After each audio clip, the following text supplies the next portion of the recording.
many comebacks.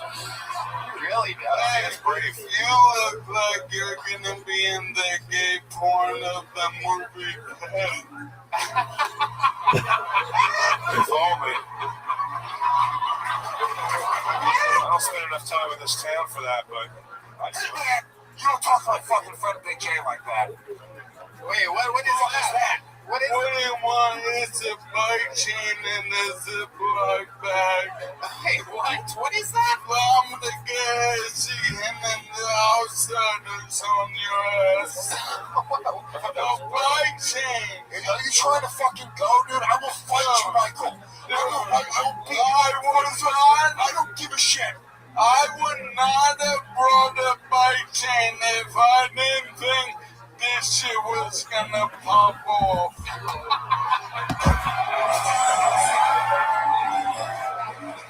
No, Lewis, no, sit down. Lewis, just, the first thing he does is... Wait, he went to left. Oh my God, what's about to happen? Let's fucking go, Lewis, I need you. I need 2 hands to drive. Come on, bro. You think I'm afraid of you? No, I sent you online. I did that, but dude, I will fight you tonight on Kill Tony. Oh! This is... So... Lewis is dead. What a bad day to wear gray pants. Oh my God. Stalker at the comedy store. God. I was a stalker at the comedy store. Katana. How's that your katana? I don't know if you... Luis J. Gomez just caught Lou Gehrig's disease from that punch. It's incredible. That's how it happens. That's how it spreads. Transfer through fist. Louis Gehrig's disease. Louis J. Gehrig's disease. I just want to say, boom. Hey, I love that, Michael. That's so cool. Oh, yeah, look at that. Wait, where are you going? Be careful. What's happening? Man. He's exiting the stage to come back on. Yeah, dude. Put these on so you can look like a hot dog and blue blockers.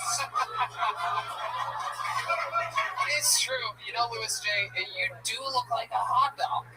It is sort of shocking. Tony, I don't come here to be disrespected, to be physically assaulted by whatever the fuck he is. It's totally Compress my head. Oh my God. Oh my God. No, Louis, no. The hot dog is boiling over here. God damn it. I love moments like this because I literally have nothing to lose. This is incredible. This is like watching deleted scenes of Fear and Loathing in Las Vegas. This is incredible. Yeah. Backstage, is it cool if I blow my brains out? No, don't do it. Don't do it. No, don't do it. But you do have a green room. Yes, we do. Alright. Absolutely. I love it, Michael. Oh, Jesus. There you go. That's how loud the sound can get for everyone that hates that. Man, it's so nice to be up here without my nurse/girlfriend. That's right. You left your nurse/girlfriend down there tonight. We had you chambered off backstage. We wanted to bring you up. We wanted to get you. Yeah, we're fighting again. Really? Yeah. What are you guys fighting about? Why, it's like she's never heard of romance, man. Like, she always sanitizes her hands before she nuts me off. Before she nuts you off? I've never even heard of such terminology. You are one hip dude. Yo, that is one cool pole. My goodness, Michael Lair. Yeah, man. So what's the deal? What do you want to do? You want to go to Skankfest? Is that what you said? Yeah, man. Houston? I applied forever going. Obviously, I'm on a clock. So, I mean, how fucking long? Do you think this is the way to go? Like, with Somi over here to punch me in the face like Kill Tony? Dude, the that might be the last time I get to punch someone in the face. So it was worth it. So Lou, Alright, listen to me. You can go to Skankfest, but first you have to do the dance, the floss on the stage right now. If you can floss 100, you gotta get the whole rhythm down. Skankfest, fucking full access right now. Come on! If someone spots me, Yeah. Ladies and gentlemen, stop. Were you gonna say? Michael, here's the thing. I will invite you to Skankfest, but I'm not gonna let you just sucker punch me like that. If you're coming to Skankfest, we're gonna have a full-fledged MMA match in Houston, Texas. Is that what you want to do? yeah. Wow. So because look, I already challenged Jeremiah to a rematch in the slapboxing competition. He bitched out hard, okay? Yeah. I'm really good. I've been looking for a new opponent. I beat the shit out of the other house retard, Ryan O'Neal, a year ago. And stunning events. Lewis beats up a CPR dummy. Congratulations, Lewis. Son of a bitch. Real nice. No, I look for the fight. I'm really good on the ground. Wow. Unstoppable. So yeah, we're gonna figure it out. You're coming to Skankfest. No matter what, we're gonna figure it out. You're going to Skankfest. I don't know. We're gonna figure it out. We'll do it. I don't know how we're gonna get him there. We'll do it together. We're gonna pack him in a suitcase, I think. Yeah. And Well, Maybe at minimum, I'll get him there. Let's just get him on some shows. Please get me at Skankfest. There you go. You're going to Skankfest, buddy. So, and by the way, now William Montgomery killed himself. That's when it just happened. There you go. Hey, look at the drawing from Ryan J. Ebelt, everybody. That's tonight's episode of Kill Tony. Did you guys have fun? Alright, I guess so. I mean, it's a crazy hour and 40-minute long improvised live show that's not prepared at all and anything can happen. Did you guys have fun tonight? Alright, that's acceptable. More importantly, did you want it? You gotta want it, baby. That's the tour that's happening. BigJComedy.com for tickets to that. Go to Louis J. Gomez presents LouisJGomez.com to get tickets for him headlining all around the country with Kurt Metzger this weekend at American Comedy Company in San Diego. Get Skankfest tickets at skankfest.net. If you live anywhere near Houston or in Texas, or really just anywhere, you should get there that weekend. I know there's a lot of, not only the things that are on the docket are amazing, but a lot of special secret things that are going to happen there that are going to blow people's minds. They're going to wish you were there for sure. Kill Tony also on the road, of course, continuously coming up in San Antonio, Houston, Calgary, Vancouver, Swansea, Massachusetts, La Jolla, Ventura, Boston, and Austin. Vito's Pizza, delicious. Jeremiah Watkins is going to Chicago, Detroit, Tahoe, Buffalo, Syracuse, Albany. That's all at JeremiahWatkins.com. Jeremiah, anything else? Jeremiah Wonders is out now. New episode with Mark Ellis of Jeremiah Wonders. I'll be Chicago, Zanies, and Detroit this weekend, so come on out. That's right. And if you're in Texas, I'm in Plano tomorrow night. These guys have a sold-out show here tomorrow, the big New Year's Eve Legion of Skanks blowout. I'm sad I'm going to miss it. Anything else, guys? Anything else you want to say? Or That's it, man. Thank you so much for having us once again, man. Hell yeah. I do appreciate it. All the LA love out here. I love it. Thank you, guys. Big J, Louis J. How about one more time for Jeremiah Watkins over there, the leader of the band? Chroma, we had Chroma Chris bat 1,000 again tonight. Chroma, what do you think about tonight's episode? It was a little bit of a poetic justice. Poetic justice, beautiful. 1,000%. How about one more time for the drummer, Gilbert Joel Jimenez, everybody. An official Ludwig artist. Check out our roadcast from when we were in Ohio. Absolutely. 100%. All right, live audience, thank you guys so much. We'll see you again soon. Red Man? See you guys.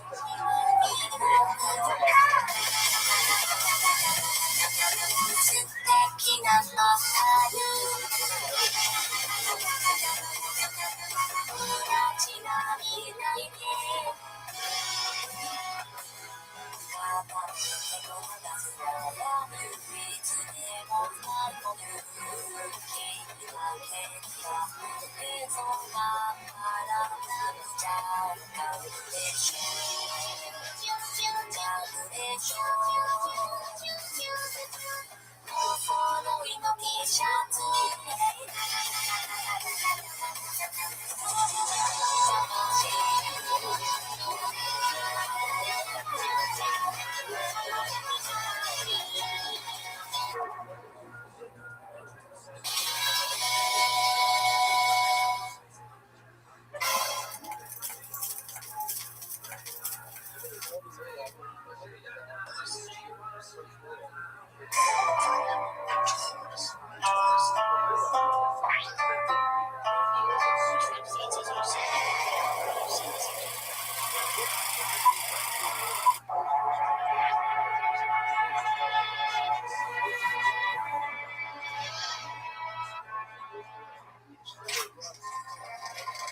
You guys excited? We're here. It's Monday night. It's Kill Tony. Brian Redband is here.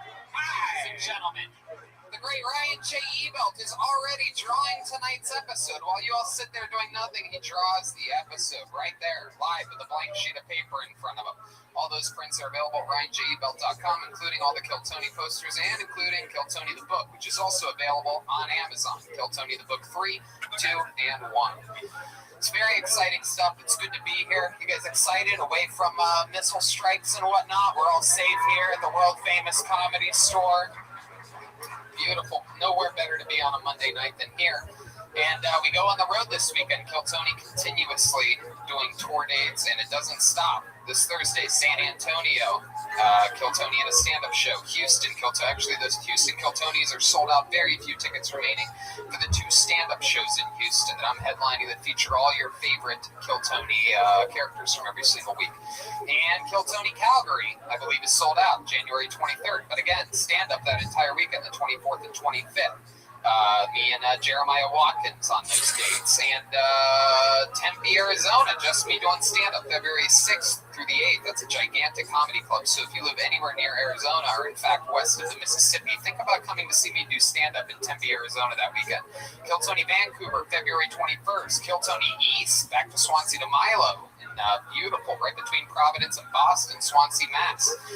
February 29th. La Jolla, March 5th, and then an entire weekend of stand-up after that. Ventura, California, March 12th. Kill Tony Boston, April 9th, with stand-up the 10th and 11th. And Austin, Kill Tony at the Moon Tower Comedy Festival, April 25th. Yeah, but tonight's about tonight. Am I right, people? We're here. Everybody's cozy. Life is good. 2020 has begun. This place is packed. It's, the things are thinning out here and there. But, hey, that reminds me. 66% of men start to lose their hair by 35. Once you've noticed thinning hair, it can be too late. ForHims.com is a one-stop shop for hair loss, skincare, sexual wellness for men. It's time to write a new chapter, one in which you have hair. You know, my dad goes to Sam's Club. He's like one of the last people to have a membership to that. And he's been going it for years, getting this, I forget the name of it, this hair stuff. And it costs like $60. It's not prescription-based. It has no science behind it. It does nothing. I switched him to For Hims like a couple months ago. Now you can actually see results. He's saving a shitload of money. He doesn't have to go to Sam's Club anymore. This shit really works because it's real prescription medicine. And you don't have to see a doctor. You're not getting things. You don't have to see the cashier while you're giving him this box of like sad shit at Sam's Club. You get it delivered to your house. Thanks to science, baldness can be optional. Dive into 2020, hair first. Right now, our listeners can get started with their first month free. That's incredible. Your first month free. Go to forhims.com/KillTony. That's forhims.com/KillTony. prescription requires an online consultation with a physician who will determine if a prescription is appropriate. Offer valid only if prescribed. 3-month minimum subscription. Additional restrictions apply. See website for full details and important safety information. Remember, that's for hims.com/killtony. You guys ready to start tonight's episode or what? Here we are. We're live. Number 1 live podcast in the world. Episode 426 or 427. Don't get confused that last week was episode 420. We're on episode 426. That's how high we got last week for episode 420. As we shot ahead 6 episodes. So excited about this. You know, I'll even say it, out of all the guests that we had for their first time in 2019, this was the most requested to be back. This is an absolute legend here at the Comedy Store. I don't like to use that word because sometimes that can seem disrespectful for a veteran comedian, but I'm telling you, this is the comedian that all of your favorite comedians, after doing their spots here, if they find out that this guy's on stage, which he is every Friday and Saturday night, this is the only human that closes all of the biggest shows here at the Comedy Store. And they all scurry in here, all your favorite comics, to watch him because he's a fucking monster. He's unpredictable, he's violent, anything can happen. I present to you the return of the one and only Brian Holtzman, everyone. Here we go. Fucking icon of the Comedy Store. An icon, ladies and gentlemen. Let's get ready to rumble! Wow. I'm Rick James, bitch! I'm Rick James, bitch! Happy New Year, everybody. Thank you for having me back. I'm so excited about this. Redman's gonna let me visit his island. Didn't you buy Jeffrey Epstein's island, Redman? No, this is somebody else. Happy New Year to everybody. I want to wish everybody a Happy New Year, and I mean that from the bottom of my, well, I don't have a heart, but, and I want to, I hope all your court cases get dropped, all your divorces go through, and Redman, I hope you got the wires. The last time I was on here, I think you had a problem with the wires in the beginning. Do you think that you could make sure those fucking wires are all hooked up correctly? Got an extra wire for you. Wires are hooked. Everything's good. And that's about it. Yeah, let's start the show. Absolutely, we're starting it. Speaking of starting shows, Brian Holtzman just started his new podcast, the Dead Air Podcast, on the Death Squad Network. Brian's a real professional. He's the only guy. This has been both times. He hands me a laminated sheet with all of his handles on it. On Twitter, he's @HoltzmanBrian. On Facebook, he's Brian Holtzman. His website is BrianHoltzman.com, and his Instagram is Brian Holtzman. And it even says, "Thank you, Tony," there nicely. This is actual laminated. But my name is Dave Kamada. I love it. Well, Brian, you may remember that we have a big wacky band on this show. Every single episode, they commit to being different characters. How many of you are fans of this show? Well, then you guys know what it is. Sometimes it's the return of famous characters that we've seen before. A lot of times on these home court shows, it's the debut of brand new characters we've never seen before. We never know what's going to happen. We're separated by an entire separate green room in the back. We never know what they're going to be. They took a long time getting ready tonight, so I'm excited to see this. Ladies and gentlemen, I present to you the best damn band in the land, the Kill Tony Band. Jeremiah Watkins, Roma Chris, and Joelberg Joel Jimenez.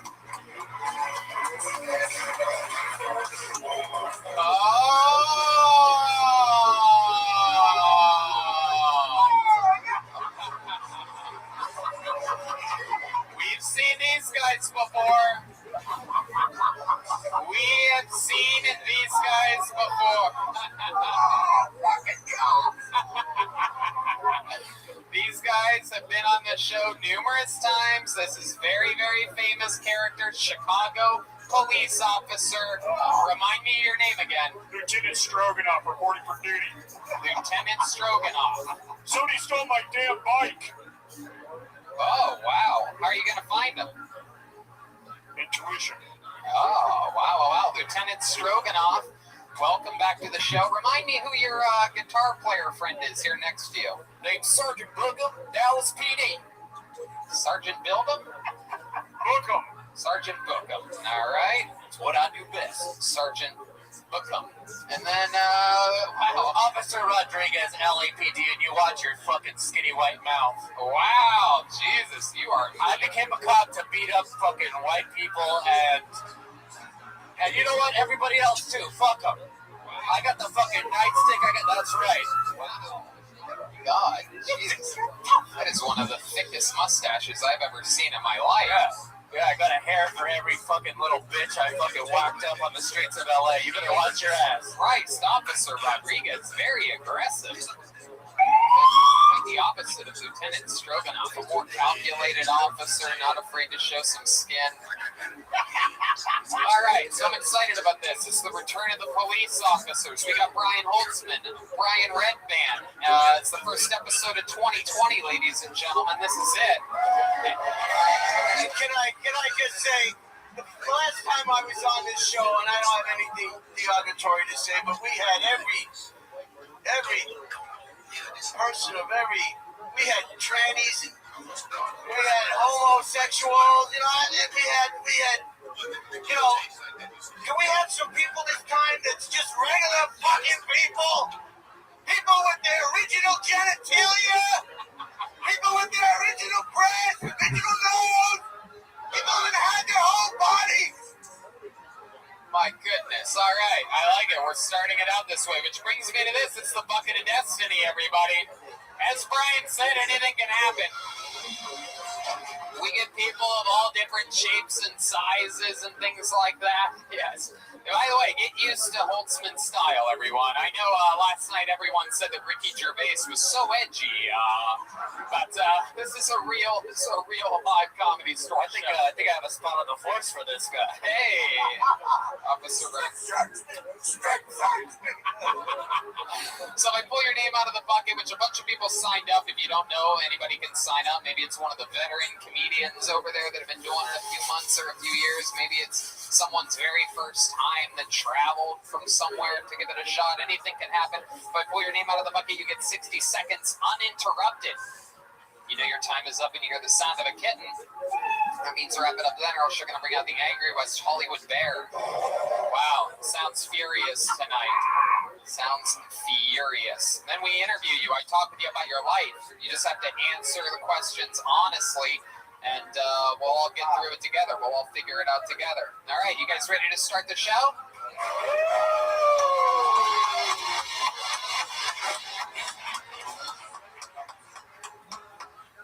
Yep. Okay, well, here we go. It's Kill Tony Live, and here we go. We're going to start it right now. Absolutely. One more time. You guys ready for this shit? Be a heterosexual, please. Be a heterosexual, please. You know what? Actually, we're going to start it with something special. A couple weeks ago, I mentioned a young man from San Francisco, Dave Pursuit, who I completely forgot that he was coming from San Francisco. If you remember, he got a hotel. He took the time off of his job. I told him in San Francisco that he can have his first time at the Comedy Store. Just let me know when he's coming. And then I completely forgot that he showed up. And I gave him a big shout out. We got his social medias bumping. But what do you guys say we kick off the show with him here tonight, just so that I don't forget him? Ladies and gentlemen, I present you his first time at the Comedy Store, Dave Pursuit, everybody! Come on! Let's do it! Live from the world famous. Yeah. Come on, one more time for Dave, everybody.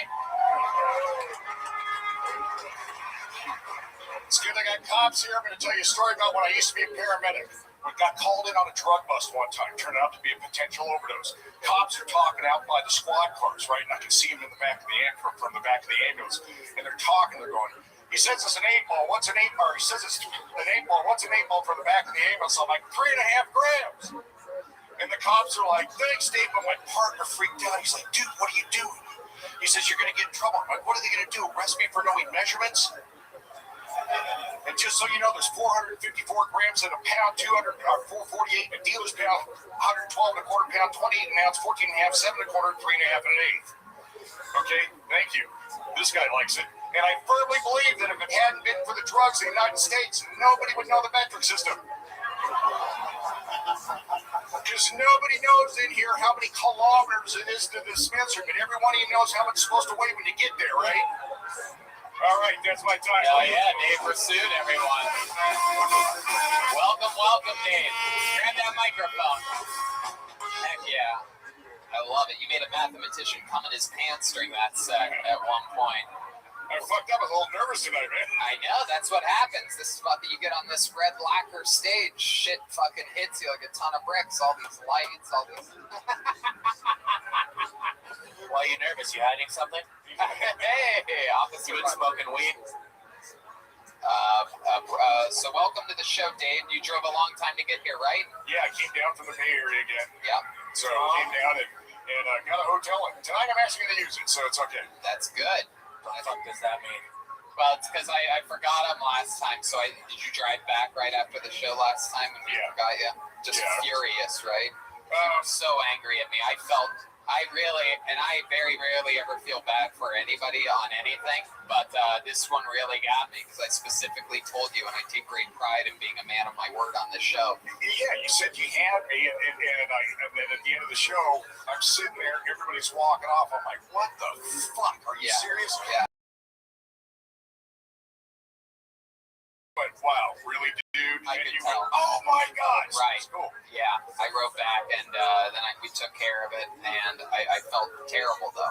No, and you sent me, Tony sent me an email, right, the next day, and it was totally heartfelt and everything, and I'm like, okay, cool, because he goes, come back on the show, the first email he sent, and I'm like, oh, fuck, man, I feel like Charlie Brown and he's Lucy pulling the ball away from me.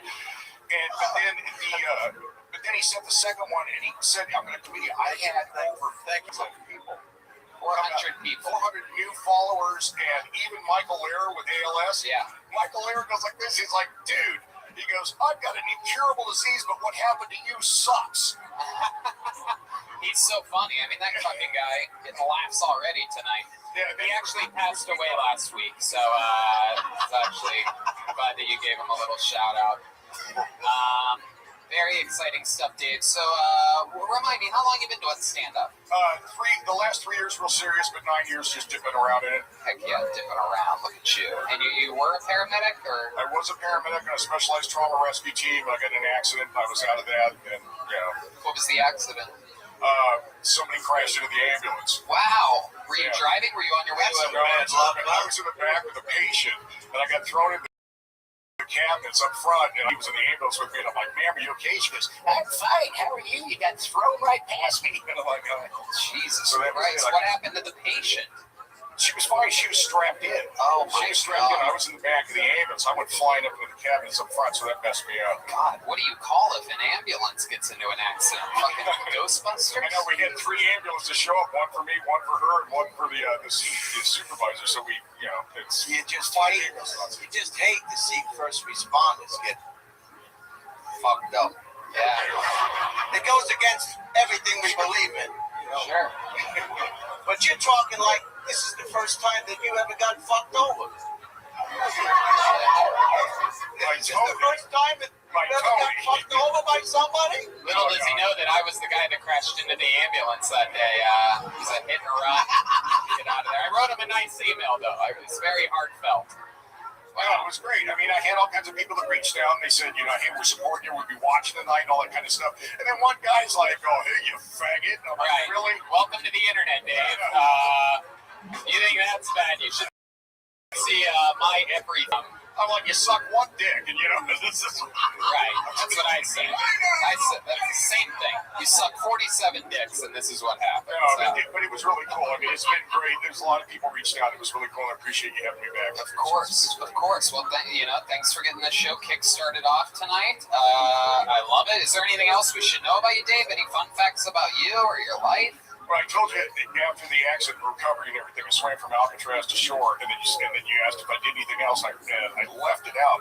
We did this thing after the accident. My daughter and I swam from Alcatraz to shore, 1.5 miles. She's a swimmer. So, That's how my father got to this country.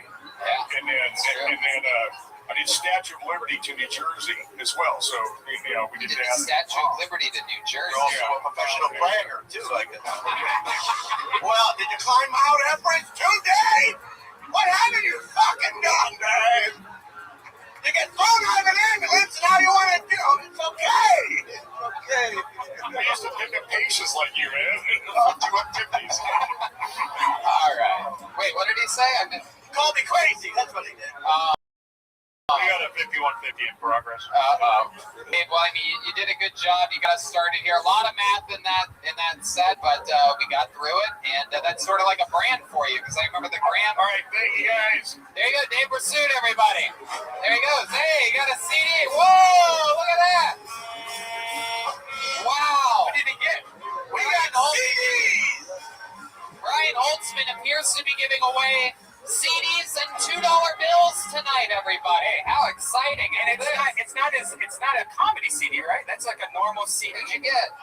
Lou Rawls. Lou Rawls. That's Oh, this is my private CD collection that I'm giving out for the new year.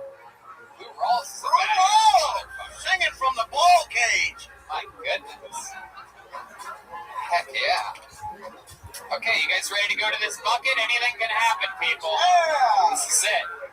Thank you, Lieutenant Stroganoff, for resetting the mic stand. They had to be cops, right? Oh. And your first comedian pulled out of the bucket tonight goes by the name of Adam Crocetti. Adam Crocetti or Adam Crocetti? Come on down. A lucky corner. Unbelievable. At least once an episode. If I was signing up for this show, I would sit at that table every goddamn time. There is something magical about that. All right. Here he comes, Adam Crocetti. Everybody's touching me on their way up tonight. One more time for Adam, everyone.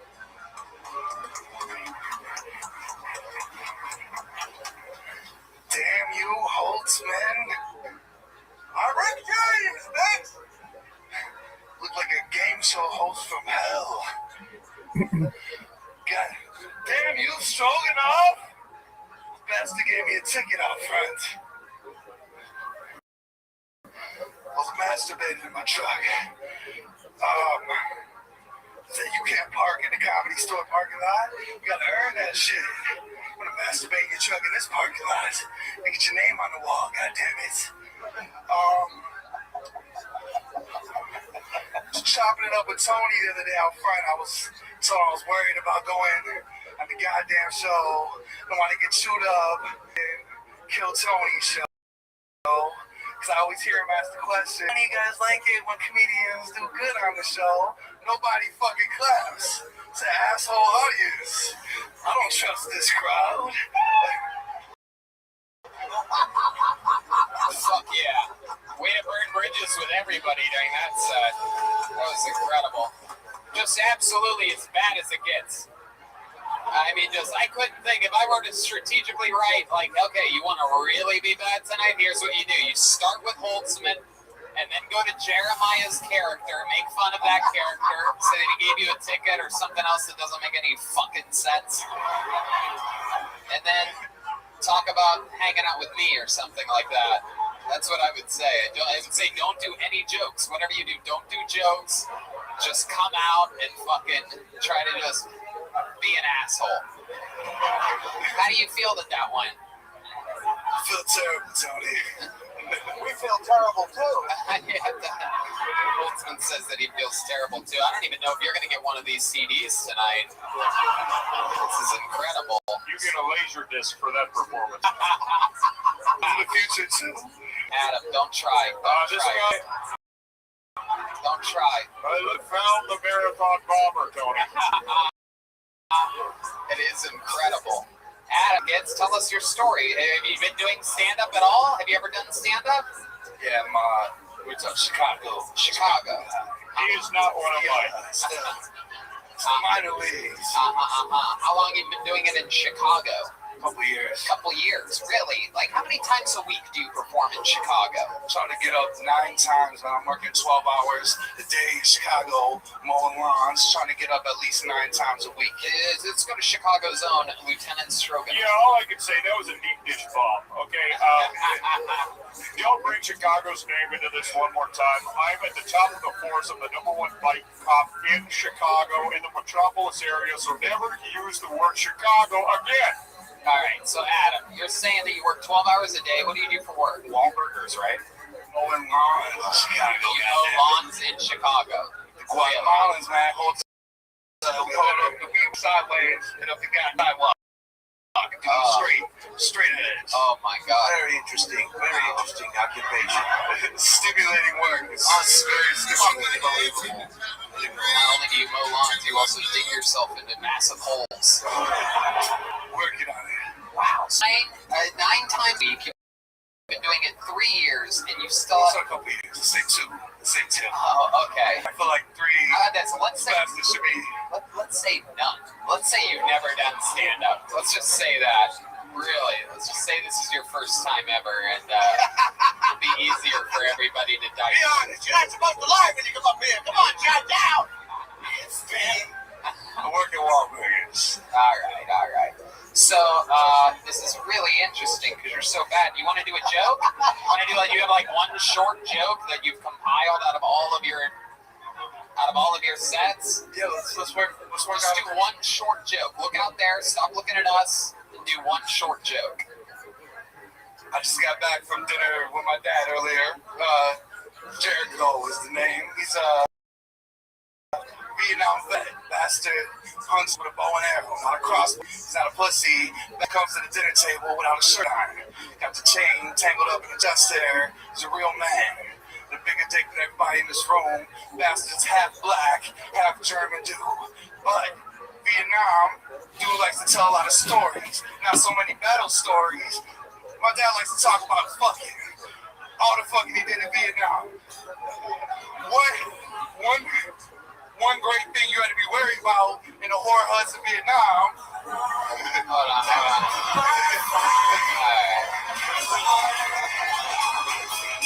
Wow. You got saved by Red Band on that one. From dying the slowest death ever. So you lived in Chicago and you're like, I'm going to go out to LA and show them what the fuck I got. Right? That's what everybody in Chicago is like. They don't even know I can make it out of Chicago. I could be anywhere if I wanted to be. I could be in New York. I could be in LA. And then you just come here and you fucking eat it as hard as you can. You Backstreet Boys, me. Let me get to the. No, dude. There are limits to these things. On this show, in life, there are limits to what anybody can handle and what anybody can do. Like in a normal set, let's say you had, okay, relax. Well, there you go. So let's say you had 20 minutes on stage, right? And that would be, that was your opening joke. That would be too long. Just He hunts with the bow. He's got a chest and stuff. I couldn't possibly have. I can't imagine a scenario where you give us more unnecessary information. There's no way that Vietnam and his name being Jericho and all of these things were going to come together for this one fucking nuclear pop. There was It's gonna be Tony. All right, then you finish. You know what? Then start it from where he cut you off. One thing you had to be wary of when you were fucking in Vietnam, there was a civil war. Half the country was against us, half of it was a friendly zone. Occasionally, the infidel pussy wandered into the goddamn whore hut. You had to be wary of a razor blade in the vagina. My dad was a courageous man. He was still fucking. I think that takes courage. Hold on, no, stop it. For the love of God, stop it. Keep going. If I heard even one story about one razor blade in one vagina, I wouldn't be fucking. I would be celibate for my entire trip on the continent. Adam be jerking off in the tent profusely, like in the truck earlier when I got the ticket from this bastard. Oh, fuck. Because I don't want to be. Everybody stop. Oh, I don't want to. God. But here we get to this last sentence. The reason I wouldn't even risk it, I don't want to be the guy that gets his dick cut in half long ways. Alright, very good. Now you see, you proved my point that none of that came back. The dinner, we didn't need to know that you were at dinner with your dad. We didn't need to know that his name was Jericho. We didn't need to know that Vietnam was in a civil war at the time. All of the information that we didn't need was all of the information that you gave us. All that you needed to say was, my dad was in Vietnam, he used to hook up with chicks, and he told me that they put razor blades in their vagina sometimes. They wouldn't do that with me because, and then you get to that part where, remember when you said this is the last sentence, I swear. Remember You're a Tarantino guy. I was trying to get some atmosphere going on. Oh my Trying to bring God. you to the dinner table. Oh my God. Tarantino. There was something Harvey Weinstein about that performance because you raped us for fucking 8 minutes. That's all it was. What's the only thing Tarantino about that said? Every fucking animated cat that plays jazz in every cartoon ever. What is? So I'm going for it. Why do you hold your mic? What is? I don't like this guy. Adam, before we let you go, shut the fuck up. Adam, I mean, Jesus, you're trying to like shoehorn more horrible shit into this. Luckily, this is an unsinkable ship. This is proof that nothing can stop the momentum of this show anymore. If there's one, before we let you go, because I fucking hate how long you've been on this stage. Before we let you go, can you tell us one redeeming quality about you that might turn this whole thing around, that might make us all like you? Did you ever accomplish anything or do anything? Is there anything good about you in the world, in your entire life history? Look at them. Chinatown. Walk the store. I say turtles. We gotta go. There he goes. Adam Crocetti, everybody. Adam Crocetti. Holy shit. Oh my god. Oh my god. Oh my god. This is why. How many of you think we should light him on fire right now, huh? Throw him out. Pretty good turnout. Brandon, can you take him to the parking lot and light him on fire? We'll live stream it from the Kill Tony Instagram right now. Throw him out of the club. Throw him out. That's why I don't want to have a daughter or a son. Security. Get rid of that, whatever that was. What a charlatan he turned out to be. A complete fucking falsehood of a man. Oh my god. All right, back to the bucket we go. Clearly anything can happen. Clearly none of this is planned or pre-produced. Make some noise for your next comedian. What's Straight up? out of the bucket. Put your hands together for Jeffrey Reyes Jr., everyone. Here we go. Come on down, Jeffrey. I'm the exact back corner. Uh-oh. The lucky You want corner. some chicken nuggets? Maybe tonight. We'll see what happens here. I see something coming over. Here he is. Watch the camera, Jeffrey Mr. Chris, what are you saying? Jeffrey Reyes Jr. Come on, one more time. No, I'm okay, thank you. What the fuck? This is what you get for Where asking is for a everybody? heterosexual to come on the stage. Son. That's what happened. I don't know, Miss Aquarius. He was back and forth.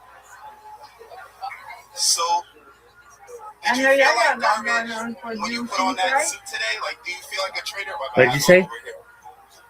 Do you feel like a traitor when you put on a suit like that? I know y'all got that going I don't on fuck for with doing colored things out cops. there, right? That's right. It's not a thing I can do. Like, I got pulled over by a black guy the other day. No, what they And doing? I'm just thinking, We like, don't yo, know, what type do of we? Benedict No. Arnold shit is this? Like, seeing a black They're cop for me stupid. is So, like you walking into a know. Popeyes and seeing a chicken working at the cash register. Like, nigga, do you know what they do here? Like, and they can try to justify it. Like, it's not. We only serve fried chicken. We have Cajun fish. Like, because the cops don't just serve racism. Fuck yeah. You got a joke out. You got a joke. That was a joke, ladies and gentlemen, with a real punchline. A chicken working at Popeyes. Grab the microphone. That was incredible. Again, you know what I mean? It's a race to get to these things. No matter what level of comedian you are, whether it's week 3 or, 15 years, you're in a race to get to your first punchline. It's a fucking... And you turned around, you looked at him, you had this great joke seconds to get to the chicken part. You could have said, I hate black cops. Look at these cops, I hate cops. I got pulled over by a black cop. Hope you don't miss Aquarius. I hope you enjoy the Juneteenth celebrations. Take care.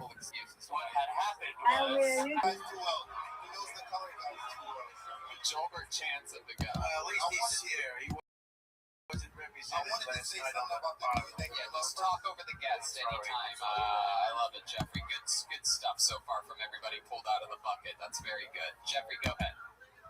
Oh, so finish saying what I was saying? Yep. That's what happens when you talk at the same time on a podcast, then they don't hear anybody and you have to start all over again. Yes, the suspect is a black male in a black hoodie.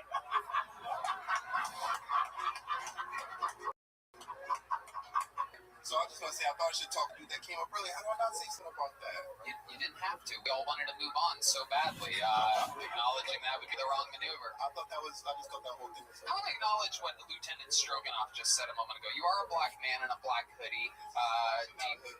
It's not a hoodie? It's a half hoodie. Looks like a hoodie. Looks like a hoodie. It's a transvestite hoodie. You're not sure which one it is. It's the old, We call that a black and mild. the old uncircumcised turtleneck we got going on over here. So Jeffrey, how long have you been doing? Year and 4 months now. Year and 4 months. Heck yeah. Anyone tell you to come on stage yet? No. Well, then. Whoa! Look at that! Brian Holtzman, a comedy martyr.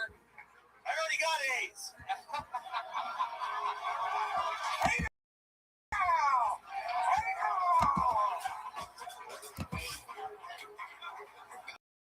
Holtzman's saving it for his private collection. You know you have a whole basket. So Jeffrey, all of it here in Los Angeles? Oh, 2 years. All of it here in LA? oh yeah, all of it. Yep. Is this where you're from? Where are you from? I'm from Camden, New Jersey. Camden, New Jersey. I'm sorry. Heck yeah. It's pretty cool. You ever been out there looking at the beach there in New Jersey? You see you guys swimming from the Statue of Liberty right at you. Bragger. The bragger. I hang out. Do you know how to swim? Yeah. I'm actually Puerto Rican. Oh, you are? Well, I'm Half Puerto Rican. Your mom's Puerto Rican? my dad is Puerto Rican. My mom's black. Wow. Good guess, though. Huh. Interesting stuff. How do you make money? How do I make money? Comedy. You make money doing comedy. I'd like to know how you do that because I'm having trouble doing that.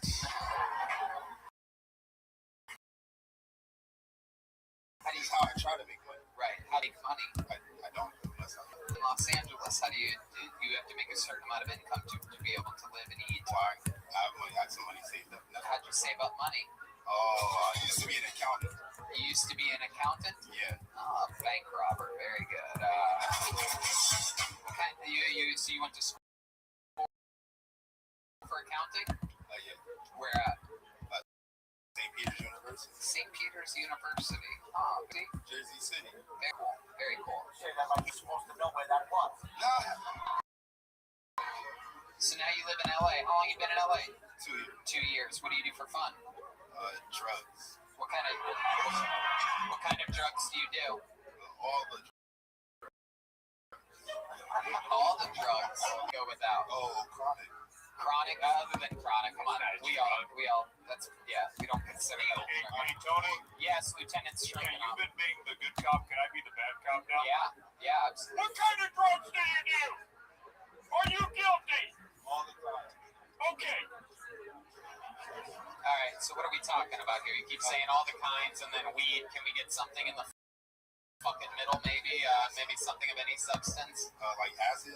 Like Acid. Okay, that's a white people drug. What else? Crack. no crack. Coke is fine. Coke is fun. How often do you do that? Wow. I believe you said month. Look at you. My goodness. That's interesting. Mr. I saved up money. How do you keep, how much money did you save from accounting? Enough to see if I can be a comedian full time. So when it runs out, if I'm still Yeah, listen to that Oakhead back there clapping for you. You ever think of saving up enough to buy the rest of that hoodie? But what? Never mind. What's your love life like? non-existent. Non-existent. Take it. Just take it. So when you do these drugs, you never do them with a lady? Oh, occasionally. Occasionally. But it's non-existent. Why do you think that is? Your love. I'm not looking to be in a relationship. How about hookups? How's that? Alright, How about hookups? occasionally. So like occasionally, like when's the last time you hooked up with a girl? A couple days ago. A couple days ago. What was that like? Was that from an app or did you meet her in person? Now we used to work together. Oh, Was she soliciting her services to you? Did you leave your socks on?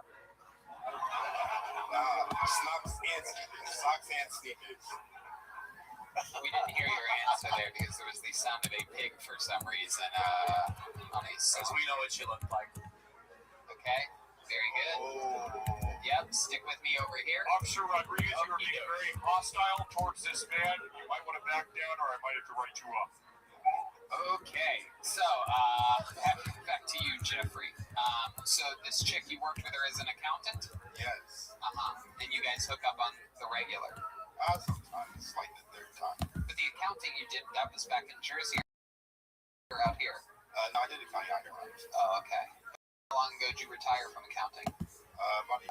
You saved up your money, and now you're just spending it as you go. What's your living situation? You have roommates? You live by yourself? With all the money that you saved for doing accounting for a few years? Yeah. Okay.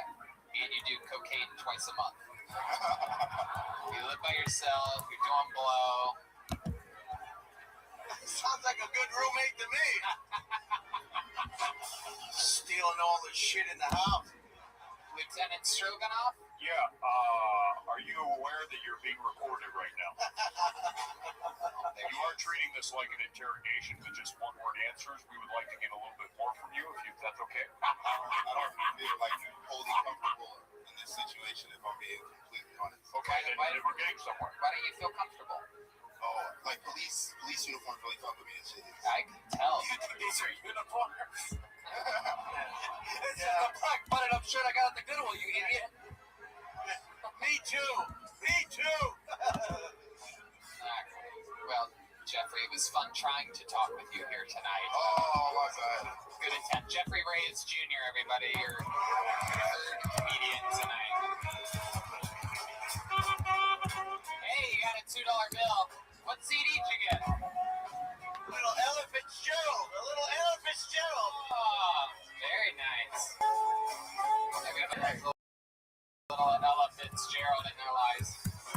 Train just moving along. Let's not slow down momentum at all. Make some noise for Matt Jones or Malt Jones, perhaps? Matt Jones? Matt or Malt? Here we go. Down. Come on down. You're the next one. He's got a hoodie. He's got a hoodie. Matt Jones. I do believe it is.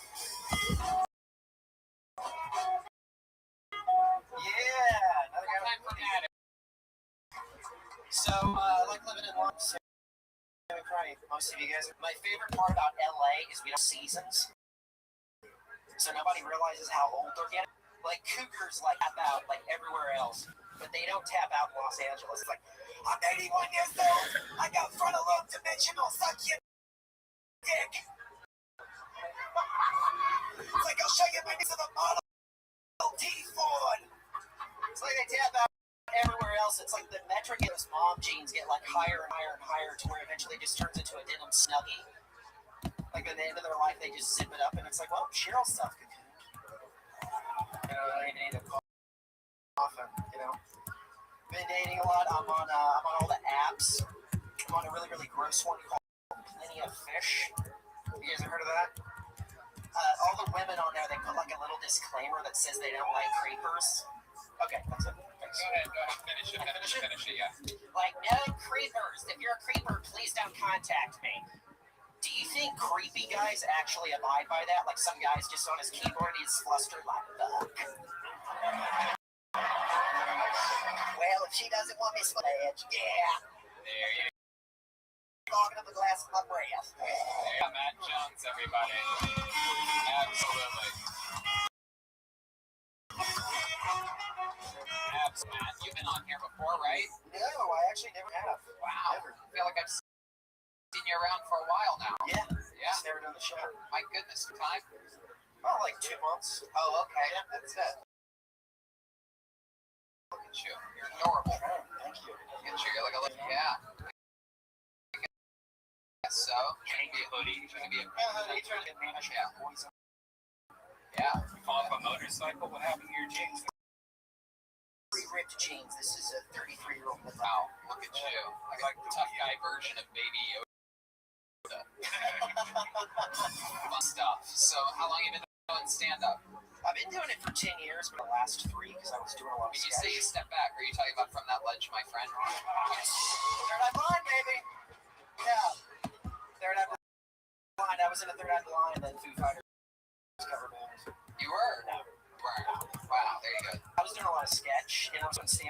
wasn't doing it as much. I was getting up maybe like 3 times a week and go see open mics. So, Very good. What do you do for work? I do ballet right now. So, Ooh, wow. Anywhere fancy? it's at the West Hollywood edition. So, everyone's got a nice take hotel. I make $12 an hour. So, You ever take one of those cars for a joyride? oh yeah, absolutely, absolutely. Tesla. I know. Yeah. There you go. I love it. So you really are on all these dating apps? Yeah, I mean, I got all of them because I was actually in a 12-step called SLAW. Which is Sex and Love Addicts Anonymous. So I got off. I was on Tinder. I was on Bumble. I'm going to stop you right there. Hold on a second. Hold on a second. What is SLAW? Sex Anonymous. Okay. So you consider yourself... Sluts love anal. Yeah, that too. Yeah. That's cool, man. Yeah. So are you... I think probably. And I'm like really unassuming because like women always, I think I'm kind of disarming. Right. Plus I'm like 5'5". Yeah, exactly. Women are real shy today too.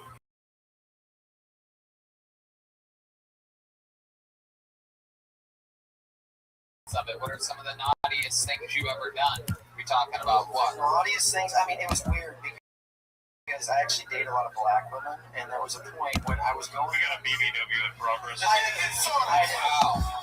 do, So it's sort of like I like women that are like way bigger than me. Is that true? Aphrodite, come up here for a second. My goodness, I just can't help myself. I have some questions for you. I want you to. This is the real life Aphrodite, ladies and gentlemen. Like the big black women, and I want to know what the hell would you do with this?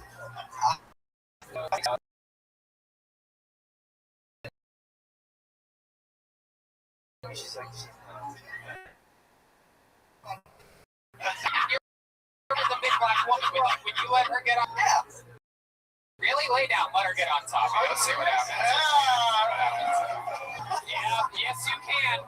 Yes, you fucking can, Aphrodite. Come on. All the way get down there. Yeah. Hold on to the microphone. All the way down? Hold on. All right. I don't know. Jeremiah's gonna help you. Do not Jump on my jacket. Don't hold on a second. So a little bit less on the volume here, so that we can narrate this as it happens. So first of all, Aphrodite was just about to fucking sit on him for a second. For those of you listening to this podcast that don't watch it, I apologize. This is an absolute hazard. Aphrodite said that she can't get down there.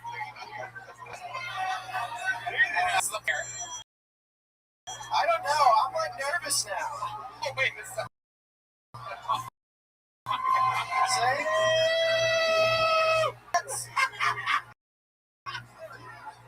There's a black woman assaulting a white man right now. We have a code blue and a code black. This is unbelievable. There's blood coming out of Matt's ears right now. It was a lot. I realized it would be more dangerous for Aphrodite than it was for Matt when I came up with this idea. How do you lay down in bed, Aphrodite? You just lay there waiting for 3 guys to help you? Yeah. I do. A while back, when I go to sleep, it's like sleeping on top of Mount Everest. It really is, because my ass hypes me way up in the air, and then I just kind of lay back on a pillow. Oh my goodness. And look down from the mountain. Hey. All right, so hand the microphone back to Matt for a second. I want to see. So let's say Aphrodite invited you over for some, she makes delicious fried and I have to say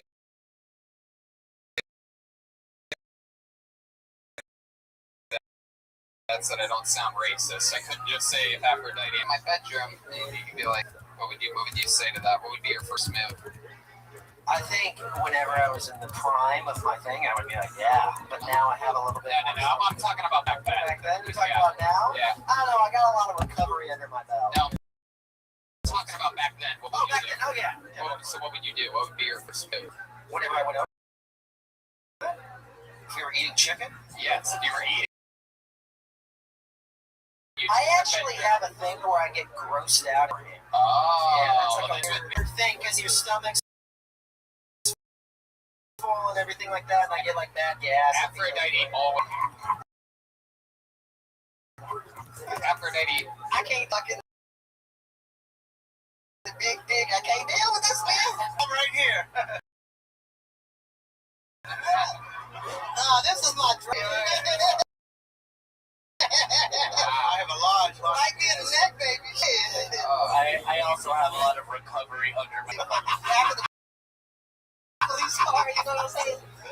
Wow. Right. Well, It's not my fault. Matt, what's the biggest black woman you've ever been with? If you had to guess the weight of the. I mean,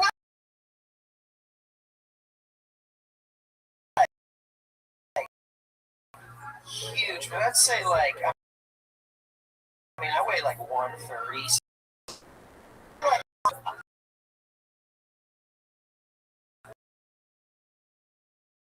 200.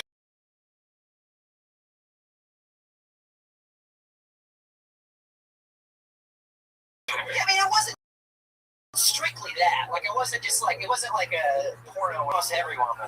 This whole thing. 190. I think the blood stopped going to your head after Aphrodite sat on you. But this was fun. This was a fun experiment. How about one more time for Matt Jones and the great Aphrodite, everybody? Ooh. Bring up some Andy Griffith. Way to go. And Matt Jones and Andy Griffith.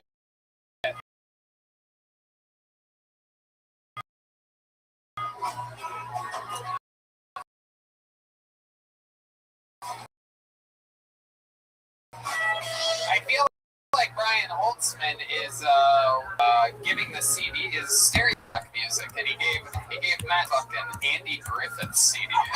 It was just white as a Goofy shit. Yeah. You know, I was at a Chick-fil-A the other day, and they tried to baptize me in line. Go ahead if you don't want it. All right, pulled another name out. You guys having fun out there? All right, let's see what happens. Really, anything can happen. Make some noise for Jason Rodriguez, everyone. Jason. I thought the law and the law. One. Jason Rodriguez.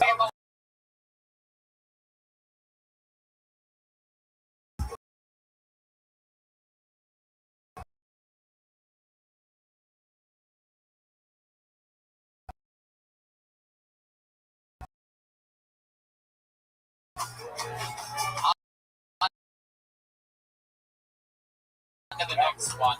Make some noise for Andrew Mercado, everyone. Andrew.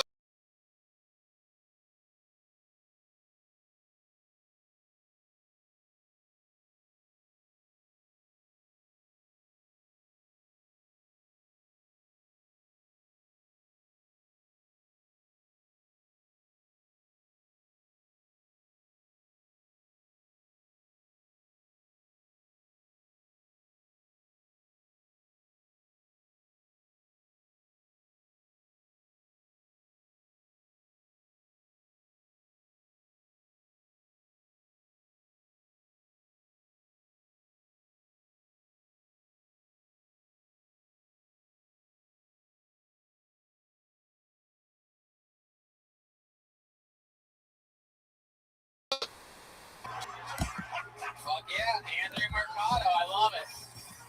Welcome. Absolutely.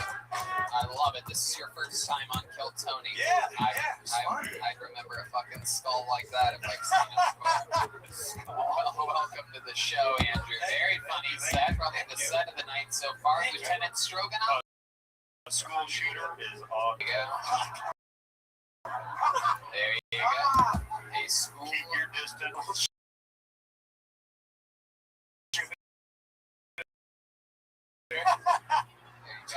A night school shooter. Andrew, welcome. Indeed. How long you been doing stand-up? It's been around 5 years now. Got their cheek towards that audience. Look, Oh, okay, everybody's sorry. spending Stroganoff and Brian.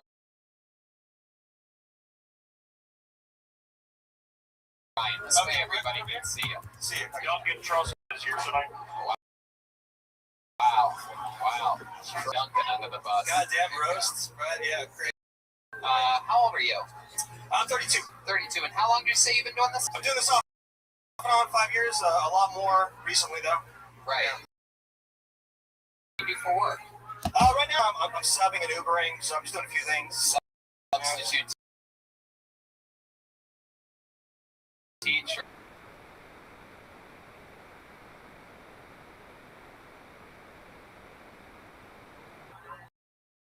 Ice.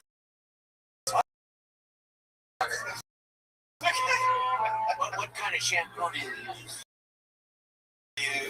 I don't know, just use regular shampoo. I like the way your clothing hangs off your body. Those are two other.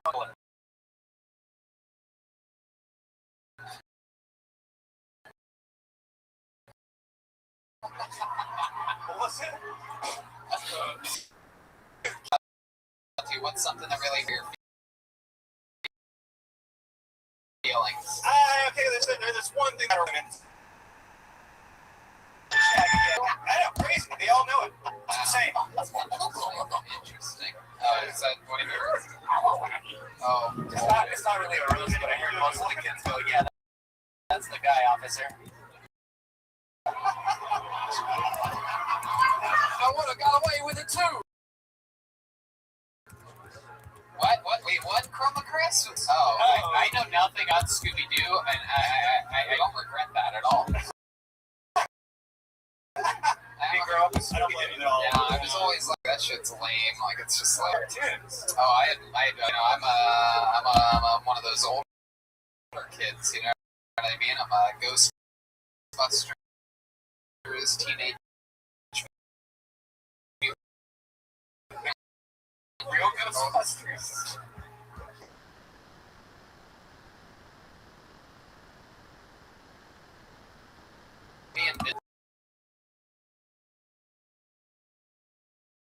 There, fucking. I was a big wrestling fan, even as a child. I had a.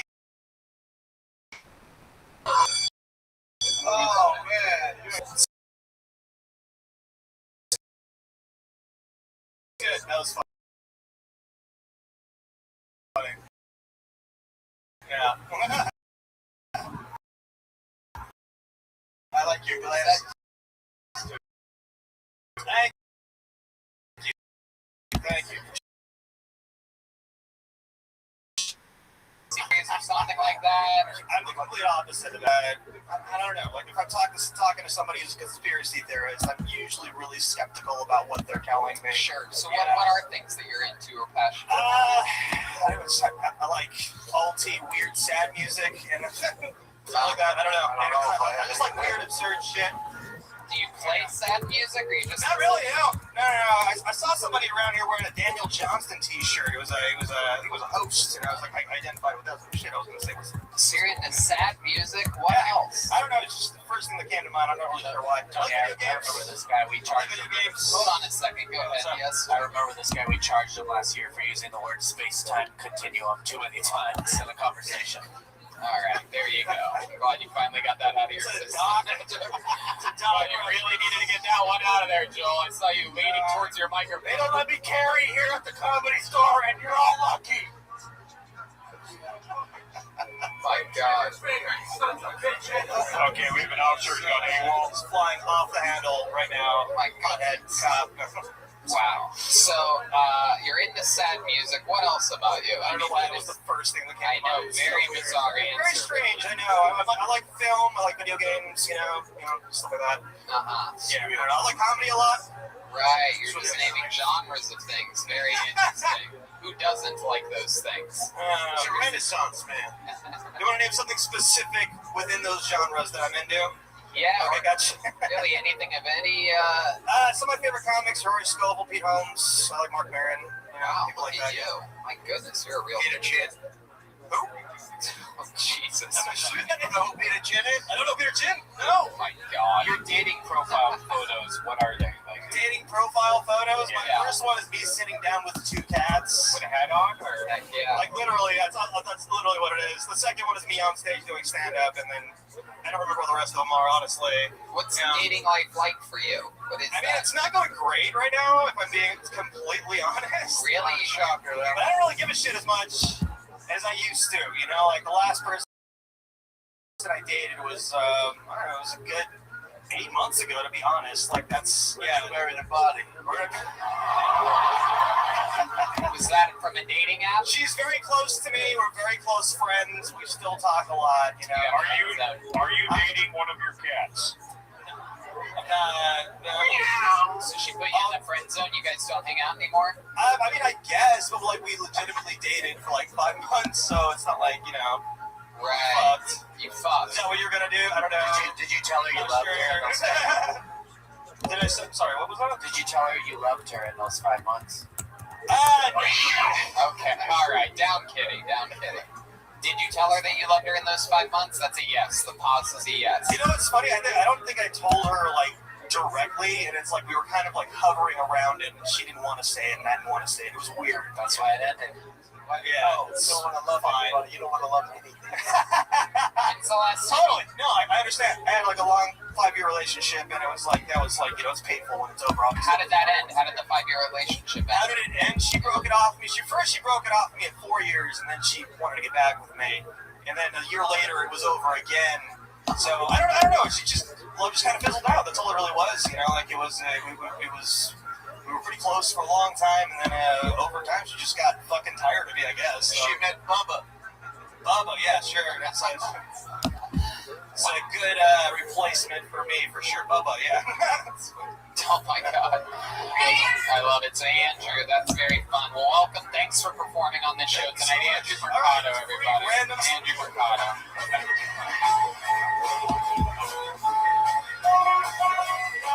Wow, $2 bill, a button, and what CD did you get? Oh, Joey McIntyre. Wow, sexy. Very exciting. Sexy. Some good old sad music for you to listen to. good sex music. All right. I feel like that guy actually owns a CD player still, so that's exciting. Pull another name out. Next to us, your next comedian, Dan Veer. Dan Veer. Here he comes. Takes a while for these people to get out of these seats sometimes. Step back from that ledge, my friend. I wish that you would step back from that ledge, my friend. Here comes Dan, everybody. He's a big boy. Come on, one more time for Dan Veer, everybody.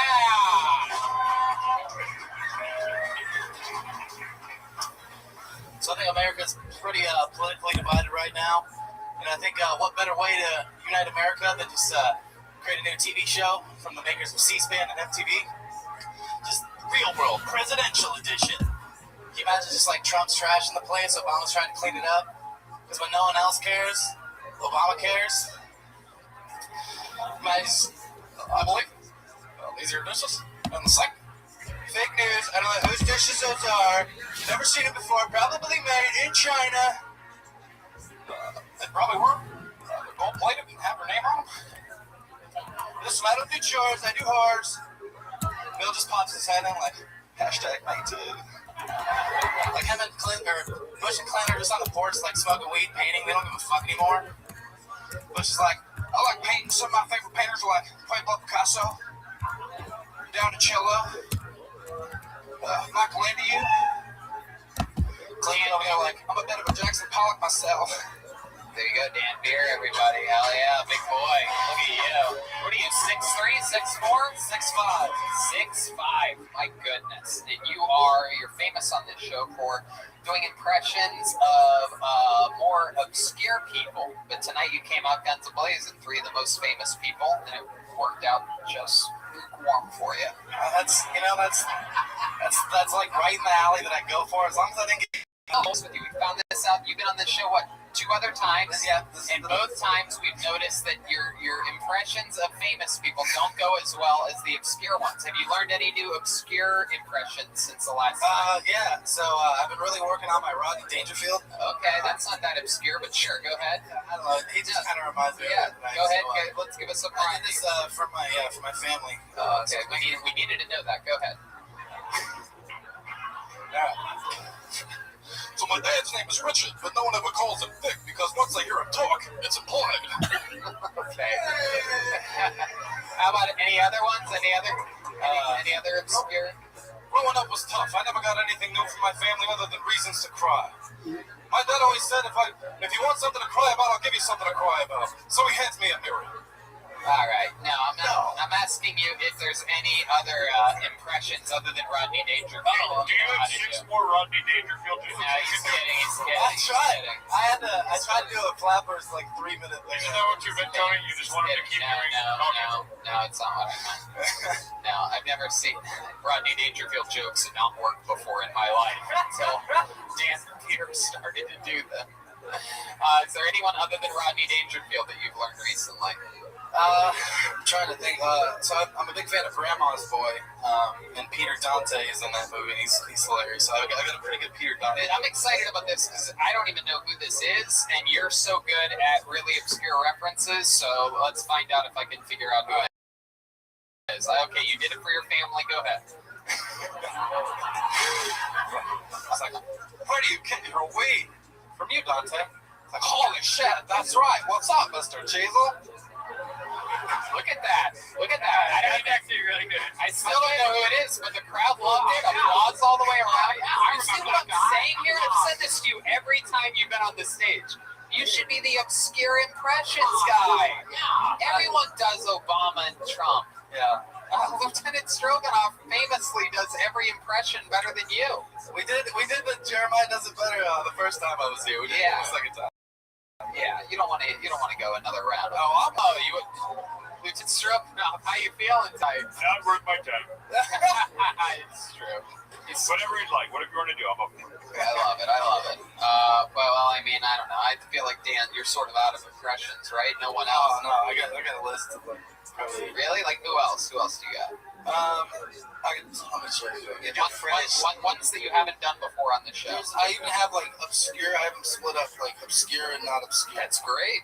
That's great. There should be one list that you do on stage and one that you never do again.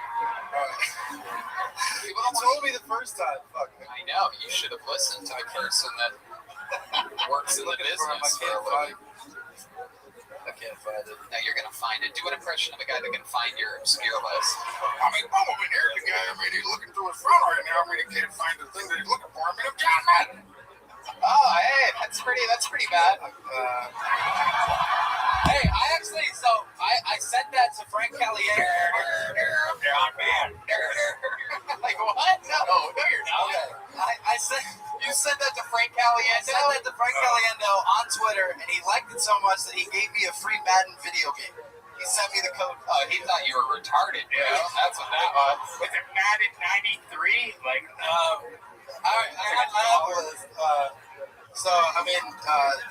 like Christmas season just came, so I can do Jimmy Stewart pretty well. Oh, okay, let's hear it. Let's hear it. Oh, hey everyone, it's a pretty good crowd, you know. Haven't seen a crowd like this for a while. Remember when people just talk like this? I mean, Mary, what do you want, Mary? I'm gonna kick the dust of this crummy old town off my feet. I'm gonna see the world. Agatha better one than that. Oh, wow, look at this. Red Band. That was George Bush. Look at that. Very good. Red Band, do a better one. Do a better one. I said if you had a wing job, I'd have a person cry. There you go. There's better. Do you do? The crowd goes wild. Any other obscure ones? You said George Bush. There you go. You did George Bush, Brian. I did. Let's see what Dan Beer has. I did John C. Reilly. Oh, okay. Here we go. You sort of look like him. Go ahead. So I have a bit about John C. Reilly chasing me in my dream, and that would be terrible because if he chased me around because I thought I touched the drum set, like, I know you touched it, you fucker. There's the one rule in the house, and you broke it. It's just like Cookie's Files. It's just like Cookie's Files. Okay. Lieutenant Stroganoff. I think if you rebrand that impression, a Christopher Walken baby meets John C. Reilly, I think that people will love it. So do the setup. This is Christopher Walken and John C. Reilly had a baby, and do that same voice. Go. Johnny, I'm so happy to have this child with you. Oh man, I've been so excited to have this baby. It's such a great time. There you go. Almost the same person. Is there anyone else? Is there anyone else Dan Bear? Dr. Steve Brewer. Let's see. Redbeard keeps trying to shoehorn his own. The two voices I know how to do. Do one you know. So some of the ones I know like well I've done all the ones that I'm comfortable with, like the walk, all those. Oh, you should not be comfortable with. Do you know like Chris Collinsworth, the guy? Yeah, this is gonna be good. Go ahead. I mean, if you just look at Tony Romo and watch the way this guy throws the football, I mean, I'm going to slide in every night and just tell you guys a bunch of facts that you don't really need to know. That's absolute dog shit. Incredible. No, I'm kidding. No, I actually like that one. You should do that and send that to Chris Collinsworth and see what video game he sends you.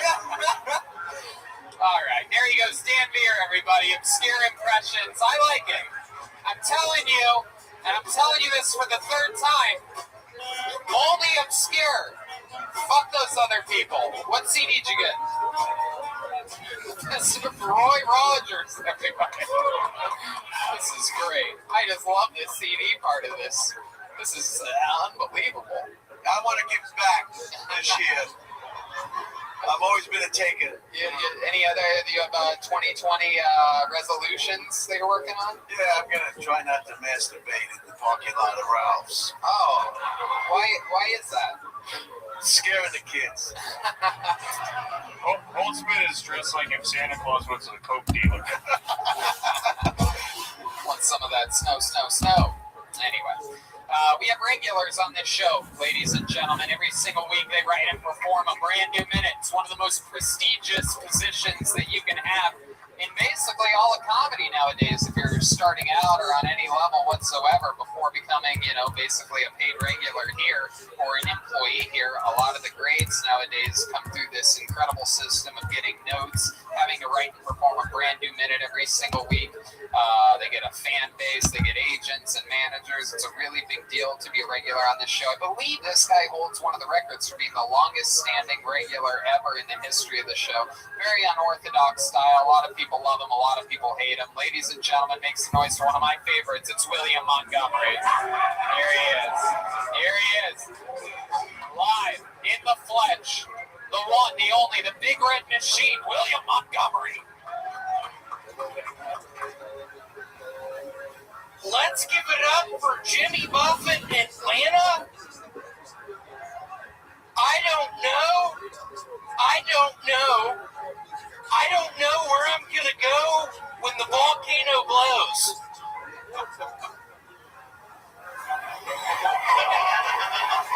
It's funny how we can assassinate an Iranian general, but we can't find out where Carmen Sandiego is. I think she's Filipino. I'm a big fan of the Power Rangers, only when they don't have their costumes on. What are those people? Filipino? They look Asian, but they have Hispanic names. I don't get it. I've been going to a bunch of gay bars recently. I'm looking for my father. Wow. William Montgomery showing the difference. Yeah, crowd goes wild. And that's not easy to do. A new minute Can I let y'all in on a little secret? Oh yes, it's not about to be a secret anymore. There is a product on our market called bubblegum. It's something you chew. You can blow bubbles. I was with my cousin Taylor 2 years ago. He gave me a piece. And I was like, Taylor, what is this stuff? I'm hungry. What do I keep chewing it? I don't get it. He was like, William, put your tongue in it, try and blow a bubble. I did. It got all over my face. Wow, that is impressive. Who the fuck threw that? What happened? What did they throw? Oh, someone's throwing gum at you. Oh, wow, look at that. Do you know that guy? Up for Robert Martinez. He looks Asian. Wow. But he's Filipino, I guess. William, did you just find out this week of what Filipino people are? I did. I've been working still at the storage unit place. Somebody got a 10 by 20 that's a high price item at the storage unit place. They burned me, if you want to call it that. Yeah. How did they do that? How did they got the dollar special, moved out in 5 days. I put my name on the line. My boss said, William, why are you allowing this to happen? Why did you let it happen? I was Red Band, I think that's a fun song. Do you actually want to put on? No, it's okay. You don't need to take requests right now. It's okay. Jimmy Buffett's Volcano. Why would he do that? What would happen if he played that song exactly? What do you think would happen? Red Band, can you put on Volcano like Jimmy Buffett? Is there something that you have planned for this? There is. Okay, here he goes. Oh, he's bouncing around a little bit. Uh-oh, what's he gonna do? He's looking at the audience. Perhaps planning some of those famous winks that he gives out or something? No, not much. Just stalling for time. Really? My guess is he has less than nothing planned for this. Uh-oh. I don't know. Oh, he's singing. I don't know. Oh, he's singing. I don't know where I'm gonna go when the volcano blows. Oh, wow.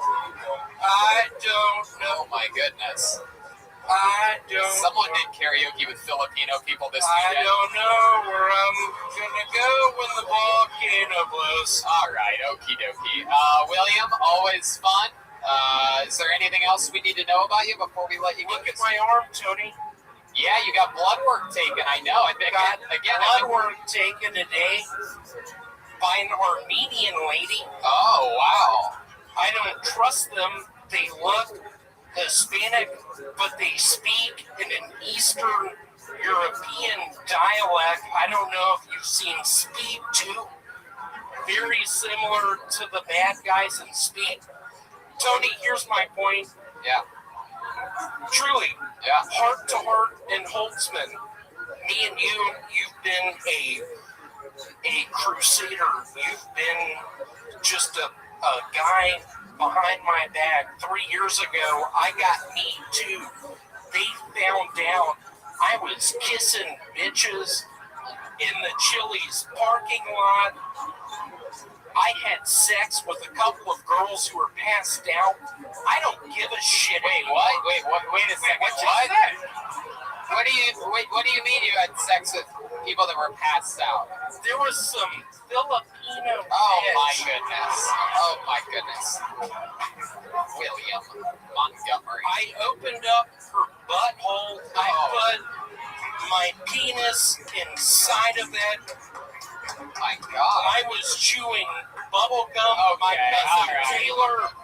I see what's going on here. You're just going through all. My cousin Taylor was present. He had a taser gun. He tasered me. I didn't give a shit. I was living on the edge at that time. There you go. Literally and figuratively, I was climbing mountains. Absolutely. I'll pay for the next date. Hey, look at that. I think Holtzman just offered to buy you a prostitute. How do you feel, William? Y'all don't repeat this. I just pray to God she's African American. Why is that? Why is that? Why do you pray that she's African American? I grew up in Memphis loving 3-6 Mafia. There was an artist, female artist named LeChat, who I was really into. I was watching her videos with my other cousin Andrew. We were all on the internet. We were all on, you name it, we were on it. We were on Poplar Avenue. We were in our... All right. Okay, William. William, are you okay? Tony, I'm just so worried about on the 16th, my doctor's appointment for my blood test. I know, and you're not allowed to cancel it either. You're not allowed to cancel it, and you have to go through with it. If you don't go through with it, we're not having you back on the show until you get a physical. Tony, don't repeat this, Tony. William, you don't repeat this. I've been texting with your father about your health. You're the only person I've ever seen gain 5 pounds every week. So I think there's something wrong with you. And so does your father, and so does actually everybody close to you. How many of you are concerned about William's health? Come on, people, make some fucking noise. And you don't think I can reverse it? Yes, you can. And how do some of the other comedians feel that got a better response in your set tonight? Hey, Jeremiah, can you say that a tad bit slower, please? I have something called, what is that thing called? Diverticulitis. Diverticulitis, lupus. Holtzman, get my back on this one. What is that thing called where you have an inner ear problem? Tendonitis. Vertigo. I've had vertigo for... Columbia. What is it? Bulimia. All right, there he goes. William Montgomery, everybody. On to the next one we go. Another fun appearance by William Montgomery. There he is. Jim Neighbors CD. Look at that. Very exciting. Oh, he's just hugging a stranger on his way out. Very good. We have another regular on the show, ladies and gentlemen. He is a roast guru. He notoriously makes fun of everyone every time he comes on the show. He is an unbelievable joke writer. Probably one of the most, he's just unbelievable. You guys know him. You love him. Make some noise for our other regular, the one and only David Lucas, everybody. Here he is. Here he comes, David Lucas. Here he is, live in the flesh. Hell yeah.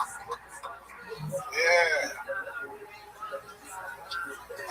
My baby mama is a result of taking one for the team.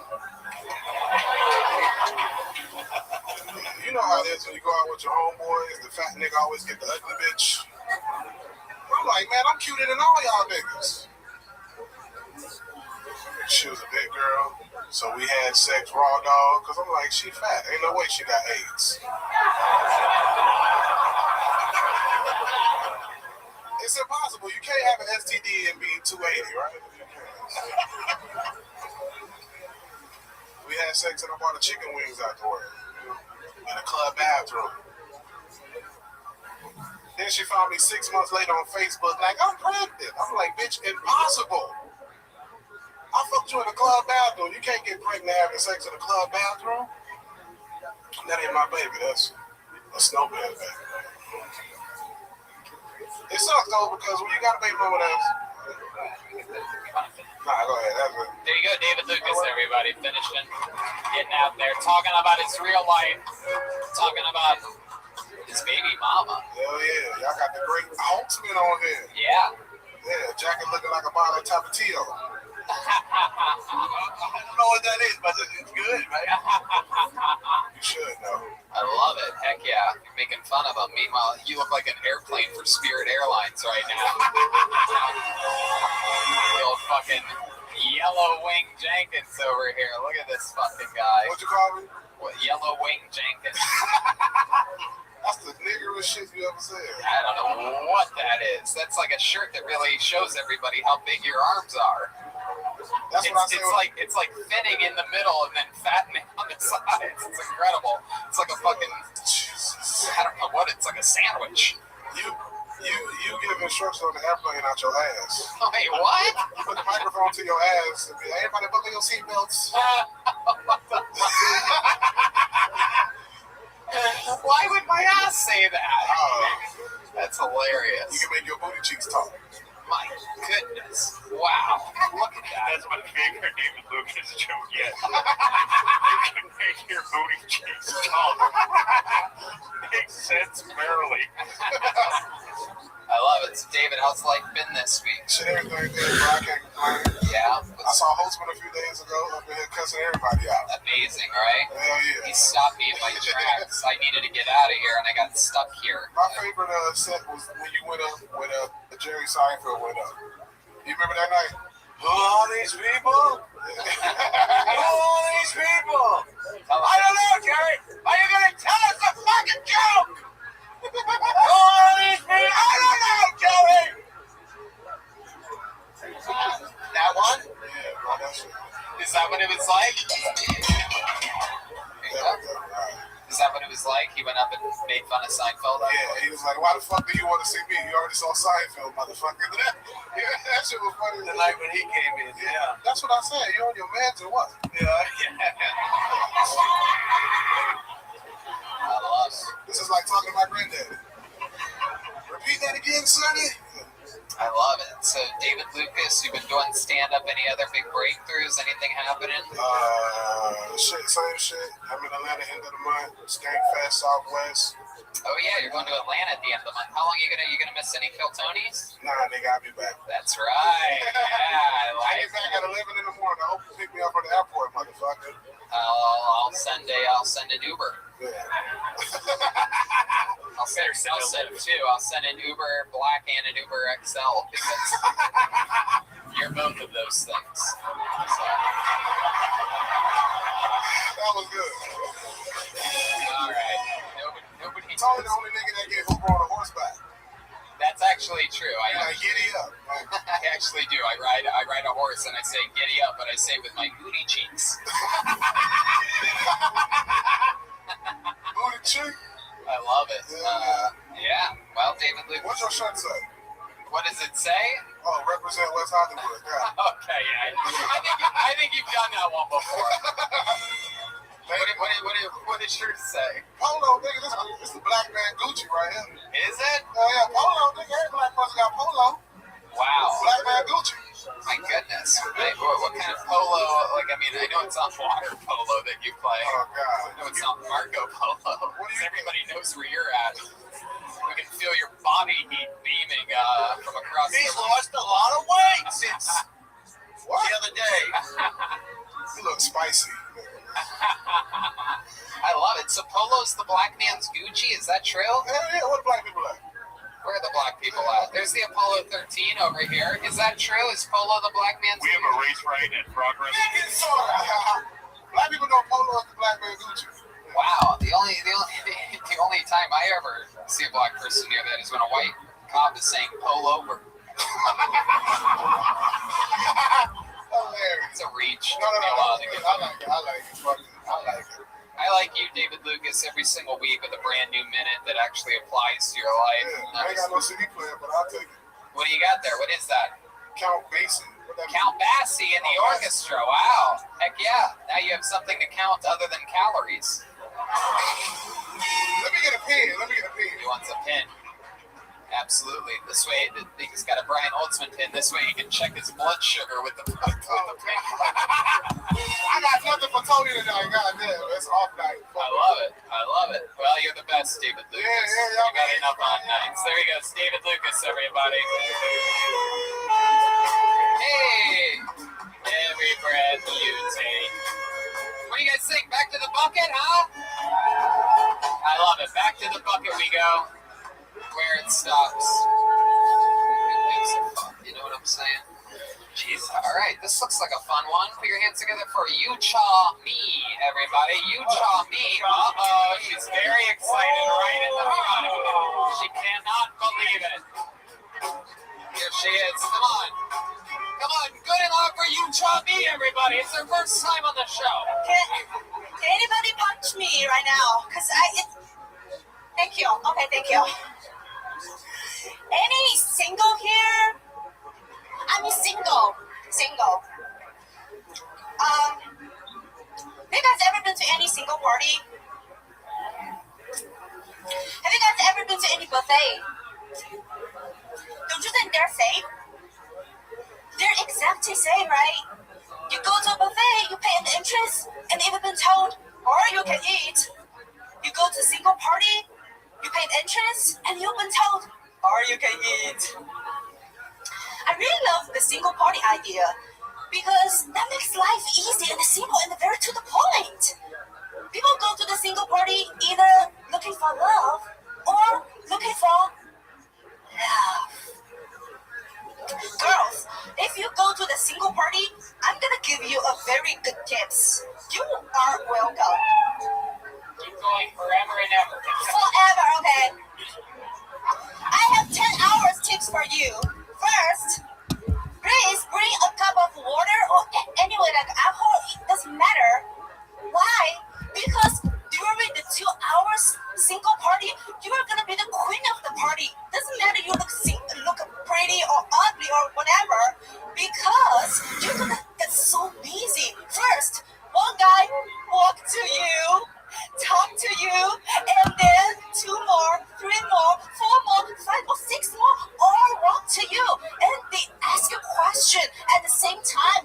You got super busy. Yes, I'm from China. No. Okay. You tell me. Okay. Oh no, I have 9 hours left. Oh shit, you go a long time.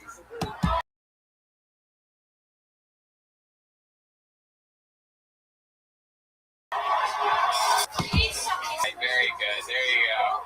Way to really ease into it, Red Band. Red Band. There you go. I love it. You Cha Mi, this is your first time on Kill Tony, correct? Oh, okay. There you go. It's my first time, and also this is my 5th time for the stand-up comedy. 5th time doing stand-up comedy ever? Yes. Hell yeah. I love it. Heck yeah. I'm sorry, can I have the napkin? Oh, she wants it. Sorry, because She's going to use it as one of those flu masks or something that they wear. Thank you. Oh, Jesus. Wow. She's just gonna cover her face when she left. He's gonna add it to his collection. He has this collection. There you go. Absolutely. You Cha Mi. Straight into the pocket of Brian. I'm still in the dream. I still need something. Punch me, sorry. Can I punch you? No, don't punch him. Don't punch him. Don't. You Cha Mi, just relax a little bit. Just let things happen to you. Now, Brian, I think we have a live Me Too happening on that stage. That's her name, Me Too? Yeah, that's her cousin. Very good. There you go. I'll just wait for that fucking sound effect to be over. There you go. Okie dokie. All right. Very good. Wow. That's the sound of Red Band coming in his pants, ladies and gentlemen. You Cha Mi, first time ever on Kill Tony. Very exciting stuff. I loved you in the movie Parasite. You were fantastic. Congratulations on your big Golden Globe, Best Foreign Film. Which film? Very good. So, how long have you been in America? 4 years. 4 years. And you are from China? Oh, yeah. You're from China. What part of China? Southern China. Southern China. Yeah. Is that the part that's protesting right now? I don't know. I don't care about political. You don't care about what? Political. Political. Yeah. Okay, very good. Does anybody else? I only watch Kill Tony. Yeah. Is that true? Yeah. Oh, okay. Do you know the very first time I was here, I do not know it's just like a lottery, you call the name. So I was so excited. People say, you're funny, go Kill Tony, you're gonna get famous. I was like, okay, I took a picture. I was sitting there and asked the comedian, how long this show gonna be? They said, until 2 a.m. I said, that's so exciting. And I took a selfie and I said, hello, I'm Annie, the Kill Tony, please support me. And I do not know, you just do the lottery, so.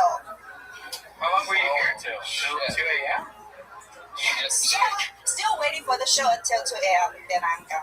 It was 2 a.m. I've never heard of a Chinese girl taking a selfie before. That's incredible. I'm not that.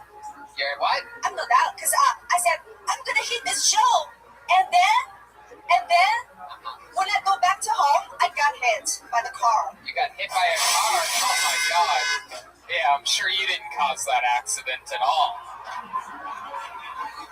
Very easy. Go on red, stop on green. What kind of car do you have? What kind of Toyota do you have? It's a vintage car. It's a Beetle. It's a Beetle. Mm-hmm. It's a Tiffany blue one. Tiffany blue. Mm-hmm. Very good. I love it. I think I've met her before.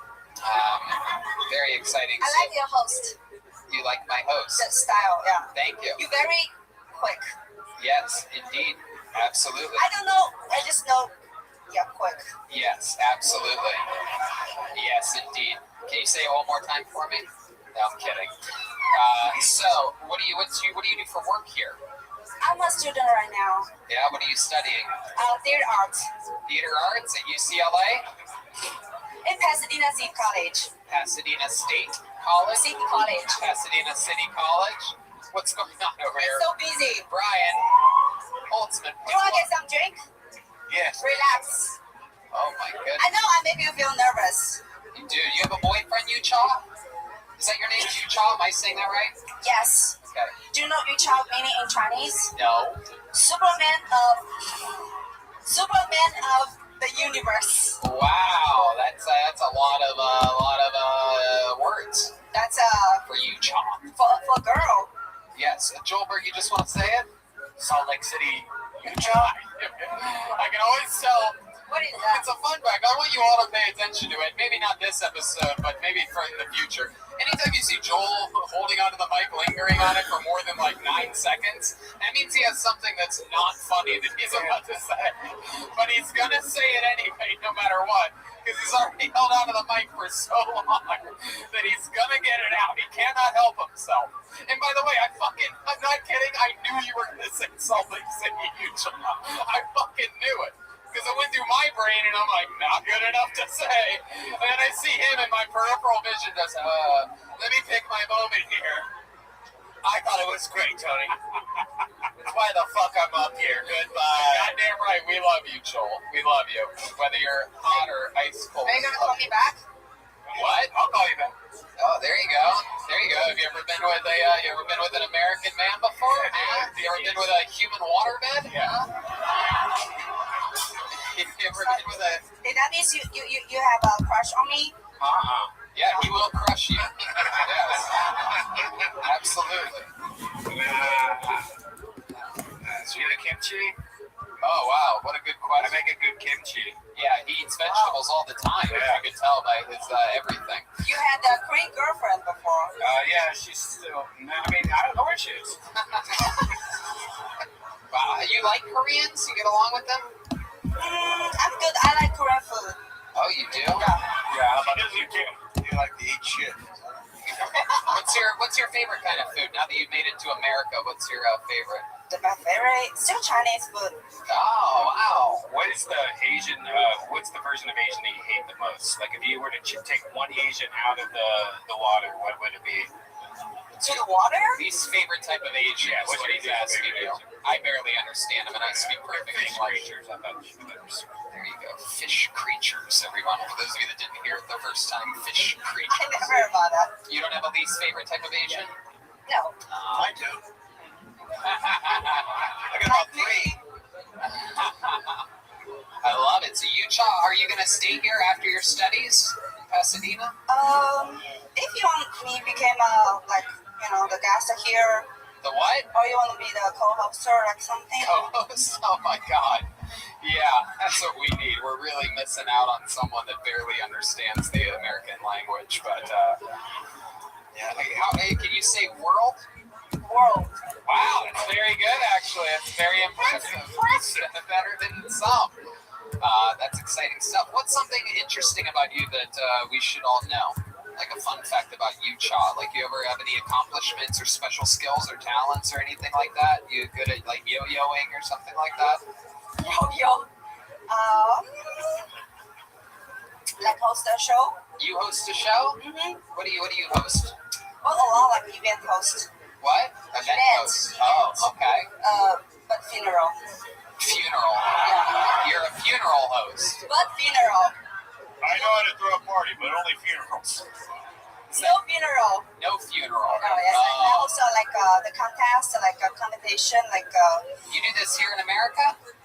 China.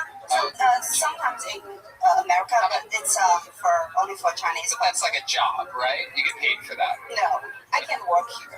Oh, Yeah, you can work. I cannot. Oh, yes, you can.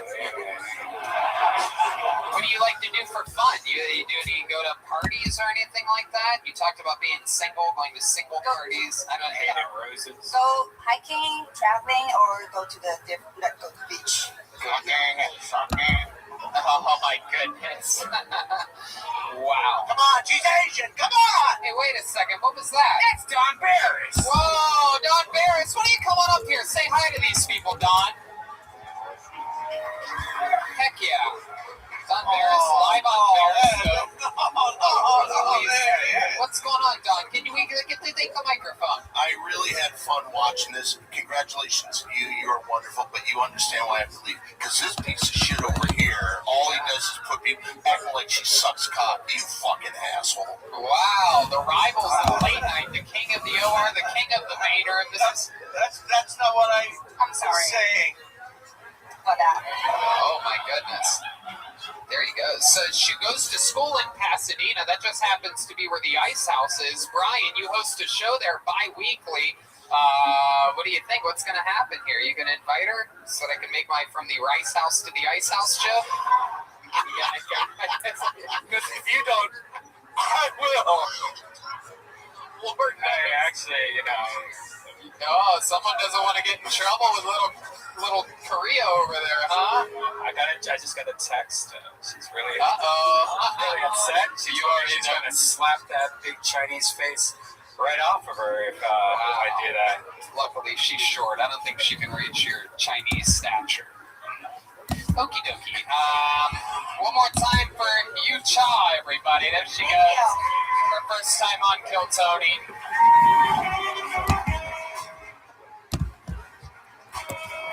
All right. Very exciting stuff going on here. Yeah, she's so cute, so beautiful, so sensual. Normally that would be right around where we end the episode, but what do you guys say we do something special here tonight, huh? Yeah. You guys like special things? This is great. Can you help me with that microphone? For the last few times the past few weeks, we found a young man who got pulled out of the bucket who's absolutely blown our minds. He absolutely crushes every time he's been near or on this stage in any way, shape, or form. We love him. We fell in love with him here on this show, and he's going to perform another brand new minute. And ladies and gentlemen, he's taken Kill Tony over by storm, and he's here for you once again. He came down with Lou Gehrig's disease a few years ago. He's been doing stand-up for only a few months. He's an improv, former Chicago improv player turned stand-up comedian that we find hysterical. Ladies and gentlemen, I present to you once again Michael Lehrer, everybody. Here he is. Wow. Here he is, live in the flesh. Come on, people, make some noise for Michael Lehrer, everybody. Set it off! Man, I'm a traveling comedian now. I love fun. Airports are like yoga pants conventions. It's a butt lover's paradise. Every lady looks like Spider-Woman from the waist down. I never leave home without my nurse/girlfriend. I'm real lucky, 'cause my disease causing me to cough and choke a lot. So holy moly do I come my brains out. I even let guys go down on me now. Mostly Uber drivers, some Lyft. But you know what? Half the reason I'm in the wheelchair is 'cause my dick's so heavy.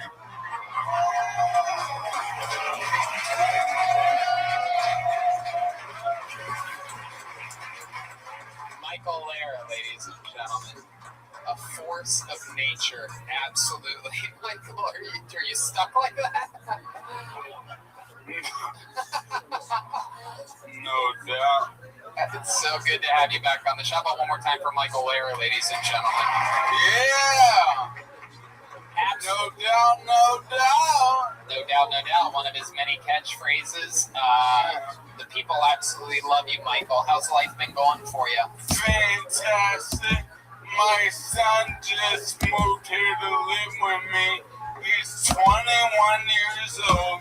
I wasn't there when he was born or for the first 21 years. But now I'm gonna make it up to him for the next 3 months.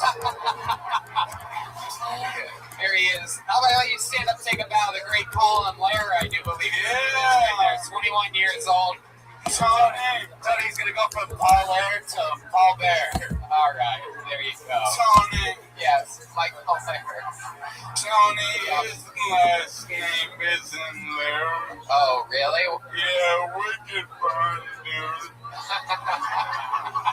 It's Heaton. I wasn't there when he was born. He doesn't have my last name. Well, you know what? At least karma hasn't come back around in any way to punish you for that. Agree.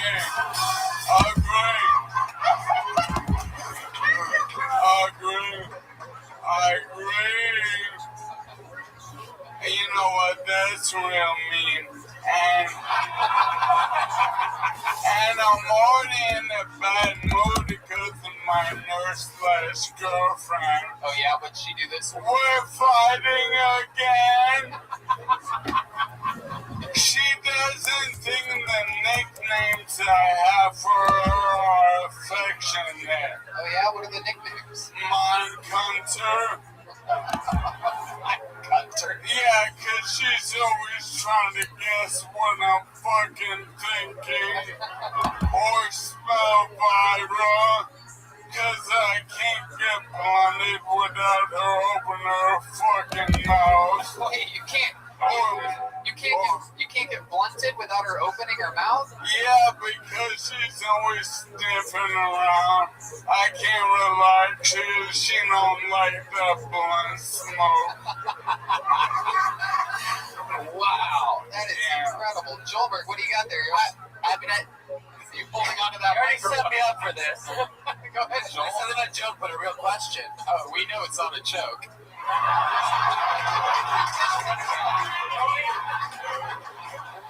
You said she won't give you the ass. I'm just wondering why not. It's like she should just give it up at this point. You know, you don't have so much to live. It's like, oh no, it's not because of her ass. It's because of my gigantic cock. Oh, I feel you. Yeah, no, yeah. Jesus, Joel, way to go for a high five. Don't high five the handicap guy. Don't high five the handicap guy. Yes. Oh my God, Joel. I've been saying that in my head all night, and I still did it. I do. My hands move slower. Let's go for one. Uh-oh. Hey, look at that. You almost knocked me down. So, you know, I mean, it's absolutely, I think it's to everybody incredibly intriguing, your story and your style, the fact that you come on every week just starting stand-up comedy and you figured out a way to take all of those years of Chicago improv training and turn it into a vessel for your stand-up comedy, and it's not easy to do. In fact, most people that have an improv background come up here try to do stand-up comedy, and they seem like they have Lou Gehrig's disease. Meanwhile, you have all of this experience and Lou Gehrig's, and you channel it to, it seems like you're on an absolute fucking mission to destroy. And so I'm the most dangerous man in America. I absolutely love it.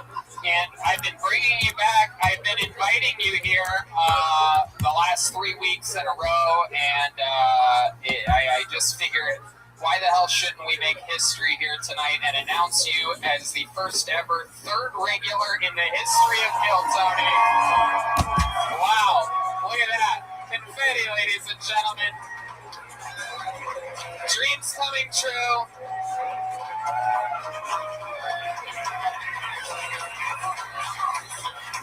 So, Michael, what do you think? A new minute every single week? You're gonna join us every week until the fucking until the old big goodbye? First off, I'm gonna plateau and I'm gonna fucking drive this chair all the way to the bank. You're goddamn right. And will I be here every Monday? No fucking doubt, y'all. I love it. Well, there you go. Michael Lear, ladies and gentlemen, the newest regular on the show. Michael, stay up here. Wait.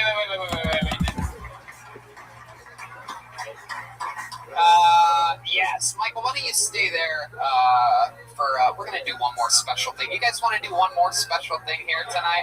I know what you're thinking. You're thinking, wait, I'm a big Kill Tony fan. That's unbelievable. They have 3 regulars now for the first time in the show's history. Actually, I think there was a moment where we had Ken Congdon, Sarah Weinschenk, and Ali Makovsky, but who cares about that years ago? This is exciting, and now it's happening now with 3 destroyers of the universe. But and you must be thinking, wait, why would I just heard the exit music for the show? What could possibly be more just as interesting, if not more interesting, than Michael Lear becoming a new regular? Well, my friends, I have a surprise for our friend Joel Jimenez that's here tonight. Joel, are you here? Well, it just so happens that Joel has a favorite band in the world, and that band is called Black Flag. Everybody, that's Joel's favorite band. And it just so happens that the drummer from Black Flag is here tonight. And it just so happens that the drummer from Black Flag is Mexican. So what do you guys say we have a Mexican drum off? Yeah. Hold on. Ladies and gentlemen, I present to you the drummer of the band Black Flag, Isaiah Gill, ladies and gentlemen. Here he comes. Wow, this is epic. The first ever Mexican in a Mexican drum off. The first ever professional drummer in a Mexican drum off. Get back there, Isaiah. We're going to talk to you for just a second on that little side mic. Make yourself comfortable. Isaiah, welcome to the show. How you feeling tonight? You having fun? I am, yeah, this is great. You excited to do a little drum solo for us? Sure. All right. You guys excited about this? Now, let me remind you that if you win this, you are the new drummer every Monday for the band Kill Tony. You take Joel's job. You can basically do the exact same stuff that he does. You can just hold on to the mic for 9 seconds and then say something not that interesting. Also, wow, Jeremiah just has no idea what he's doing up here tonight. You are just a little lost puppy up here. There's one camera there and one there. You don't want to block both of them. Just sit back here, Jeremiah. I ain't told me to move. Yes, get out of the fucking way. You're stand anywhere. Oh my God. Wow, no wonder your bicycle got stolen. Here, take another step back. This part isn't about you, Jeremiah.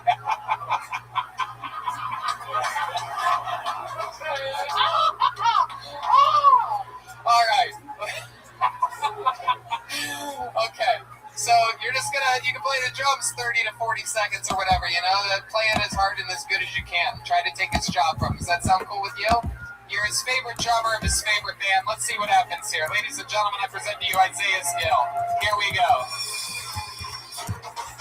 Oh, shit.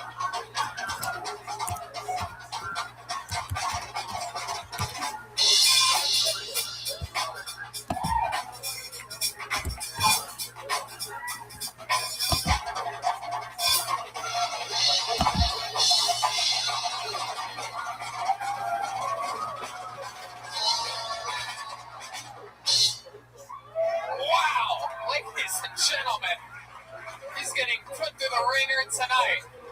This is exciting. I can't wait to see how he's going to compensate here after a rocky episode. I bring out his favorite drummer in the world to possibly take his job from him. But I will tell you this, he's undefeated all time. He has said numerous times that he will die on this stage before before ever losing a Mexican drum off. Let's see what happens. He's going up against his favorite drummer. I present to you undefeated all time, the one and only Joel Jimenez.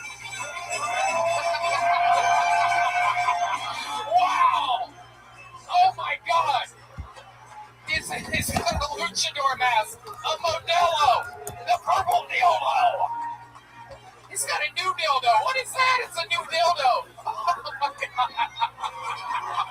What the fuck, man? Oh my God. He just deep-throated a dildo. He threw his can of Modelo. There's a luchador mask on the ground. He's bringing out the troops again. Jeremiah blocking every camera somehow. He's taking off the purple dildo. He's got one dildo around his neck. He's wearing the gold singlet that we saw for the first time just 2 weeks ago. He's furious. Ladies and gentlemen, I present to you the reigning, defending, undefeated drummer of Kill Tony, Chober.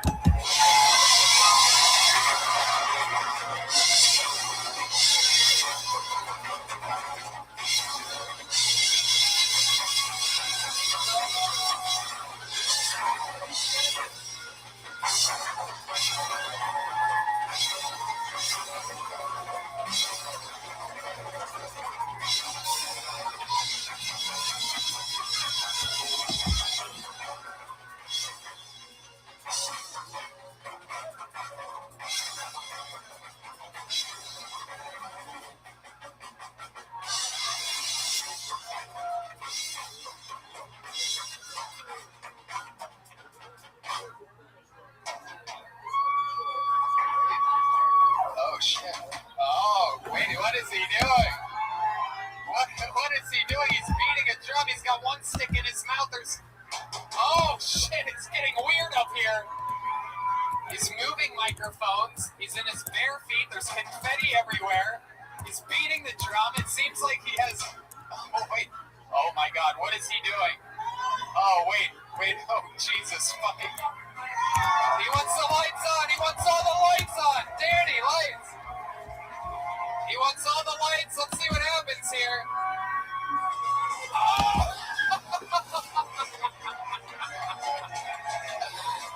The crowd goes wild. Oh, my God.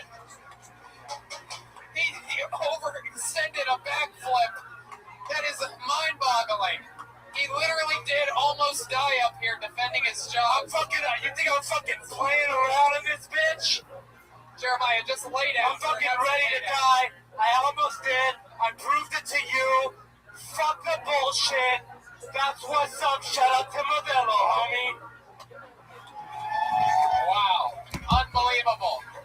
All right. Well, let's see what happened here. Isaiah, take a step out here. How many of you have Isaiah Skill winning this competition? Wow. A lot of the comedians portraying Joelberg, stabbing their own kind in the back. Incredible. How many of you have Joel Jimenez winning this? Wow. Wow. Tonight he beat his own favorite drummer, ladies and gentlemen, and still the drummer of Kill Tony, it's Joel Jimenez. Thank you so much, Isaiah Skill. How about a hand for the great Isaiah Skill, everybody? Come on. Wow, what an episode. Mind-boggling. Look at this amazing drawing from the great Ryan J. Evelt, everyone. While you sat there doing nothing, he drew that. How loud can this place get for the one and only Brian Holtzman, everybody?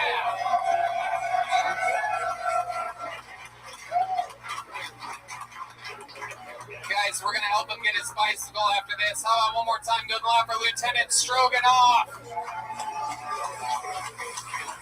You can catch Jeremiah Watkins headlining all around the country. Tahoe, Buffalo, Syracuse, Albany, all that in February. JeremiahWatkins.com, the Big Gay Calendar, still for sale. Who would have guessed that? Jeremiah Wonders, I'm sure there's a new episode out. Yeah, a new episode with Pete Holmes. He returns to Jeremiah Wonders. Check that out. The video drops on Wednesday. And I got a new merch store up at JeremiahWatkins.com, so check that out. JeremiahWatkins.com, the new merch store. Get yourself some merch. How about one more time? Silent but Deadly Chroma Chris, everybody, huh? Chroma, what do you think about tonight's episode, huh? All pros and no cons, Tony. There you go. That's a cop joke. How about one more time? He almost died up here. Joel Jimenez, huh? Come on. He's an official sponsored artist by Ludwig. You guys gotta change my name to fucking Joel the Giant Killer, Joelberg Jimenez. All right, there you go. I think I broke my foot, to be honest. Why does it look like Joel has my nose and a leg lock? Because I do. Man, I mean, this is crazy. In true Black Flag fashion, I had to rise above tonight. Thank you guys. I love you guys. Wow. Powerful. The fun train never ends. It just keeps going. San Antonio, Houston, Calgary, Vancouver, Swansea, La Jolla, Ventura, Boston, and Austin. Red Band? Hey guys, check out DeathSquad.tv. We have Brian Holtzman's new podcast and David Lucas and Lloyd Montgomery's new podcast. So check it out. That's right. And make sure you follow Brian Holtzman on Twitter at Holtzman Brian, Facebook Brian Holtzman, website BrianHoltzman.com, and Instagram Brian Holtzman. Thank you, Tony. We love you guys. Good night, everybody. Thank you so much.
San Antonio, Texas.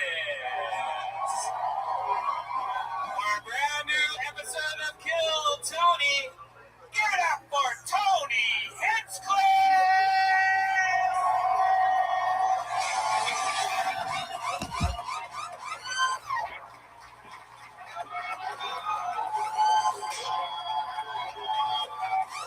San Antonio, come on, make some fucking noise!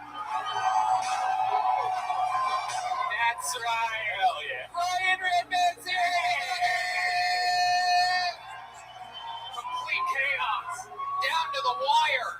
Things are crazy. You guys ready to have a great fucking night tonight or what?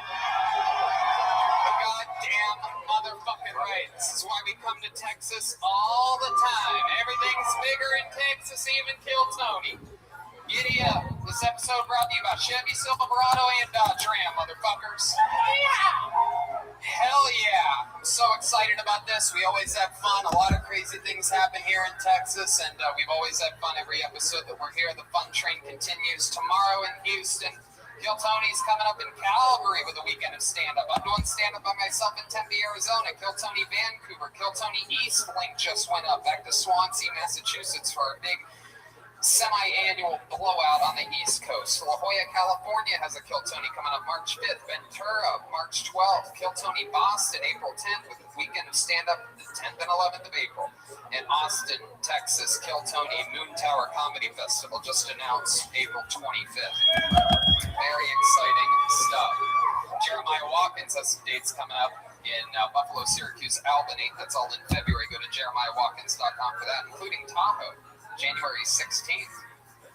That happened yet? Nope. Didn't happen yet. January 16th. Man, my goodness. You know, I've just been flying around. We got names cut up absolutely last second. I mean, the reason why I made it here was because we forgot one thing. We had to cut up the names. I told the sound guy, who may or may not be just a tad autistic, I told him to get scissors, and he was moving slow during the sound check, and I told him to run. I go, I need you to run. I need you to get scissors and run, motherfucker. And I didn't realize until afterwards that I told him to run with scissors. And, but we made it. How about a hand for Lawrence back there? Yeah, everybody. We love you, Lawrence. Great work tonight. It's a badass dude. You know what's great for autism and anxiety?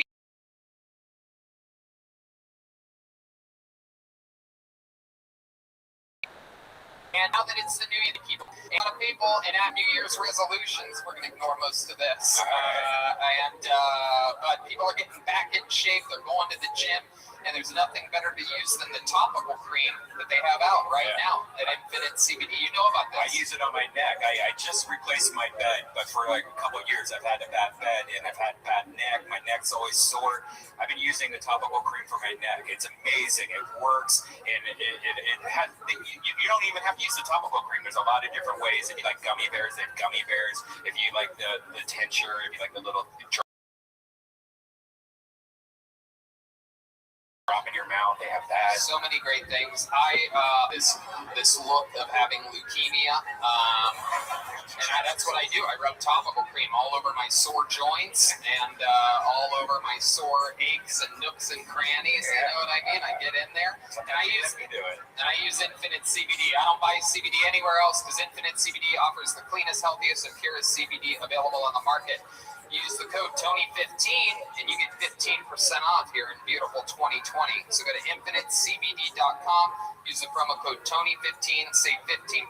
If you're a fan of this show, support Infinite CBD. Get some for your sick parents or grandparents. Tell them to try it out. It won't get them stoned. Tell them to enjoy the repercussions of new medicine at Infinite CBD Tony15. Very good. As smooth as always, Red Band. Just as smooth as fucking butter biscuits. I'm excited about this. As with all the road episodes, we go guestless for these things. We like to keep it to the central core. We know you guys like us the most anyway. We don't need some fucking comedian here to promote his goddamn crowd work special coming out or anything like that. You know what I mean? Cluttering it up, trying to be funny, saying jokes that we made fucking years ago on this fucking show. We try to keep it refillable, have as much fun as we fun. They don't listen to the show, so I can say whatever I want. I can call them, all of our guests, a bunch of hacks, and no one will ever know. Anyway, but one thing we do have on these shows, believe it or not, we flew with them today. It's a band, ladies and gentlemen. Yeah.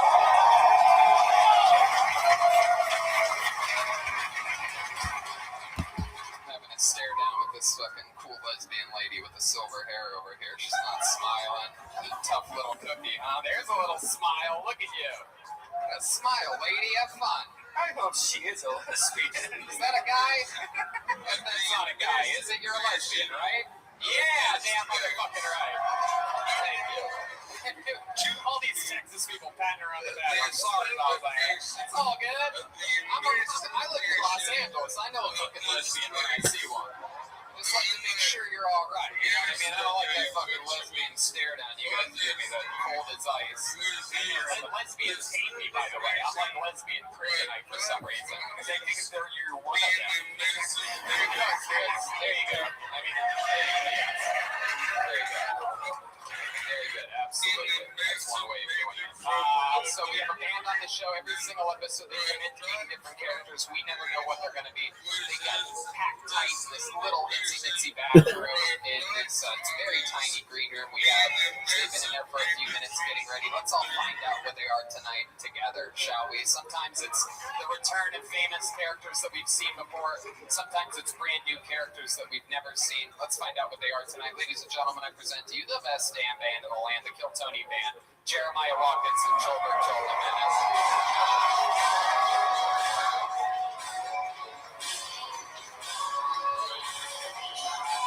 Let's see what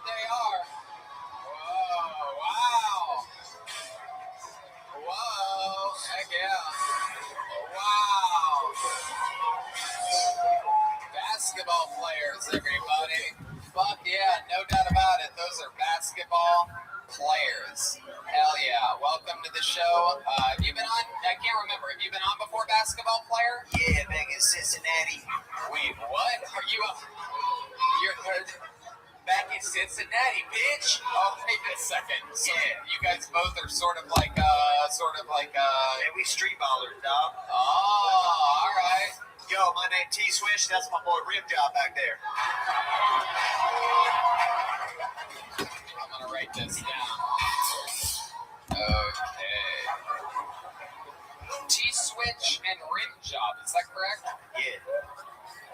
T-Switch and Rim Job. We play for the PPB, people playing basketball. Heck yeah. It's the only league that allows karate. Wow. Well, I'm glad you're here in San Antonio because no one needs more new, better basketball players than the Spurs. Am I right, people?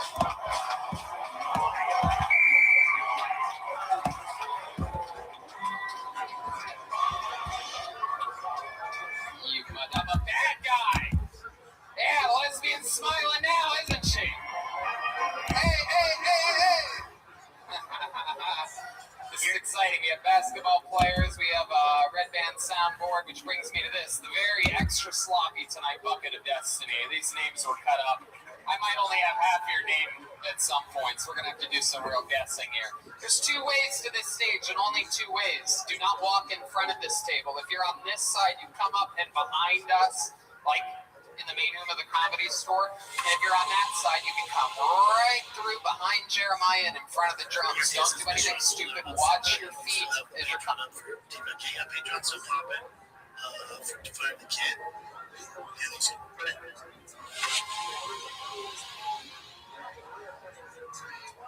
Martinez says, Mission Gold now runs the value. Do you still have the Patreon up for T-Mac? Yeah, Patreon still popping.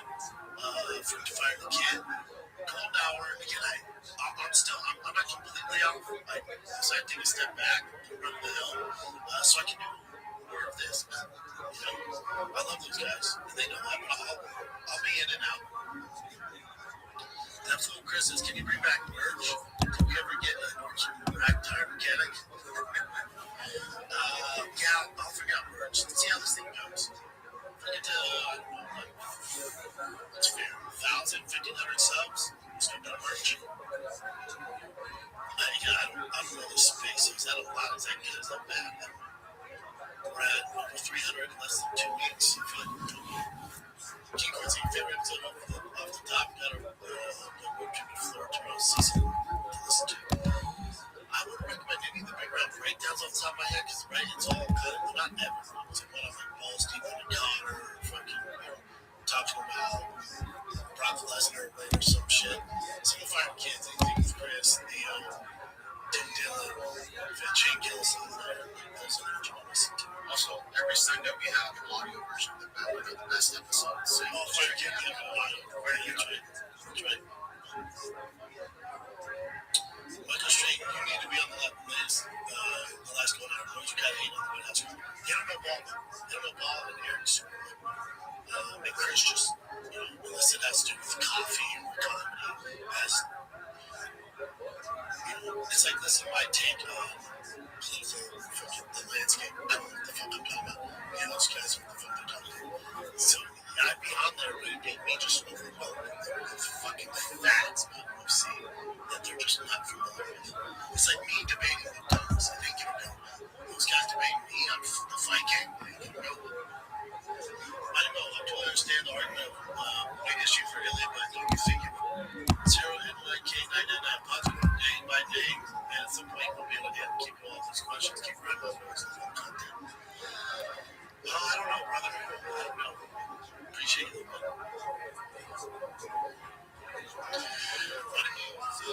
Side note, glad to see you doing well, dude. These streams have been sick, and I've been so much happy and passion for MMA. It's a perfect name for you. Makes my birthday better. Thanks, brother. Yeah, man, we're doing well, dude.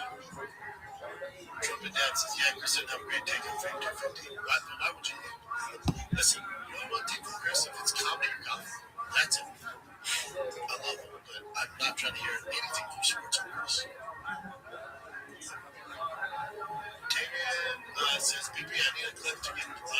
on my pod with the mic. Your boy Aldo is not busy right now. He's in Mexico doing shit. He's the only guy I know who goes on a 10-day Mexico trip. Let's get wifey on the live. I want some really story from her perspective. Maybe back up on kid. Probably find the kid not this. This is more fight centric. No. Trumpet dad divorce. What was his first question? Oh, yeah, Kristen, I would rate take a 50-50. Yeah, what do you mean Trumpet dad divorce? In terms of Chris? Damien, 7-5 stick win memberships. Mark, the ground club, what up, big dog? Terry Bird says, have you ever been to Hershey Park? Over the summer, so my wife and I meet you. We might feel there twice. I'm sublime, but I'm only 5'6" and no funny business. Where's Hershey Park? Out in, that's far. Pennsylvania? Yes, that's right.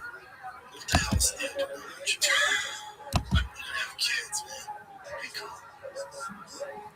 So Brendan Schaub officially quit the Golden Hour podcast. He said he's going to be on the air from the time. No, he's not. He hasn't been on in like a month. No, really, because when he's supposed to didn't assume any of that. He's just going to continue going live, especially because he's got over 300 paid members now. So that's what, that's $5 a pop, about $1,500. YouTube takes quite a bit of that money, but still, I mean, some great extra cash.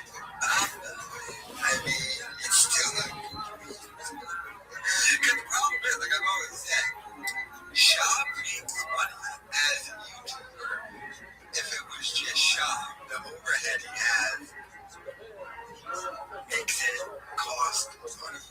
The studio, I know it's the storage.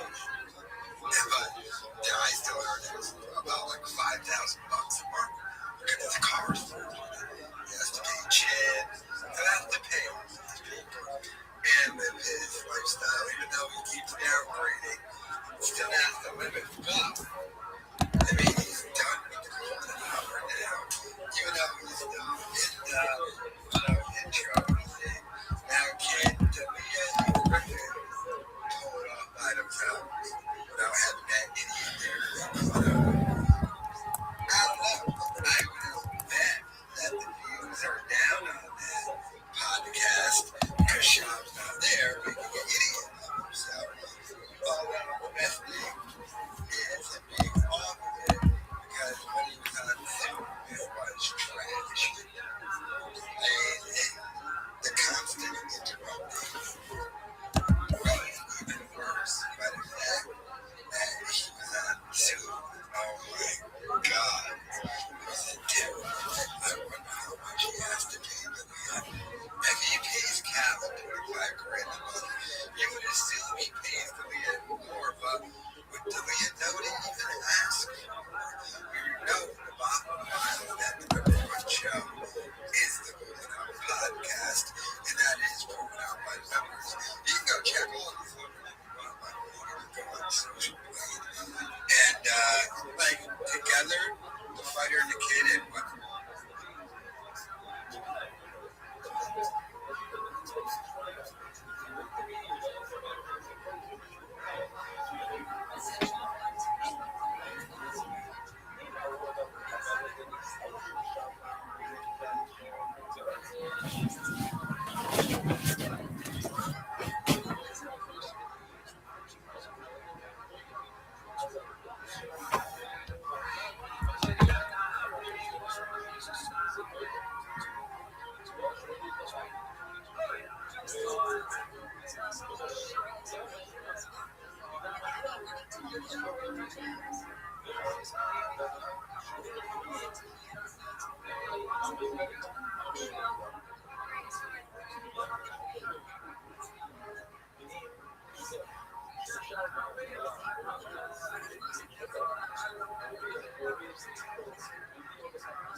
There's fire hazards. Be safe. I know you're nervous, and then it all turns into a blur if your name gets called. But please, as you get close to the stage, try to focus. Take your time. When we say the names, Lawrence is going to turn on the house lights for a second, just like this. Maybe a little bit more juice than that, Lawrence. Maybe a little bit more, Lawrence. Maybe more so they can... Okay, you know what? That's good, Lawrence. All right, turn him down, Lawrence. Very good. You know what? Fuck it. Let's just have them trip everywhere. I put your name out. You come to the stage. You get 60 seconds uninterrupted. You know how it works. You know your time is up when you hear the sound of a kitten. Means wrap it up then, or else you're going to bring out the angry West Hollywood bear. I'm sorry. I fucked that up. You're going to bring out the angry Main Street bear. There you go. Very good. And then we talk to you about your life. I ask you a bunch of questions. Try to answer them honestly. Give us something to work with up here. We try to find out what makes you different than everybody else who's ever been pulled out of the bucket before. Like the angry people find out their real stories. One of the guys' stories that turned it backwards. You guys ready to start this fucking thing at San Antonio? June 2019. We were here in November 2018, and we're back in January 2020. Our first episode of Phil Tony on the road this year. We're on a lot of We're about to announce some crazy worldwide stuff, but it starts right now, right here, with you in San Antonio, and your first comedian growing up tonight, getting an uninterrupted 60 seconds. Goes by your name, Nate M.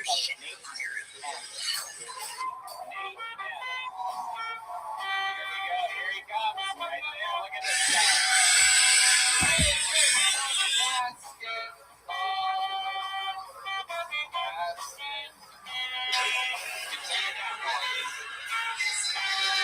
There you go. One more time for Nate M, everybody. Already complaining about the renovations of these. God, it's such hard work for her, not having to work or anything. But you have to think about it from her perspective. They went from this house in California to this house in Austin, Texas. And now they're in this house in Austin, Texas. Along this way, not even a pool. And look at her. She is not happy about it. This is not what this dummy signed up for. And she can't even get a G-Wagon. She doesn't care what year, but not happening. So, Sean is almost completely broke at this point. And he has no other investments than anything else, even though, of course, he lied about that, especially when he made the statement, I make more money in others other than YouTube and stuff. Well, if that was the case, you would just do the other stuff and not YouTube anymore, because you're a liar and you have no investments in anything else. But the downgrading every year is so sad and so pathetic and so dumb, because the same thing is going to happen. So they ended up selling that first house for, I think, 3-point-something million. Then they bought, so, you know, the California house. Then they bought this for like 3.5 million, and they up having to sell it for like 2.7 million, and bought this for I think 1.1 million. He keeps losing money on every deal. You have to remember, he moved to Texas to save money, but he didn't know about property taxes. By the way, his kids are gonna be like weirdos now, probably, because they keep switching houses. They're like military kids. They keep being moved around. But you can tell how furious she is. She made a video talking about how it was her birthday month and she wants to celebrate every day and get a gift every day. Then like a week later dropped a video. I was like, can this month be over? I hate it so much. I wonder how much he's lied to her about her life. When he started nagging about, yeah, babe, you're going to move to Texas, because you have to remember, she talks about California all the time because she misses the LA lifestyle. She still calls it home. She calls LA home. The only way, by the way, he got away with this move is his in-laws live with him. Remember, he bought her mom a house that he had to sell that too. That was his apology to his wife for getting busted cheating on her again. And so now it's going to be him, his wife, his kids, and his in-laws. God knows what people come with them in this house. And she's furious about it. She hates it. And by the way, why did she hire a renovation company? I thought that's what she did or her dad did. But probably got like a discount or something. It's probably just her dad and, you know, the other people, they are Mexicans, you know, they know some people probably can do stuff like that, but this whole thing is sad and it goes into everything. It's why Shop is so trying to push his kids into sports. Because Shop has this mentality of, if my kids can make it in sports, they can save our livelihoods and stuff like that. Even though at the end of the day, Shop's dad is rich, but I do think that he might have hit the gut off with his father. And his dad's probably like, dude, you can't blow your money on dumb stuff. Go get a real job. Didn't you go to college or something? But all it is the kids in the sports thing. By the way, it's kids have no real athletic ability. They might be big, but they'll just be big and slow like him. That's why he never made it in sports. But all that money, what do you think he can give his kids? The greatest education that money can buy. You know, private schools and tutors and stuff. Not even a thought in these two idiots' minds to do that. They have, Shop has said publicly that my kids aren't going to be good at school. Like he is already admitting. So God forbid.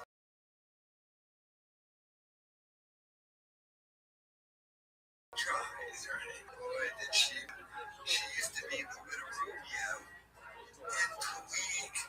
She used to be, you know, one of those thotties that got passed around in the, you know, the rap scene of like rappers or like the sons of rappers or guys who had like one hit 10 years ago. Like Joe Budden probably hit this at some point in time. Something like that. But like, yeah, like she has to be curious about the constant downgrade. And it's not going to stop. I remember he's still paying more just to be around Joe Rogan. That's what he's paying for. Remember, he lied about the more land thing, but he specifically picked a house that's like 3 miles away from the house he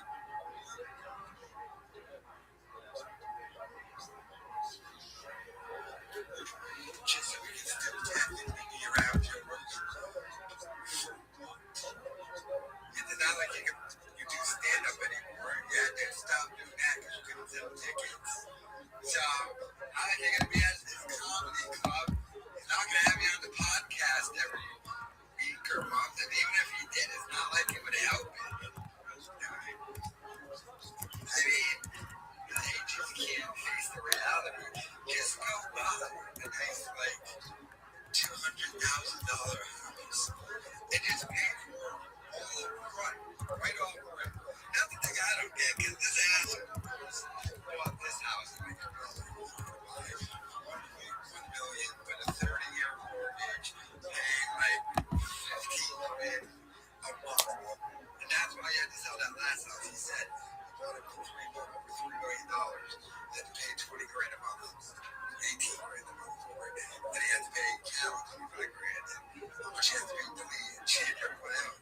Like, just get a nice $200,000 house or $400,000 house. And since you probably got, you got that much money you can put down, then just buy it out. Not gonna do that. Not gonna do that. You know, they're going again. This a complete and utter failure to Texas. It was a downgrade she had to accept. But it's dawned on her, even if she left them, she wouldn't even get anything at this point. What's she gonna get? Unsold bottles of Panther thick whiskey. What's she gonna do with that? It might work out a new way. If they get divorced, she might have to give him some shit. Like him and Cal, bunch of them all the time.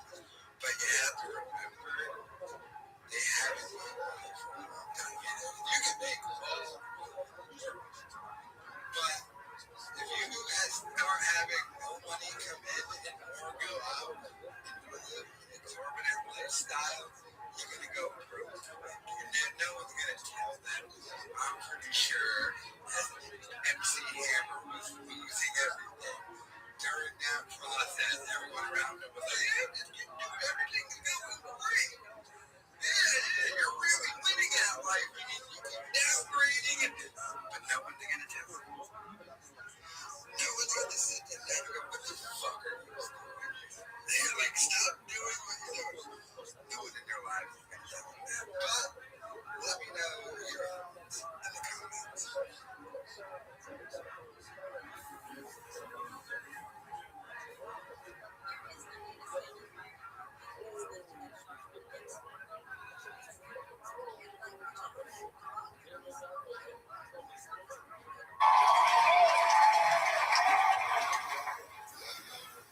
So does anybody else not give a fuck about global warming? Like, what other situation are you complaining about more t-shirt and flip-flop weather? I think we all love that, right? They always come back with, well, no, you're not looking at it close enough. There's the polar ice caps that are melting and the ocean's rising. So, I love the ocean. The ocean's great. Nobody teach you pussies how to swim? Then they go into the, well, no, you don't understand. California, it might go underwater if we're not careful. What a shame. From where I'm from, one last one. Where I'm from,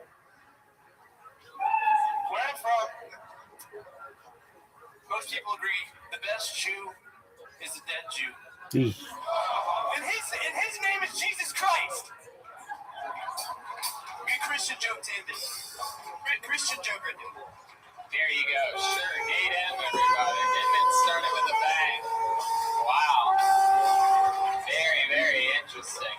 The old dead Jew misdirect there after a little diss to global warming. My goodness gracious, Nate. Are you okay? Are you angry or something? No, I just was really not expecting. I know nobody expects it, so you. Right. No, I love it. This is great. You knew you were coming here tonight? Yeah. That shirt, did you roll down a hill to get here? Like, I mean, what exactly? It was wadded up on the ground next to my basket, but I just had done the laundry a little bit, so. Did you say basket?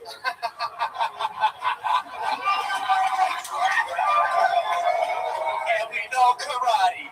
Wow, there's our first Joelberg chant of the night. Fucking 2 minutes into the show, this guy's already sinking 3-pointers. I love it. Heck yeah, that shirt is a I mean, I very rarely do I ever see anyone in a moment like this that they prepare for, right? And that shirt has more wrinkles than the fucking Golden Girls, dude. It's incredible. I've never seen anything like this before. Do you do your own laundry? Who does your laundry? Tell the truth, Nate. I can tell you're loading up a lie right into this fucking rifle that you call the brain right now. Do you choose your shirt before you wear it? Is that a chewable shirt? Yeah. She goes, she says, who does your laundry, Nate? Well, it's your mother, isn't it? When it gets done, she does my laundry. My wife does it like 3 out of every 4 times, probably. So your wife. Before private data is done. Oh, hell yeah. You ever give her the old knuckle sandwich for that thing? You seem like the kind of guy that has some old school beliefs, right? Fuck global warming, dead Jews, beating your wife. Am I close on this one? Sounds about right to me. Right? You ever hit your wife?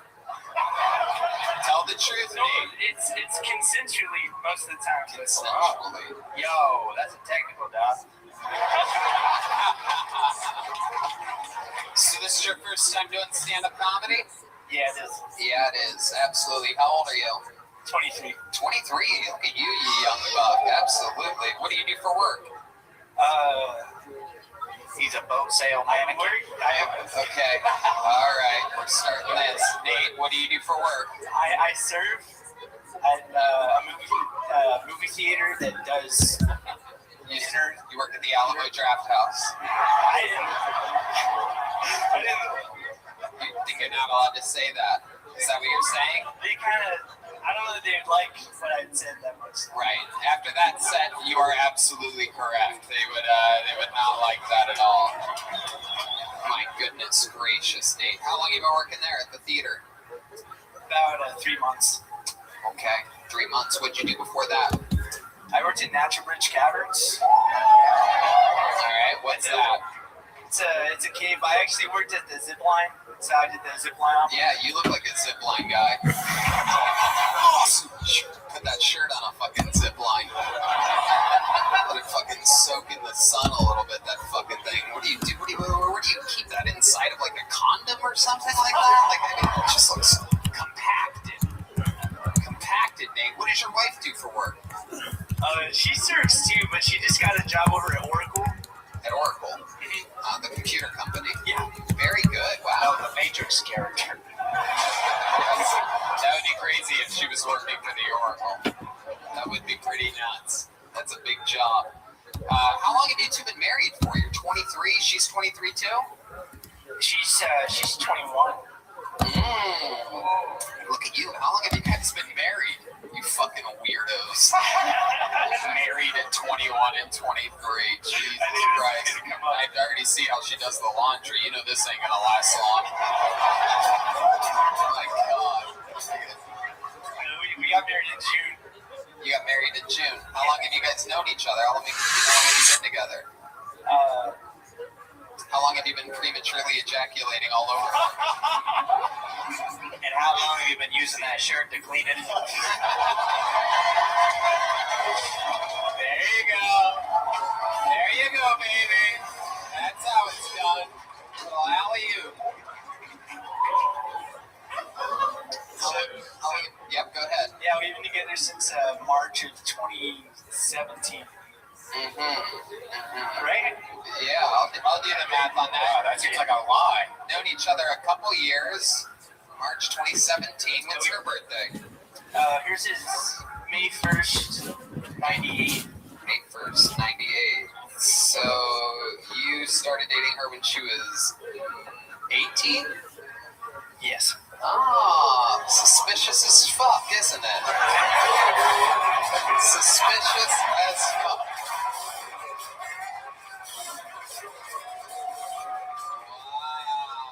Wow. Nate the Snake over here. Look at you.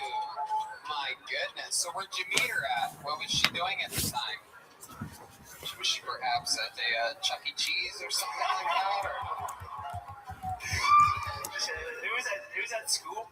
Oh, wow. She was in high school? What the fuck were you doing there at the age of 19, huh? No, she was an early senior. So yeah, I bet she was, dude. And you were a late freshman, you know what I'm saying, dude? No, we met at Texas State. Wow, Texas State. What's that? What's that mascot? The Armadillos or something? Texas State? The pedophiles. What is that? What are they? It's the Bobcats. The Bobcats. I always call them the Wildcats, but it's the Bobcats. There you go. Absolutely. Hell yeah. So there you are. So you were 19 and she was 17, right? No, she was 18. I was 20. Ah, that's pretty crazy because you said that you're right. All right, now the math, I guess, sort of works. It's very close. Very close. So you got her being born March of 98. All right, I guess I'll allow it. And in 2017. All right, I guess so. So that's fun. And so what did you study at Texas State? Oh, I was political science. Heck yeah. And do you use any of that while serving tables at a movie theater? That's pretty much why I'm serving tables. Right. Yeah. Right. What are some of your goals? What do you think is going to happen now? I want to join the San Antonio Fire Department. Hey, look at that. I'm sure they need someone. Yeah, look at this. This guy's going to be a fucking hero. Absolutely. Why? What makes you think you look like a firefighter, dude? Yeah, dog, you wear moccasins right now, bro. What are you gonna do? Fill in for the Dalmatian or something like that? You're just gonna clean the pole?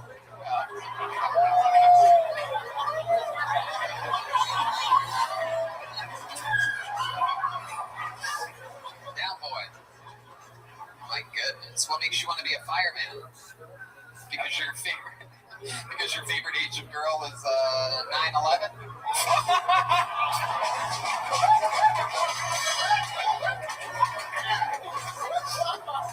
Yeah, I guess I want to be a firefighter, so, have a good time with the boys.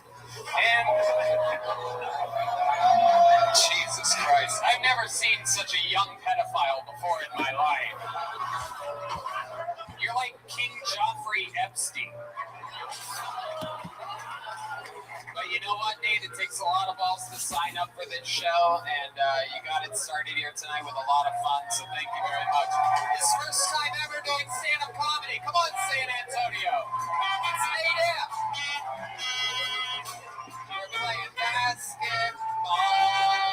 Motherfucking basketball. All right, we got another name out, and sure enough, like I said, we have the half of someone else's name as well. I mean, it was me cutting these names. I couldn't leave it up to Lawrence. Look at him back there. The lights are still on. He has no idea what's going on. I cannot take orders.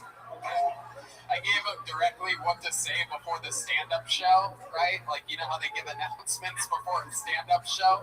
And we run a pretty tight ship. We do this all the time. In a lot of places, they'll say, before we start the show, give it up for your headliner, Tony Hinchcliffe, this and that. People clap. And they go, also here, Brian Redban from Joe Rogan. They clap. It's this long, horrible process. So I told him exactly what to say, right? Cell phones off. No recording. This is before the stand-up show, not this part. You're allowed to take pictures and videotape moments of this if you want. But anyway, this is for the stand-up show. So I said, here's what you do. No cell phones, no pictures, right? No recording of any kind. And now your first comedian. Are you guys ready for a great show? You can do better than that, because it always works. And make some noise for your first comedian, Joel Jimenez, right? And he goes, perfect, I got it. I repeated it 5 times, right? And then the show starts, and I told him to keep the door open because I wanted to hear it, because something told me something was going to be a little bit wonky about this intro. He goes, no recording of any kind, no cell phones of any kind. Are you guys ready to start the show? Come on, you can do better than that. Well, in that case, let's get ready to rumble. Ladies and gentlemen, Joel Jimenez. We were dying in the green room. We literally died. I had to come back to life. I pulled another name out. You guys having fun yet? Here we go. Your next comedian goes by the name of Ishmael Ali. Ishmael Ali. Dreams are coming true. Here we go. Here comes Ishmael, everybody, right there. He's a serious man. You can go lights down, Lawrence. One more time for Ishmael Ali.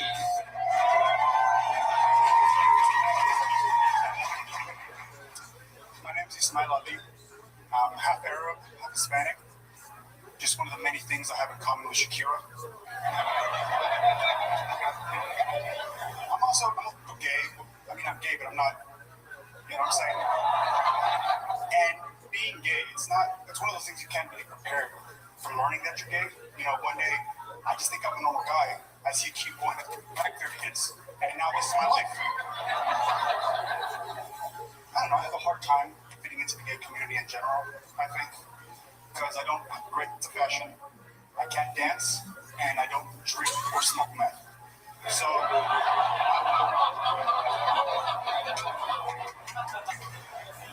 had an ex-boyfriend who actually did the last two. You know, he was a skinny white boy. He's a recovering addict. You could tell, you could see in his bones, you know, he's skinny, flat, round. I think he was a poltergeist, though, because he wound up ghosting me. Ishmael Ali, everyone. Very good. Awesome. Great job, man. Very good. How long have you done stand-up for? Just a few months. Fuck yeah. Look at you coming out, guns a-blazing, talking about real-life shit, talking about stuff only you can talk about. Half Hispanic, half gay. Shakira worked. I fucked that up. That wasn't even supposed to be. Half Hispanic, half Arab, you're gay, everything worked. A full minute. I would have guessed longer than a few months. That's a solid performance. Absolutely. You're from Texas, born and raised? Yep, San Antonio. San Antonio. There you go. Absolutely. Hell yeah. My goodness. It must be hard being coming here. You've known you're gay for a long time? Since I was 15. Since you're 15, how old are you now? That's your quinceañera, dude.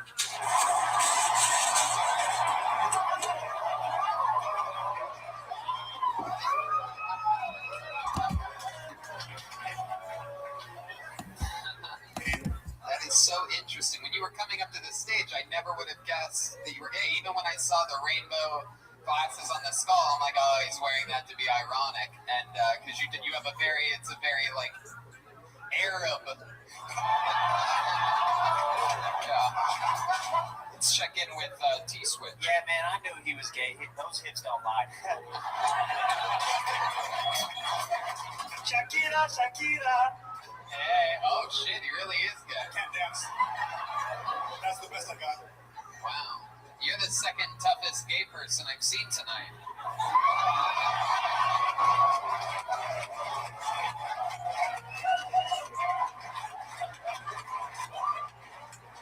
I love it. So, awesome, man. You've been doing this a few months. Is it tough being a gay guy in Texas? You know, everybody here, I always come out guns a-blazing and joke about it right from the beginning of all my sets in Texas, how manly the men are and how fucking tough everybody is. Now you're a pussy if you ain't a tough guy, drive a truck and all this. Here you are. What's that been like for you? I mean, I have a harder time convincing people that I'm gay than not, so. Right. You guys are like, you ain't gay, dude. Go on, suck my dick if you're gay. Go on. I know I ain't gay, but I don't think you're gay either. Come on, suck it. Check him at T-Switch. Yeah, this dude realized he was gay when he started teabagging on the truck nuts here in Texas.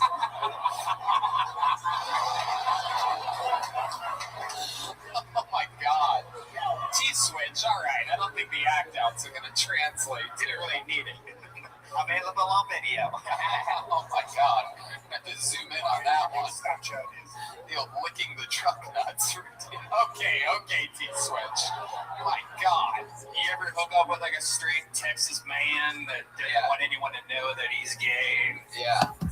I mean, you don't even. You don't know I was gay. I mean, I wanted people to know, so I bought skinny jeans, a cardigan. I tried to list for a while, but it just didn't work out. You tried to list. I tried to list, but it didn't work out. Can we hear it? I mean, I haven't done it before. That didn't have an S in it. It just isn't me. There wasn't even an S in that. You have to say the San Antonio Spurs. Yeah, man. Yeah, man. Tony, teach him how to do it real quick. Yeah. Nobody has a gayer list than me. It's true. Again, this is it. All the low-hanging fruit that we've heard a million times before. Tony's gay, everybody. Tony's gay. I talked about it for an hour in my stand-up set, but yes, here we go again. I guess so. So, I mean, when I bought skinny jeans and a cardigan, people thought I was straight for the first time ever. That's how gay I am. All right. Anyway, so what's the gayest thing you've ever done? You're an Arab. You ever been part of like a kebab or anything like that, you know what I mean? You ever get some of that fucking Euro meat in your butt, you know what I mean? Squirt hummus all over the place. Honestly, kind of like I said, half Arab, so I grew up Muslim. So I was basically in the closet up until this year, last July. So I can fuck with most of like that gay shit. Right.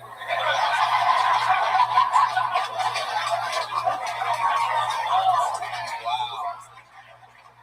Some Muslims, so that means when you're getting butt fucked, you have to face east or something like that? Mecca from here to my northeast, so depends on where in the world you are. Wow, that is so interesting. What kind of Arab are you? Palestinian. Your dad's Palestinian? Yep. And do your parents know about this, you being gay? Oh, yeah. Yeah, what does your dad say about it? He didn't believe me. He said, we talk about it later, and then haven't spoken to him since. Is that by... Go ahead. What were you going to say? I had to call him to tell him. Is that mic a little bit janky? Can you keep that mic right next to your mouth? All right. I think it's I had to call him to let him know what was up. Right. I told my uncle first, who was like a father figure, but he kind of kicked me out. Right. I was at UT Austin. He kicked me out. My cousin let me in, and so it was right after that I started being self actually. Wow, look at that. I mean, that's how it happens. You find yourself. Did you end up graduating from the University of Texas? Barely. I had one class that I needed to pass, otherwise it would take a whole nother year. And I think the professor felt bad for me. I graduated with a 69.87 in that class. Oh, wow. So, wow, 69 is something that's hard for a gay man to do. And it's shitty nose. And if he's doing this a 6911. Yeah, look at that. Look at that. But you got your diploma. But yeah, no one loves a longhorn more than you do, am I right? Fuck yeah, dude. Absolutely doodly. That fucking spread offense you guys have over there. Alright. What do you do for work? I actually have a third round interview tomorrow, so I'll be in between jobs, but hopefully tomorrow I'm going to get my job in Austin. Oh, okay. What's the sales position? Very good. Yeah. Fuck yeah, man. What else? You currently have a boyfriend or anything like that, or are you just sort of dating around? No, I don't have just been looking out. Hopefully I'll be moving to Austin, and I'll find. Give me that fucking microphone. This fucking thing, what's happening? This microphone's so much from Texas that it hates the gay guy. Hello, yes, 1 and 2, 3 and 4, absolutely doodly. It's a little bit of a wobbly connector here. Lawrence. Yeah, we have another bad cable. Lawrence, we gotta get you, buddy. Come on, Lawrence, you motherfucker. Lawrence, you gotta come up here and expose yourself to these people. If you make out with Ishmael, I'll give you $20. What? What did I say? Lawrence has his own chant happening here. This is incredible. Only in San Antonio do they chant for the... Tony, we're about to have Lawrence of Arabia right now. Hey, Lawrence and Arabia all at once. He's got a stack of cables that all There he is. broken. Lawrence, everybody. Here he is. Everybody loves him. Everybody knows Lawrence. Lawrence, you having fun tonight? I will if we get a good core. You're goddamn right. I told you he was a little bit autistic, everybody. Come on.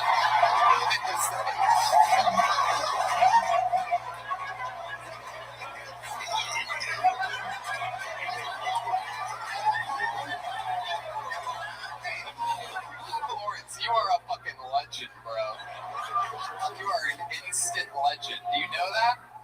No. You know what? Let's try a little experiment because I feel like it's going to work if everybody just holds it by that part. So why don't you just stay close? Okay. And we'll just have everybody hold it by that part. I've been around long enough to know that you just have to. Oh shit! Supposed to do it or? Oh shit! Lawrence, how do you feel knowing that there's a gay man that close to you? You know what they say about the.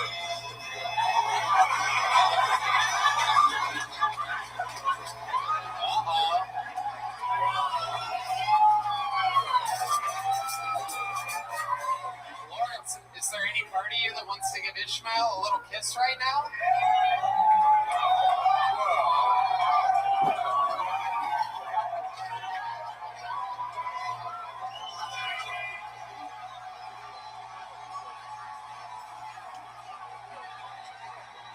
This guy's losing his mind. Hold on, let's see what Lawrence is about to say. There's a part of me that wants to give you the kick.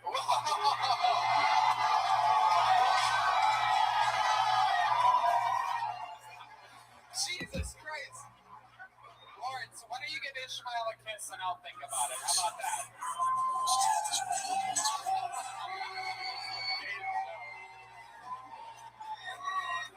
All right. I thought about it. It's not happening, Lawrence.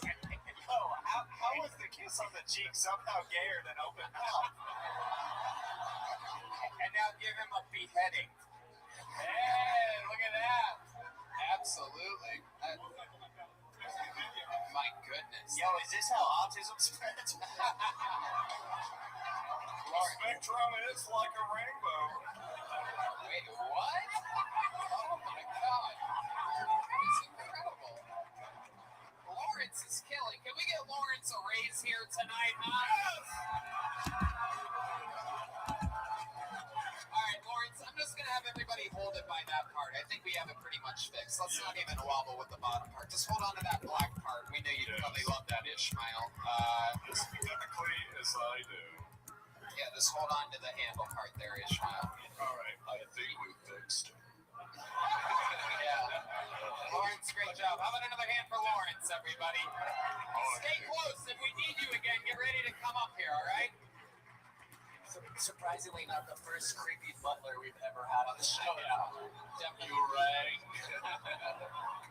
Definitely not. Ishmael, I mean, you are unbelievable, dude. You are a diverse, very special creature, very rare in these parts of Texas. I love that you're owning it. I love that you're out. If your uncle and your father don't respect your decisions, just know that here in San Antonio, over the years, things have advanced, and these people seem to be very welcoming to a person of your type. And it's an evolved time that we live in, and you should be very proud, because there might be a half Palestinian, half Hispanic kid out there listening right now that feels gay, that's afraid to come out and chase his dreams, and here you are doing it in the heart of Texas. So if you can do it here, you can do it anywhere. Ishmael Ali, everybody. Booyah. Wow, what a show so far. Very exciting. Hispanic, Arab, and gay. That's as much diversity as I would expect in an entire episode of San Antonio Kill Tony, all with one human. Wow, it's an Old Navy commercial.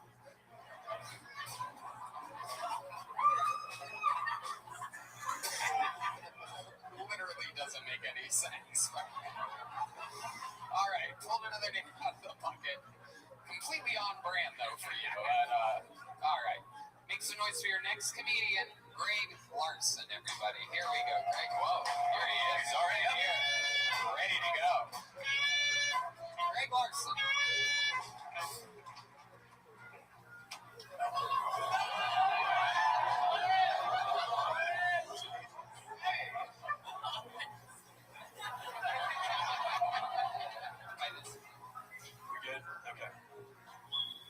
One more time for Greg Larson, everybody. I'm a ghostwriter, which means I write books for people who can't write themselves. My oldest client is 95 years old. So in his case, I'm his actually almost a ghost writer. His name is Carl. Carl's like a classic creepy old dude. He always says weird stuff to me. The other day he said, "You know the only difference between rape and ravishment? Salesmanship." Which is awkward because his book is about sales. I was like, "Carl, you really got me rethinking that chapter on overcoming objections. Where did you get this information?" My mom didn't call on my birthday again. I mean, she's like dead or whatever, but she sent a card. Sound effects. So loud. Love it. So here we are. Greg, you are a writer? Yes, sir. That's true? That's what you do for a living? Yep, author and ghostwriter. How long have you been doing that for? About 3 years. What do you mostly write about? Sales? that's some of it. A lot of like CEOs want to have books in their industry. Very interesting. Very interesting. Did you go to school for that? Yeah, I have a master's degree in creative writing From Old Dominion University in Virginia. Old Dominion University in Virginia. Very, very cool. And how old are you? 31. 31. You've been doing stand-up for a couple of years? I've been doing it seriously for about 3 months. How about not seriously? Got on stage for the first time about 12 years ago. 12 years ago. Absolutely. And then you took a little break. Yeah, I think I got like embarrassed with bombing so often. Right. And just stepped away from it for like 10 years. Absolutely. Here you are. This is your, so you've been doing it a couple months here in San Antonio? I know, I live in Austin, so I do open mics there. Very cool. It's a pretty big scene there in Austin. I don't think a lot of people know that Austin might be the 3rd, 4th, or 5th biggest comedy scene in the country. That wasn't a joke. It's like a few people trying to get like ahead of the joke. Like no, that's a real one, guys. Greg, interesting. How'd your mom die? She starved herself. So she had a long mystery illness for a long time, and she decided that she was just going to end it by stop eating. Wow. Yeah. My goodness. I know one lady in this room that will never stop eating. That's a eating pussy joke. Natalie, you didn't like that one? You don't like... No? It wasn't food, it was eating pussy. All right, forget it. Do you ever write your own books, or do you only... Yeah, I basically do ghostwriting to support my own writing. My second memoir is coming out next spring. You ever ghostwrite something and go, man, I should have kept that for myself. Yeah, you can't. Somebody else's work. Right, you can't really do that because it wouldn't get published if it was under your thing. Because it's just the fast way of doing it, and a much easier way to make money is having someone else pay you because they want that recognition. A lot of people don't know this, but I made a lot of my first money in show business, writing jokes for very famous comedians.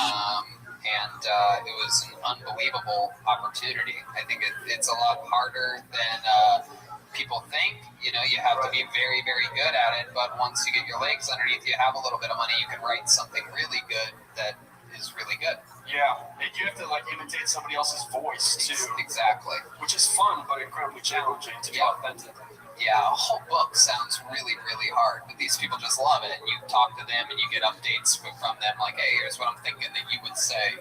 Well, I do phone interviews with them, so like I transcribe those interviews, so like I'm able to get like some of their voice in that. Right. But yeah, it takes a lot of work to nail down most people's voices. Interesting. You have a, what's your love life like? Is it Ishmael Ali? I wouldn't complain. I met her through, I do couch surfing, so like I host people from around the world. They like to crash on my couch if they need a place to stay. So like competitively or like... And yeah, she's coming up from Costa Rica, and we just like... Have you met her before? I'd never met her before. She just like sent me a request like, hey, I need a place to crash. And usually it's a very platonic situation, but like we just connected. We kept talking. Yeah. Dude, you're about to get catfished like a motherfucker, bro. What are you going to do when she can't even fit on your couch? I met her last week, and that's when we got, I don't know, we met fiance show. You met her. Yes. Yeah, she's about to steal your identity, bro. Yeah. That's what's going on here. She had a good butt.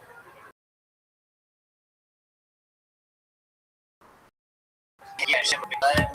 Costa Rican. Yeah, people know the famous Costa Rican big butt. Has anyone ever come up to you from the back and say they love you as the host of Hot Ones? Turn around. Hey, there he is. I get to see shit that you guys don't. And yeah. Hey, your back of the head references are on top. I love it. Rib job back there. So you met her last week. She came up from Costa Rica. She stayed on your couch, but she didn't even end up staying on your couch, did she? She made it to the bedroom, didn't she? No, because there's a weird vibe. Like there's this I don't know, there's this unspoken like power dynamic there that I didn't want to like take advantage of.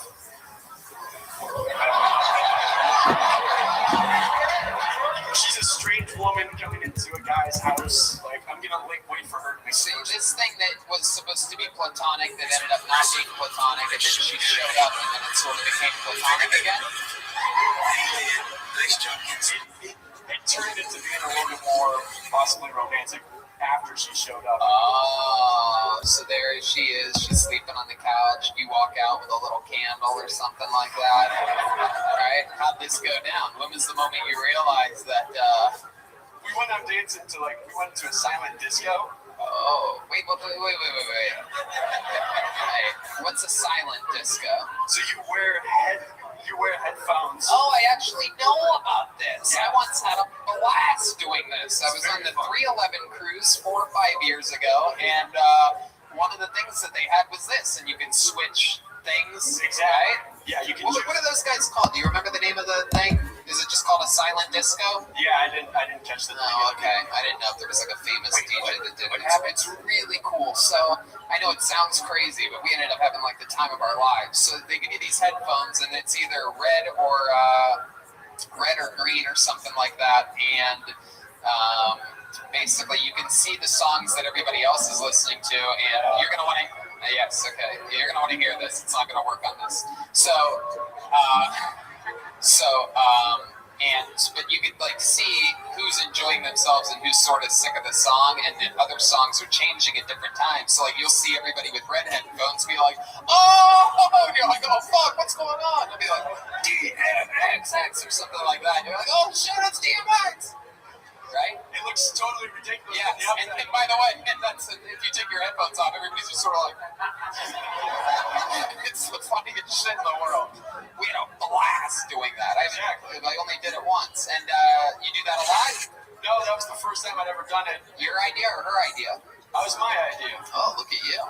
I love dancing. You do? Well, you know what? Why don't you give us a little? Now you can hit that. Put that mic in the mic stand, and you have to let it rip, Greg. I'm telling you right now. Oh! Whoa! Oh my God! Whoa! Wow! My goodness! Somehow you are gayer than Ishmael Ali. I just got word that after seeing that, Ishmael's now straight. Back to you in the studio, Tony. I just got word that Ishmael Ali's uncle is no longer talking to Greg Larson. What was Bill Burr doing? Wow, yeah. You're like Bizarro Bill Burr. Yeah. I'll take it. Vulnerable and not that funny. No, I'm kidding.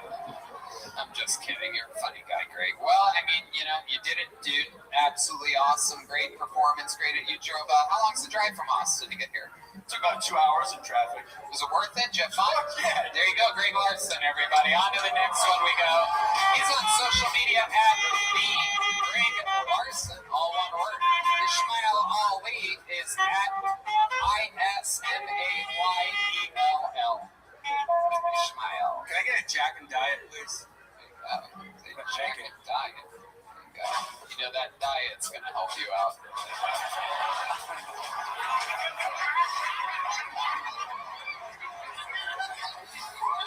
Ooh, he's so concerned for his health. Yo, same team, dog, same team. All right, make some noise for your next comedian, Justin Trenchin, everyone. Justin Trenchin. Here he comes. If you like pina colada, different song.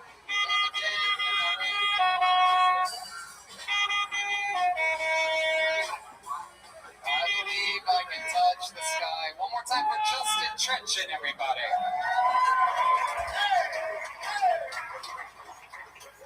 Is anyone in here have a small mouth?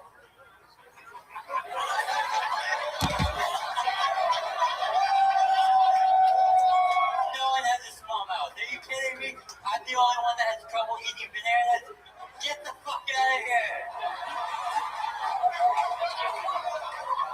Dude, I can't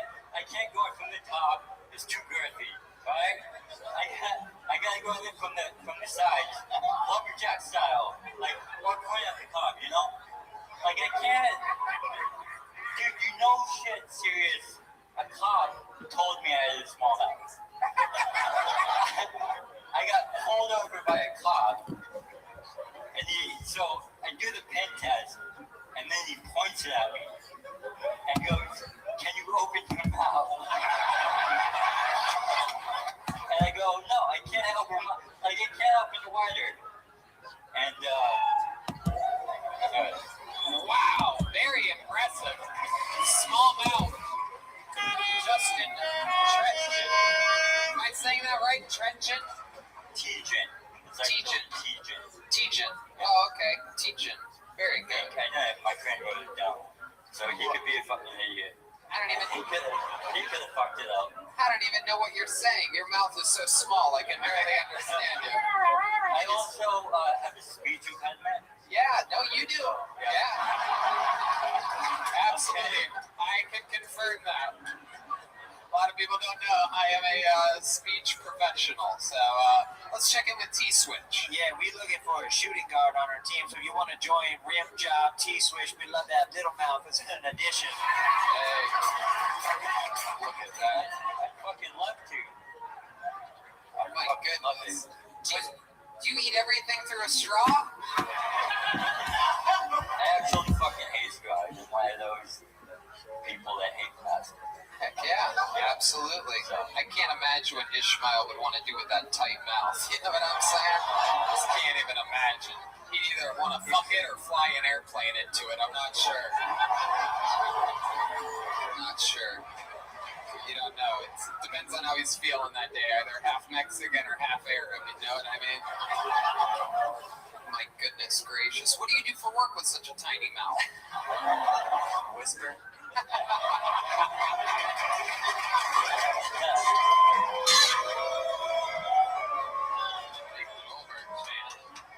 I work with kids with disabilities. Oh, wow. Someone you can really relate to. They have small mouths and speech impediments as well. Yeah. I love it. That is so cool. How long have you been doing that for? I actually have a disability, so I fell into it. Oh, what's your disability? I have muscular dystrophy. Oh, muscular dystrophy. Actually, the reason why I got the test is the cop that had a DUI. Right. It's like, I have a disability, I can't do the test you want me to do. So he had me do the pen test for a fucking long time. Remind us all one time exactly how muscular dystrophy works, because we have a new regular on the show, Michael Lair, that has Lou Gehrig's disease, ALS, and we've learned a lot about that as of late. Oh, some of you know. Very good. I'm interested to know a little bit more about muscular dystrophy. It makes your mouth shrink. That's the first sign. Then what happens? I'm actually the wrong person to ask because I don't like to find out about my disability because I think it's gonna like psychologically block me from doing shit if I find out more. That's why I don't research AIDS at all. Yeah, I told him. I just let it ravage my body, and I purposefully shut off Philadelphia halfway through the movie. Same thing with the Freddie Mercury movie. Same thing with Forrest Gump. He puts Neosporin on all his sores. That's true. I just rub a little Jack and Diet on him, and CBD, if it is CBD. That's right, the topical cream. I use the Promoco Tony 15. Go ahead. Jack and Diet is working a lot better on you than Red Band. Wow. Even smallmouth's making fun of you. Oh, God. Yeah, I'd be that thin also if I couldn't eat anything. Jesus Christ. You can't even blow a bubble. It just flies out of your mouth. Oh, my God. Red Man is done taking this shit from you. You're the one that orders the petite fillets. Oh, my God. Take that, bitch. You probably have big nipples, though. All right, Red Man. All right. Let's relax a little bit. Let's relax. I love it. Red Man. Justin, how long have you been doing stand-up comedy? About 6 years. 6 years. Awesome. All of it here in San Antonio? No, actually, I'm from Phoenix. Oh, wow. Did you drive here? Yeah, I drove with my friend. Oh, we have 2 shows here and New York. Oh, very cool. When are your shows? Friday, tomorrow, and Sunday. Tomorrow and Sunday. Where are they at? I don't know where the Friday one is, but I know the Wow, you are so good at promotions. It's incredible. I don't even know where you drove all the way here. You're like, who gives a fuck? I'll show up. All my fake coordinated, but I know I'm at the secret group on Sunday. Oh, in Houston. Yeah. Oh, well, when do you go to Houston? Friday. Sunday. Look. So what are you doing here on Saturday?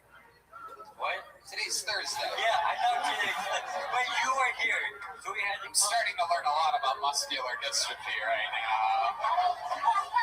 He's actually really smart, but the thoughts can't make it out. Like a tunnel that gets smaller. So it's Thursday, and then you have a show tomorrow here, and then Sunday you're at the secret group in Houston. Yes. We're at the secret group in Houston tomorrow and Saturday. Did you know that? Yeah, you guys are sold out, right? Yeah. So. But technically you can sign up and stand in the other room, listen and keep an ear out, or keep a small mouth out, whatever you want. Listen to hear if your name gets called. All right. Okay. It's possible. I mean, if you're going to be in Houston, my point is you could be there and we'll all hang out, maybe have a drink or something like that. You know what I mean? You just got awarded what we call the bronze ticket, where you're allowed to sign up even though it's still sold out and hang out with us possibly after the show. Yeah, that's true. That's true. Anything else crazy we need to know about you, Justin? Anything else about your life? Any fun facts about you that you think makes you different? Any special skills or talents or anything like that? No, not that I can think of. No? What do you do for fun?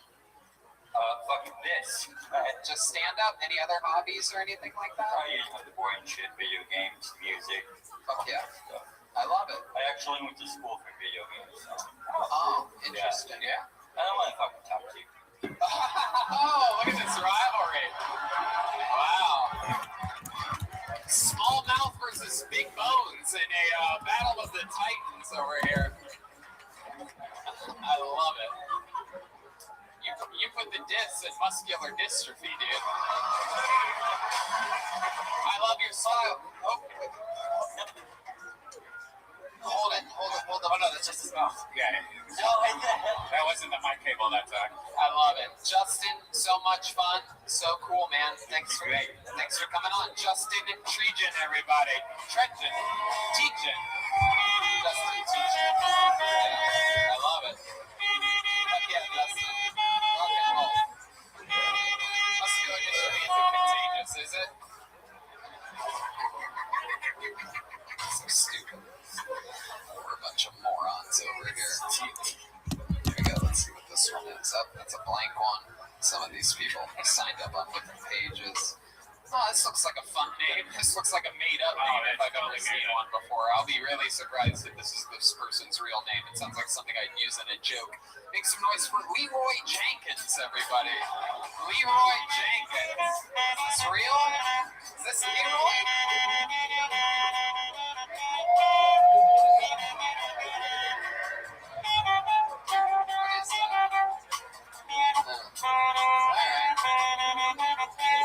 It's Leroy Jenkins. Wow, come on, Leroy. There you go. There he is, Leroy Jenkins, everybody. Make some noise for Leroy, everyone. God damn. What an audience tonight. Hi. So, any single people in the crowd? Let me see a hand. Of course you are, you fucking faggots. Oh, I'm sorry. So, any of my niggas out there? Yeah! Yeah! Oh, yeah. I see you with the fucking crowd. Alright? Hey, bloods in the cribs? It's cool, it's cool. I'm drunk as fuck. I'm pretty sure most of you are. Alright? Why the fuck you laughing, man? Why the fuck you laughing? Wow. Leroy Jenkins.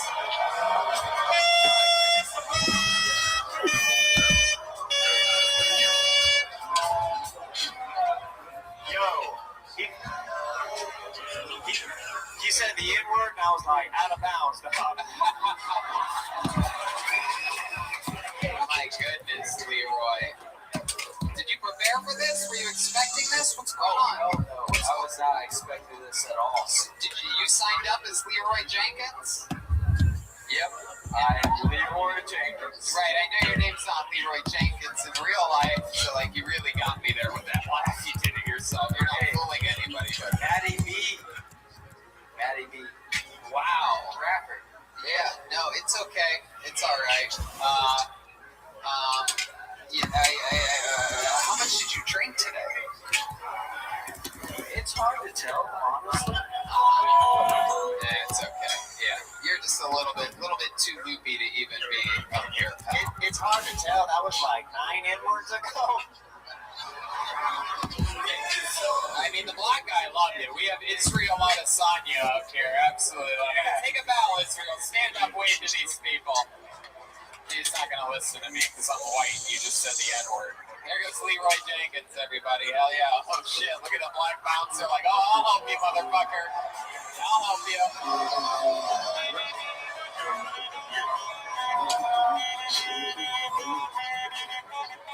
Wow. How many of you want to light him on fire right now, huh? Maybe after the show. Maybe after the show. Blank name. Ooh, they scratched their name out. Someone got scared. Okay, make some noise for Eric Vegas, everybody. Here we go, Eric Vegas. Ooh, here he is. He's ready. This guy's ready to go.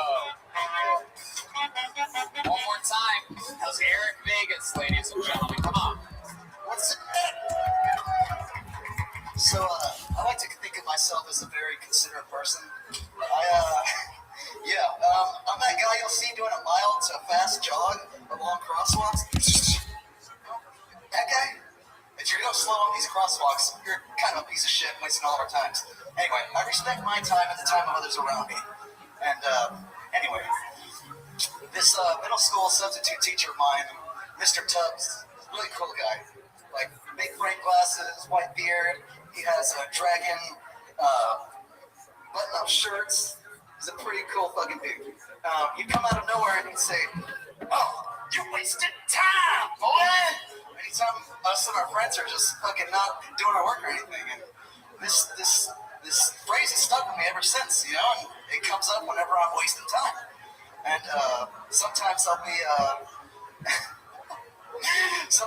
on the verge of doing some masturbation seconds, and Mr. Tubbs appears in my head and he says, "Oh, the first wasn't enough, boy. You wasted time, boy." Anyway, don't waste your time, folks. Good night. Thanks. Hell yeah, Eric Vegas. Tony. Hello. Yeah. What's going on, pal? Just relax. Take a breath. Just breathe a little bit, Eric.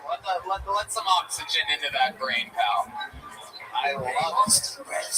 One of the positives, you didn't say the N-word, so. Yeah. Give me that one, yeah. I What guess. was up with that shit? I don't know. Hey, Give a shirt, T-switch. Yeah, this dude looked like Weird Al Rapovich. oh! Weird Al Rapovich. With the layup. T-switch, everybody. Absolutely.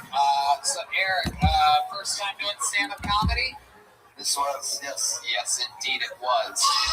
That's the goat of your first time. How old are you, Eric? I'm 25. 25. What do you do with computers for a living? Oh, holy shit! Goddamn, you got me. Yeah, no, I know. I don't know. It's one of those chicken or the egg thing that with the people that look like you. I don't know whether the sitting behind a computer makes you eventually look like that, or people that. Okay. If the sound effects are louder than everything, then that cancels out everything that anybody else is saying. So if it's the same volume, then we can You all weren't match talking it. when I played that, by the way. Just so you know, for the record, you were not saying a word. You think you can change history? I was literally. It's on tape. Rewind the tape. Yeah, okay, rewind. Yo, the tape. dog, Yeah. check out the instant replay right behind me. Kill Tony. Right, absolutely moronic. But anyway, Eric, so chicken or the egg, which happened first? Did you look like this and then work with computers, or? I look like this first, and then I started working on computers. Right. So what made you look like that? Does your mom look like this or your dad? It's a little combination of the both. I feel that. You have your mom's hair and your dad's face. I guess, yeah, sure. I like it. So what do you do with computers? Video games? I play some video games, yeah. My job, I do some online marketing for staff. Very good. All here in San Antonio? Yes. Why do I feel like you get beat up more than Ishmael Ali? Okay. You ever get thrown in a locker or anything like that? No, that's never occurred. No? Alright. What do you do for fun? Clearly you're a fan of pro wrestling? That's fucking right. Store Horseman, everybody get on Hey, I like that. You have to be a wrestling fan, but yeah. What else? Yeah, besides that, I play a lot of guitar, a little bass. I like singing. You like singing? Why don't you sing us a little something? Give us a little example of some singing. You want a cappella? You want a beat from Joel? Is there something that you would prefer? Sure, throw me a beat. Let's do this. Yeah, give him a little beat, Joel. Oh, yeah. Sweet groove, yeah. Oh, I like coming to the comedy club with my friends. I got nothing. Fuck, you gotta put me on the spot for singing. Try saying the N-word. Say the N-word. I ain't gonna do that. No, don't say it. Shut up. I love it. Eric, what's something crazy about you that would surprise us? Because you seem like a mild, demeanored man, like a very innocent soul. Is there something wild about you that would surprise us? No,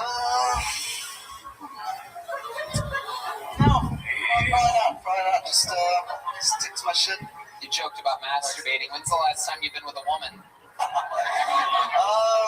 Yeah, when my girlfriend didn't come to the show tonight, unfortunately, because we saw you and Joe Rogan in Houston, and unfortunately, she didn't like your set, man. Oh, she didn't. Let me guess. She has she's had a lot of abortions or something like that. See, it's always one or the other right now with the current set list that I have. I can tell you either she's had a lot of abortions or at least one. That's really all it takes for a woman to get upset at my set. Or she has someone that's has a serious mental handicap in her family, pretty close, cerebral palsy. Am I right? None of the above? No, she just has a shitty sense of humor. That might be the case, might not be. She's pretty funny herself. No, really? it's like just a bit soonish. Why do I feel like she looks just like you, but with tits?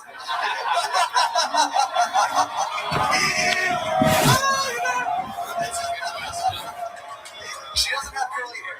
Remember when Garth was the chick that looks just like him at the DMV? Alright, back to you, Tony. Thank you. Hey, yes, T-Switch. Yeah, when were you diagnosed with System of a Down syndrome? Oh, God.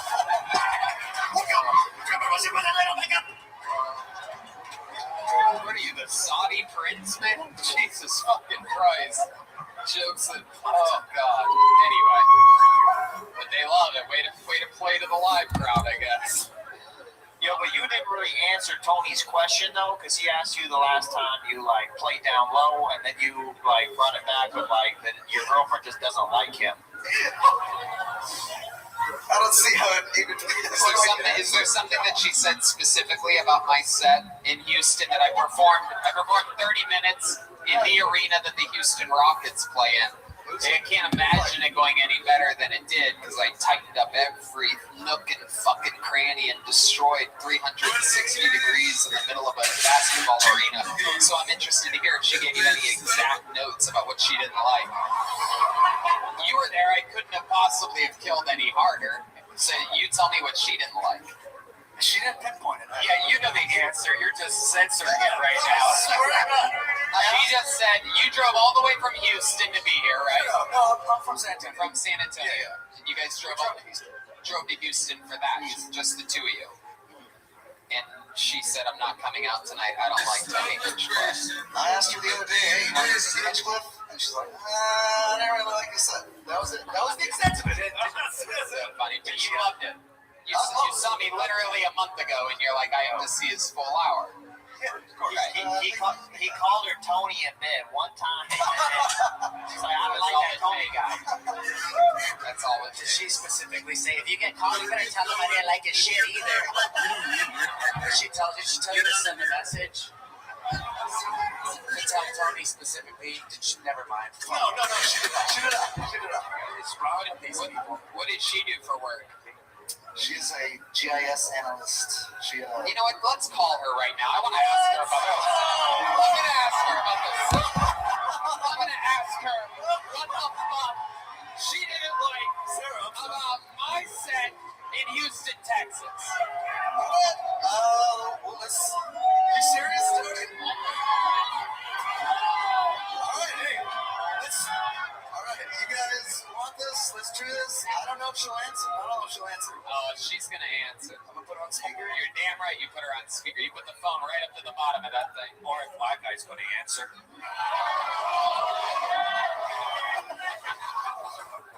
Put the fucking phone up to the... Hello. Hey. Sarah. Hi, Sarah. It's me, Tony Hinchcliffe, one of the top young rising comedians in the world.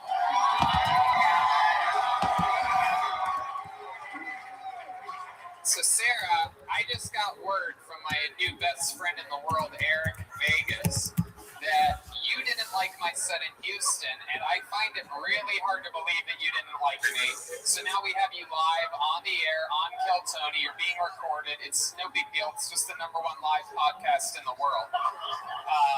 So now my question is, can you give me some notes or pointers on how to be the type of comedian that you would like more? What didn't you like about my set in that sold-out arena in Houston, Texas? Okay, number one. Hold on, wait. We gotta be quiet. Everybody shut the fuck up. All right, number one. Go ahead, number one. That's all I got. Oh, wait. Sweetheart Sarah, we didn't hear you. The crowd went crazy after you said number one. What did you say? Number one what? Number one, be funnier. What'd she say? Be funnier. She said be funnier. Okay, well that's a bad note. You have any, what's number two? Pretty much number one. Alright. Specifically, like what Can you give me any specific notes? Because the rest of the audience was having a great time that night in Houston, so I'd love to know specifically how I can make a computer nerd's girlfriend happier with my set. I like to make all ranges of people happy, so I'm wondering if you can give me a specific note, because I can't possibly be any funnier. I'm one of the top young rising comedians in the world. You could maybe not refer to me as a computer nerd's girlfriend, for starters. That'll definitely make me happier. That one stung a little bit, didn't it? All right, come on. Can you give me please think about it. Give me one specific note on what you would have liked more from me that night. Maybe a bit more memorable, too. What? Be a bit more memorable. All right, lady, you're crazy. This lady's crazy. Yo, memorable. Yo, Tony, he said before we hopped on the call that she's a GIS analyst. How long your girlfriend been analyzing jizz, dog?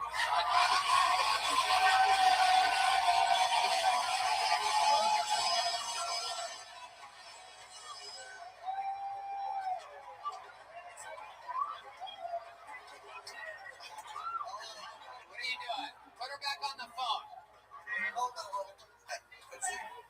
You're live. Sarah, are you there? Sarah, rattle off some of your favorite comedians just so that I can get sort of an idea of the type of comedy that you're into. Just don't overthink it. Just start rattling them off. I know Amy Schumer has to be one of them. Her bit about the Diva Cup was hilarious. What was that? What? I said her bit about the Diva Cup was hilarious. Thank you. I rest my case. I rest my fucking case. Amy Schumer fan. Jesus Christ. Is she a little bit thick, your girl? In all the right areas. What? In all the right areas. In all the right areas. You know what that means.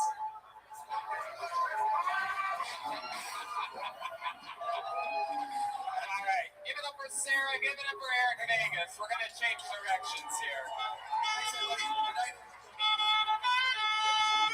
Eric, thank you. That was a lot of fun. Your girlfriend not liking me made it very interesting. I actually like that a lot. That's hilarious. Did the math on it. You see me do the fucking math? It's Amy Schumer fans. They hate me. Very rare. Your odds of finding an Amy Schumer fan in Texas are the same odds of finding a half Mexican, half Arab gay man. So, her bit about, she lost me at her bit about.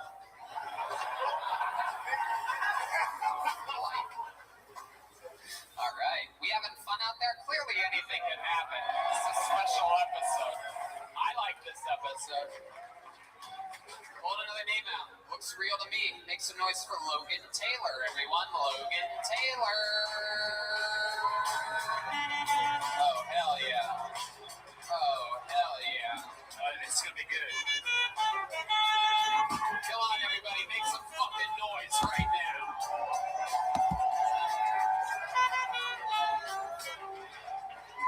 I have a mustache. Yes, it does smell like cheese and tacos. Thank you, Texas. I had a really awkward experience with an ex-girlfriend one time. We decided to have a threesome with her future wife. It's fucked with me ever since. I don't even know if this Adderall is really messing with me either.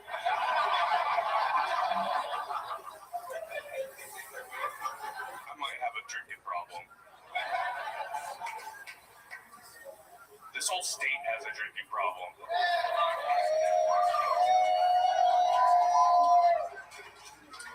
I'm not from Texas.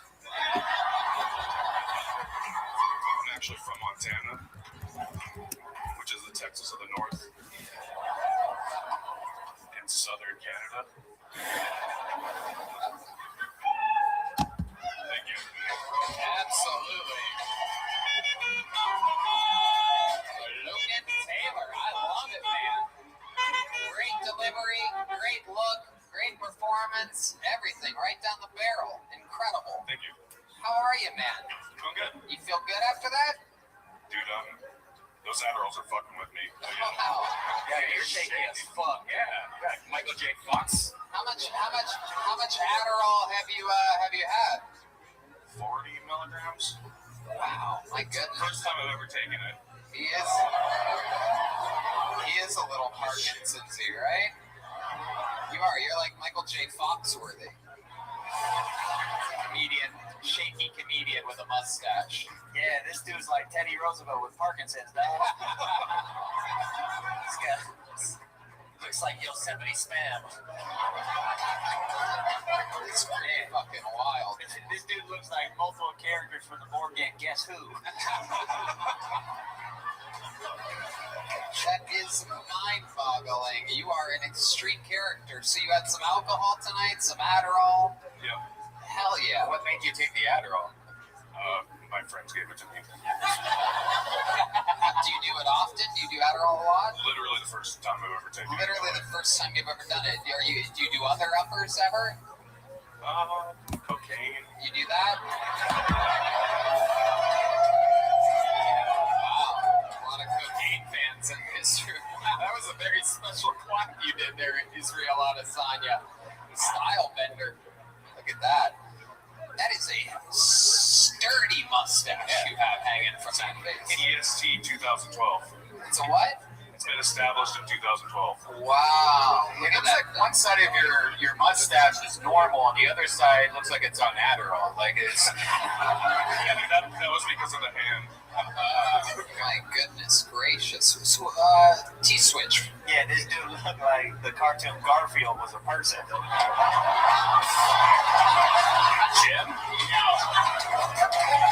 It's like everything.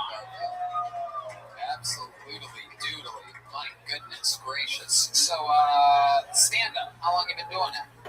I tried to host an open mic once in Montana and it failed completely, but this is pretty much my first time. Wow, look at that. Very good. Very, very good. We'll call it your first time. How old are you? 31. 31. What do you do for work? I make pasta for Japanese people. Pasta for Japanese people. My goodness gracious. What do you call that? You don't call it pasta, do you?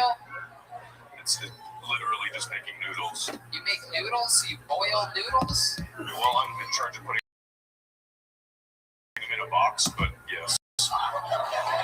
So it's hard noodles. Right. Right, so it's dry, the pasta. Correct. What do you put over your mustache when you're doing that? Beard. Oh, so you fit in with all the other Japanese people. You're wearing a surgeon's mask while at work. Asian people love those surgeon masks. Absolutely. My God, you are an interesting character. T-Switch. This dude, he looked like Wilford Brimley after he got out of the pool in Cocoons. That's so that's specific, but it's true as hell, dog. Such a weird one. Wow. So, what do you do for fun? Hobbies? Special things you do up in Montana? You look like the kind of guy that cuts firewood or something like that? No. What do you do for fun? I don't do any of that. I sit at home. I smoke weed. Yeah. Smoke weed and what? Drink beer. Right. What do you like to do after you do that? You ever do anything interesting, like dig a hole or suck on dry erase markers for fun? I have sex with MILFs. MILFs? Oh, look at that. So you could call that a MILF mustache. It's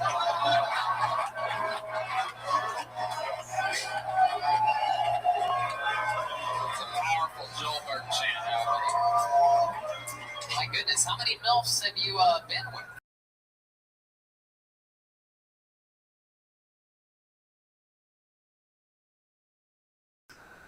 Friends' moms? Where are you finding these moms at? They're all from work. All from work? Are they all Asian? Well, Asian MILF doesn't count, by the way. That's not a real MILF. There's no sun damage or anything. No, there's no actual Asian MILFs, but I do work. They're not Asian, or they are? They're not. They're not. They're not Asian. I don't really work with Asians all that much, but I do have someone that I worked with before, and I recognized that I fucked his mom because she has portraits of her kids as tramp stamps, and I'm not even fucking kidding. So she actually literally I saw his signature on a piece of paperwork one day, and it all came rushing back. And I was like, what the fuck? She has her kids' face right above her ass cheek, and then did you come on those kids? Yeah, I could. Did you? You hurt me. No, you came inside of her, didn't you? Wow. Oh, man, that's an intentional foul, Paul. Goodness gracious. Wow, the man over here making a special delivery. Oh, my goodness. So, if you had to guess the age of the oldest MILF that you've been with, what would be the number that you got? It's okay. It's okay. It was 45, and that was the most recent. 45, that's the most recent one. What do you think it is about these older women that you like? What draws you to them? You can bust their sides. Wow, that's what you're into. Wow, look at that.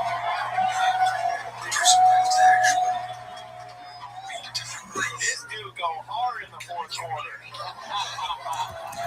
That's right. You love putting pasta in boxes, don't you? Wow, that is so interesting, man. Well, I mean, your first time on stage, fun interview, fun set, you have a great look. You should restart that open mic, man. Just because the first one was a failure doesn't mean shit. The first ever Kill Tony had 4 audience members. A few comedians were there, very, very few, barely enough to have a whole show. 2 of the audience members were there because they thought it was another show, because it was a different thing, and nobody knew what the fuck was going on, but we kept doing it. You just got to keep doing it. Things grow. Things get bigger and better. So you'll get better, the show will get better, the audience will want to come back. If you build it, they will come. And by come, I mean inside of an old lady. There he goes, Logan Taylor, everyone.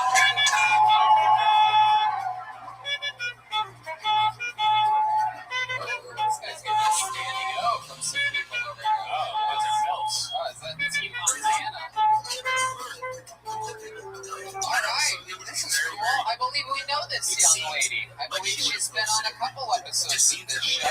Make some noise for Angel Pitts, everyone. Angel Pitts. Yeah, here she is. It's Angel Pitts, everyone.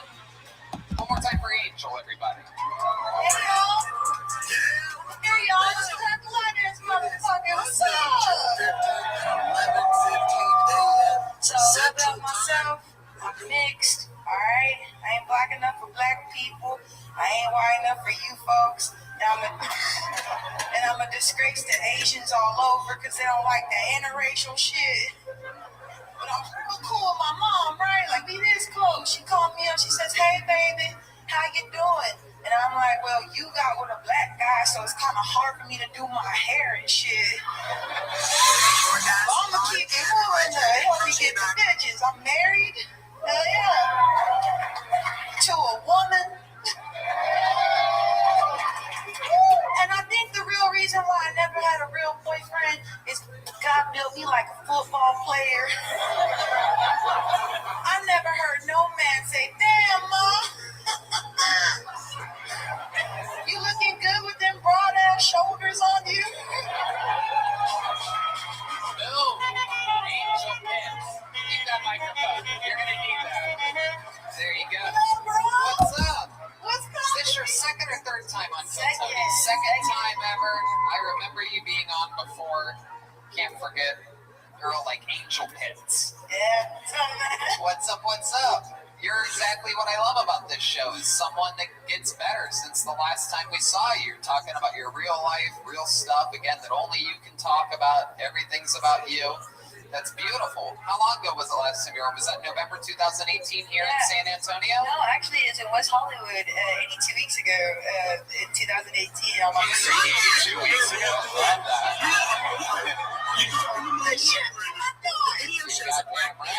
Yeah. Actually, Jeremiah and his buddy, they were like British soldiers, and I was like super happy, and I was like, damn, this is lit. Yeah, you were at the world famous Comedy Store. Absolutely. I was super happy because I saw your stand-up years ago, and I was like, damn, I love that guy. And I moved to LA and saw you. I was fucking stoked. Right, you saw my stand-up. You weren't like, no, go without me, Houston boyfriend. You're a nerd. You weren't like Sarah at all. Right, you have a good sense of humor. I do. You're goddamn motherfucking right you do. Fucking funny. Angel, you said you're mixed with what? Cabbage Patch Kid? That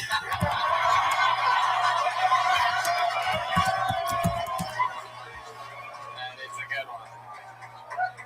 Heck yeah. It's either Cabbage Patch or Sour Patch. I'm not exactly sure. Somewhere in the middle there. It's patchy. So you got married since the last time we've seen you. Where'd you meet your wife at? Marcos. San Marcos. Yeah. Is that here in Texas? Yeah, Texas State. Go Bobcats! Beat 'em up, go Cats! Wow, you like the Bobcats. The last comedian liked Cougars. Wow. So what were you guys doing? Where'd you meet her at? You were walking down the Rainbow Crosswalk on Main Street? No, I was helping her with her work, and I was like, hey, you like chips? And she was like, yeah, and then she ate all of them, and I was like, that's the one. Hell yeah. Heck yeah. Where were the chips located at? Yeah. Were they in your little fucking tortilla bowl? Oh, no. They were Lay's potato chips. You just can't have one. Oh, shit. God damn. Wow, look at that. So then, what would you guys do when you first hung out? We went to a basketball game. Wow, you're officially a lesbian. That is true. That is the most. Even the lesbian. Hey, thumbs up on that one. Fuck yeah. Was it a WNBA game? Nah, it was actually like just a regular basketball game. Right, that's the gateway. That's what we call that. That's it. Was it a Spurs game? No, it was a Bobcat game. Bobcat game. Okay, cool. Very cool. Now what happened? Where'd you go after that? You guys hooked up? Yeah, that too. And then, so how does that go down? I'm always interested in how like a lesbian relationship starts. Like, are you the alpha, or is she sort of like the... I look like the alpha, but she's actually running shit. She's cool. Do you know Sarah? How do I know Sarah? We always saw you all the time at the comedy store. At the comedy store? Yeah, you was checking her out and shit. I was like, hold on. I was checking her out? Yeah. Wow, that's always interesting when people bring this up. People think that if I look at their girl one time, that I'm like, oh shit. Yeah. Tony's interested. Like, yeah, you know me and those alpha lesbians. We just can't. Once we make eye contact once, it's on like Donkey Kong. You know what I'm saying? Another thumbs up. Thank you. Hell yeah. When she's proud of you, does she say, yes, Queen Latifah? I love it. So, Angel, what do you do for work? Right now, I'm a busser at Sushi on Colonnade. Wow, that's a lot of information. That was almost the, let's just give us your social security number while you're at it. Well, I'd be like, Sushi, come over, give me the tip, you feel me? I'm trying. Absolutely. Jesus Christ. So, you work at a sushi restaurant, so we know it's authentic. Jesus, yeah. That way you always have an excuse for smelling like fish. Yeah, you're silly. No, I don't. I get a feeling you're not called Angel Pits because of your smell. Probably Devil Pits would be more like it. Hell yeah. Angel, you have any special skills or talents other than stand-up comedy that you like to do, or any fun hobbies or anything like that? Actually, no, this is my dream, dude. I'm keep doing this until I'm like you, dude. Absolutely. How old are you? I'm 23 years old. Wow, nothing can stop you. That is incredible. So you were at the comedy store basically when you were 21, but you just turned 21. Yeah, you had Malcolm Hatchett there. Yep. And he was your regular, and I was there for William Montgomery. Now you have David Lucas. Yeah. Hey, Nightmare. All of you. Very cool. Starting at 21 at the comedy store. You've been doing it a lot since then? Yeah. So that's the way to get there. I mean, this is how you do it. And just keep fucking talking about you and taking chances, taking risks, and doing it continuously. Y'all can catch me at Jokesters on Thursdays in the South Alamo Street, dude. Absolutely. Catch her at Jokesters on Thursdays. That's a way to support a local Kiltony talent right there. She's on social media at Weird Hippie with 3 P's. How about one more time for Angel Pits, everybody? Hell yeah. Angel Pits. What a sweetheart. What a sweet, sweet girl. I like it. The rare, likable, nice lesbian, everybody. No, not that one. I love it. How fun. It's a blank one. Oh, man. Here we go. Oh, Jesus Christ. This guy's been on the show quite a few times. He follows us all the time when we're in Texas. He has created quite the name for himself on the show. Always interesting. Make some noise for Nikki, everybody. Uh-oh. Here he comes. Nikki. Right when you think no one else could possibly flirt with Tony tonight, here comes someone that you see peeking through my windows sometimes. Nikki, everybody. One more time for Nikki, everyone. What's up, San Antonio? So So I had the craziest dream yesterday.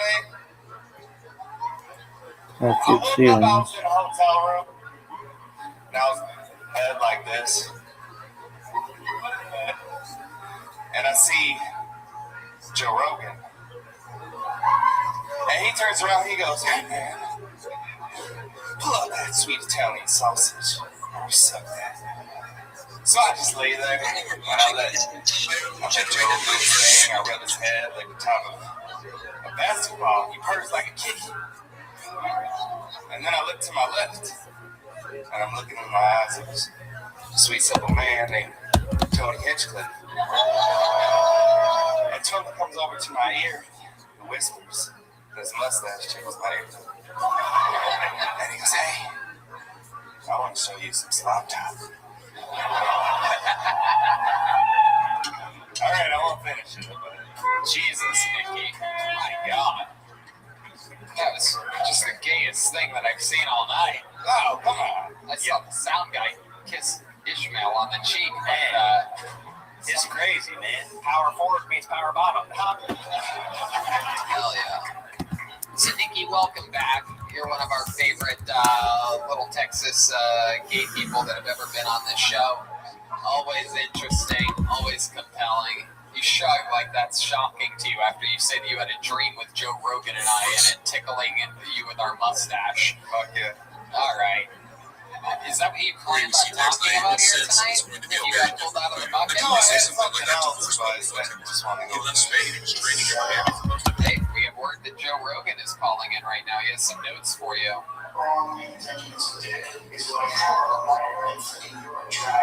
Oh, wow. Look at that. It's actual Joe Rogan. Joe, what did you think about his performance here tonight, Joe? Oh, wow. Okay. Is there anything you'd like to say to Joe Rogan? He's on the fucking thing right now. Joe, just come out be on your podcast, please. Let's see what Joe has to say about this. Oh, wow. Look at that, Joe. My goodness. I think that's a no, Nikki. Well, wow. So what's been going on in life, Nikki? You have a boyfriend or something like that? What's shaking? Yeah, you know that. We're good. We're going. Actually, Saturday is going to be our 1-year anniversary. Oh my goodness! What are you guys going to do? What are you going to celebrate? What are you going to shove up your ass? Probably cake and then eat it all. There it is. There it is. Wow. So 1 year with this guy. So what does that mean? What's that like? Don't gay guys, aren't the relationships a little bit faster? Isn't there like a quicker turnover there? You have to hold it by the microphone part. Stop holding the wire part. Get your right hand. There you go. It's okay. Yeah, it sounds like it. Yeah.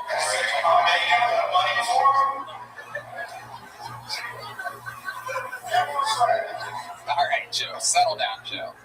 All right. So, Nikki, what else has been going on since the last time you've been on the show? What else has been going on? So recently I had to pull my gun on somebody. Wow. And a pistol? Like a fucking, yeah, my what is 1911 Sig Sauer. Wow, I would have guessed an A-gay 47. I don't know. Gay gun jokes as fast as you can come up with. Anybody do better? 357 Magnum condom. Hey, that's good. That's a good one. I like it. What kind of gun was it, Nikki? It's a Tommy gun.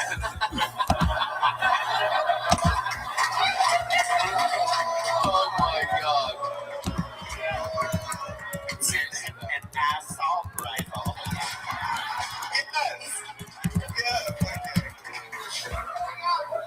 What was it? It's a Sig Sauer. I shot my load gun. What happened? Like, what Tell us why you pulled the gun out. Well, this is crazy. I was coming home from. Seemed like you don't ever pull out at all anytime. Never, but in this case I did. So I was coming home from dinner after work. I had dinner with my boyfriend. And I was coming home, and I live in Dallas, and I have an alleyway behind my condominium buildings. And there was a car that was stopped, and I'm like, what the fuck is this guy doing? I'm laying on the horn. I was actually on the phone with my mom. There's this fucking asshole in front of me, and you can tell that he was like reaching over and doing something. But normally when you have somebody one of these or some shit like that, so I was like, I'm gonna get the fuck out of the car and confront this person. So I grabbed my gun. Make the story a little bit longer. All right, so I grabbed the gun and he jumps out of the car. It happened to be a black dude in Timberlands, and he was fucking.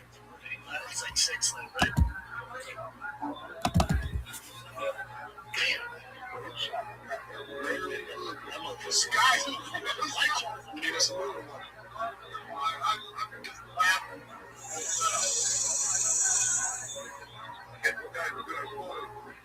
Yeah. How'd you know? I don't really do bait caches unless.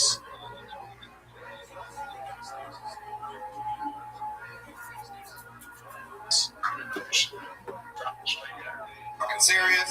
So I had that fucking thing out, drawn. Oh my god, look how gay you hold your comments. Put your head out of here. Get the fuck. Get that fuck face down and ass up now. This guy learned how to shoot a gun on Charlie's Angels or something. So then I shot the black guy, and the gun went pew pew pew. So I must have capping his ass. Whatever. Oh my god. Wow. Pull it out again. Show us how you did it again. Show us. No, don't show it. Right in his face. So you're allowed to carry a gun around here, like Yeah, it's legal to carry it in your car, and you should if you live in Texas. Yeah, it's the greatest state in America. Yeah, right. Yeah, I agree. By the way, I seriously agree. I come to Texas like every 3 weeks now. It's ridiculous. I fucking love Texas. It's good shit. It's good shit. You can pull guns on people. And I agree. I'm a little bit. I lean a lot farther right than people think, since the shape of my voice and head and everything, and how much I weigh. But I'm one of the most more conservative people that I know in Los Angeles. And if it was up to me, I'd move to Texas in a fucking heartbeat. Not just because of the gun thing, a lot of reasons, but I like it. But unfortunately, you can't be one of the top young rising comedians in the world out here. So. What's your favorite thing about Texas? Well, really, it's just pretty much everything. It's like real people, the food, the land. You can have, it's easy to get around. Crazy freeway systems that actually work. The most beautiful women in the world. In the whole wide world. A lot going on in Texas. It's just sort of like a cooler, it's just not as uppity. As California tends to be. Yeah, LA is a little. Not everybody thinks that the fucking world is ending. Not everybody's crying and watching Saturday Night Live, and fucking very few Amy Schumer fans out here.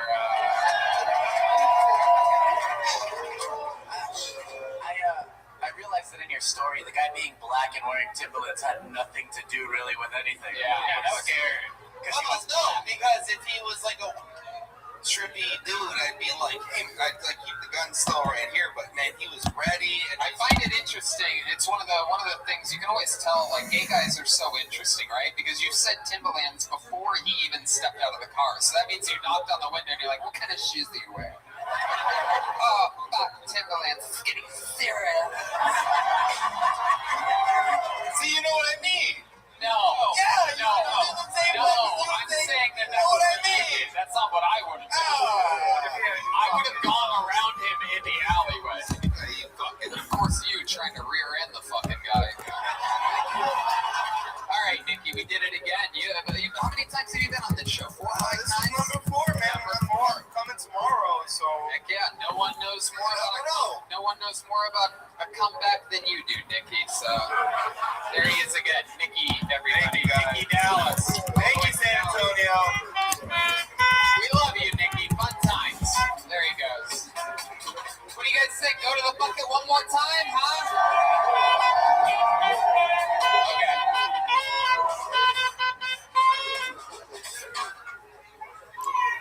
Lady. Somebody pull a gun on that lady. Oh shit. Lady, you're unbearable. Stop yelling shit, especially during people's sets. It's disruptive. Makes me not like Texas as much as I do. See that? That's how you get them to fucking shake up. Oh my god, everybody's gonna hate me. Alright, pulled another name out. Make some noise for Victoria Thompson, ladies and gentlemen. Here we go. Victoria Thompson. We're playing basketball. We're playing basketball. Here she comes. Victoria Thompson, everyone. Come on in, Victoria. Here she is, your final comedian of the night, Victoria Thompson. All them Cowboys. Texans. So,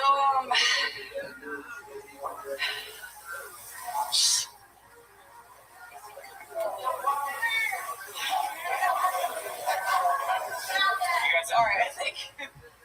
So my BC friend told me that it was my white privilege that got me out of my speeding ticket. I told her that it was pretty racist of her to assume that only white people can get blowjobs.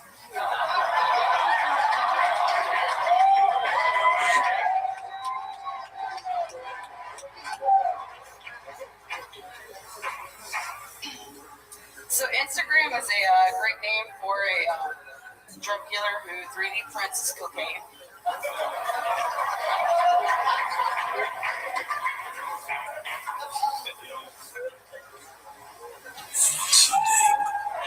Fuck yeah, Victoria Thompson.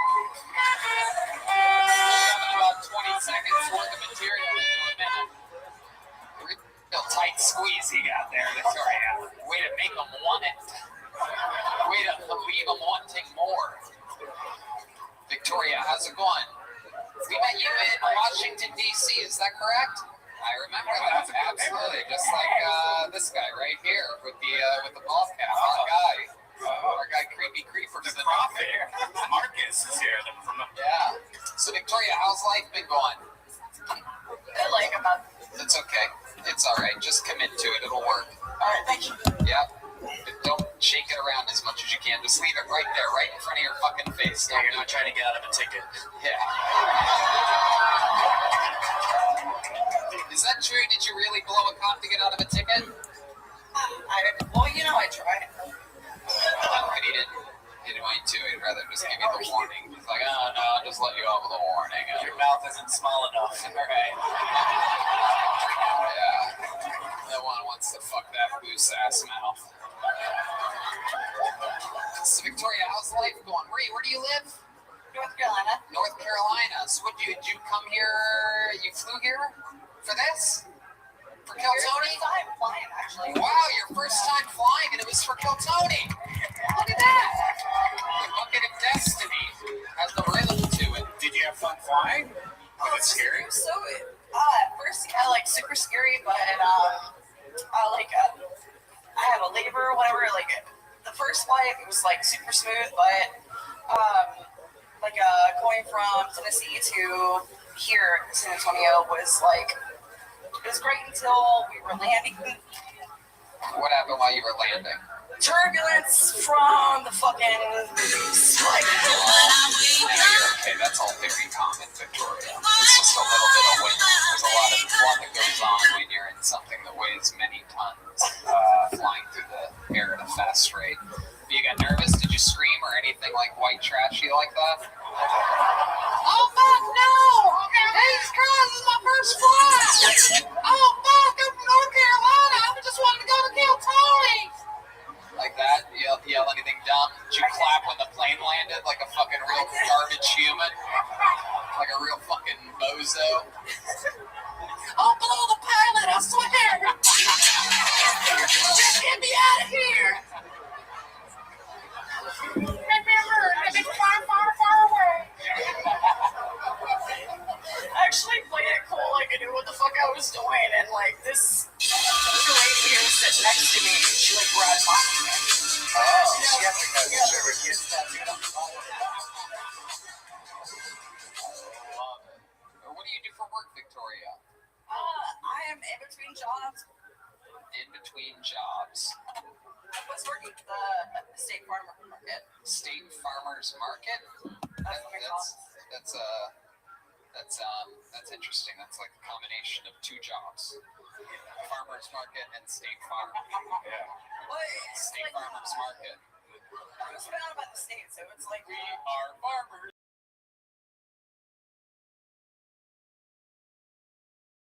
Oh, I'm sorry, Victoria. It's just fun to make fun of people from North Carolina, especially in Texas, you know what I mean? Right? This way you guys get a taste of what it's like making fun of fucking hillbillies, even though it doesn't get any more hillbilly than you know what I mean?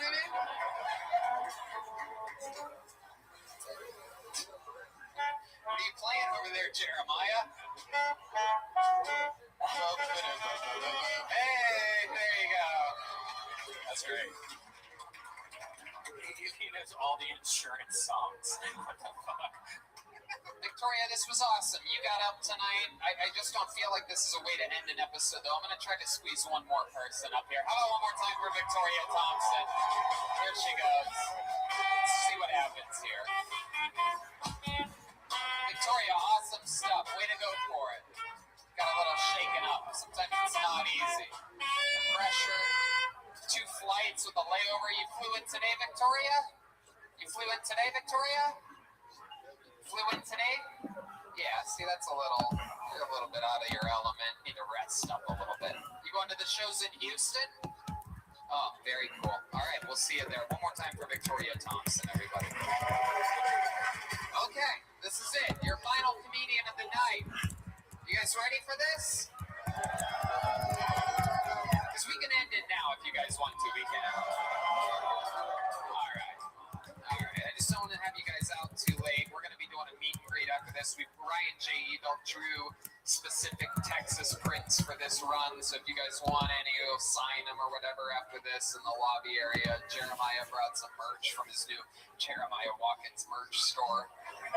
I brought some Tony Hinchcliffe pins. If you want, I could draw a mustache on them with a Sharpie, leave a little space in the middle, whatever you guys want.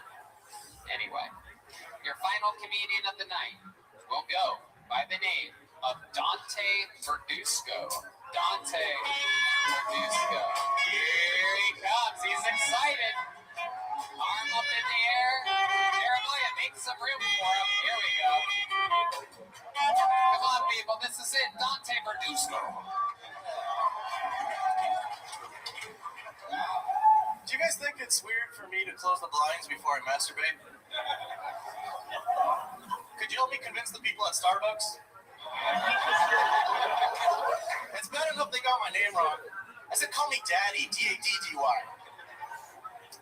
Now, truth be told, I don't like caffeinated drinks. They remind me too much of my parents. Yeah, you know, like once they hit you, you can't really go to sleep.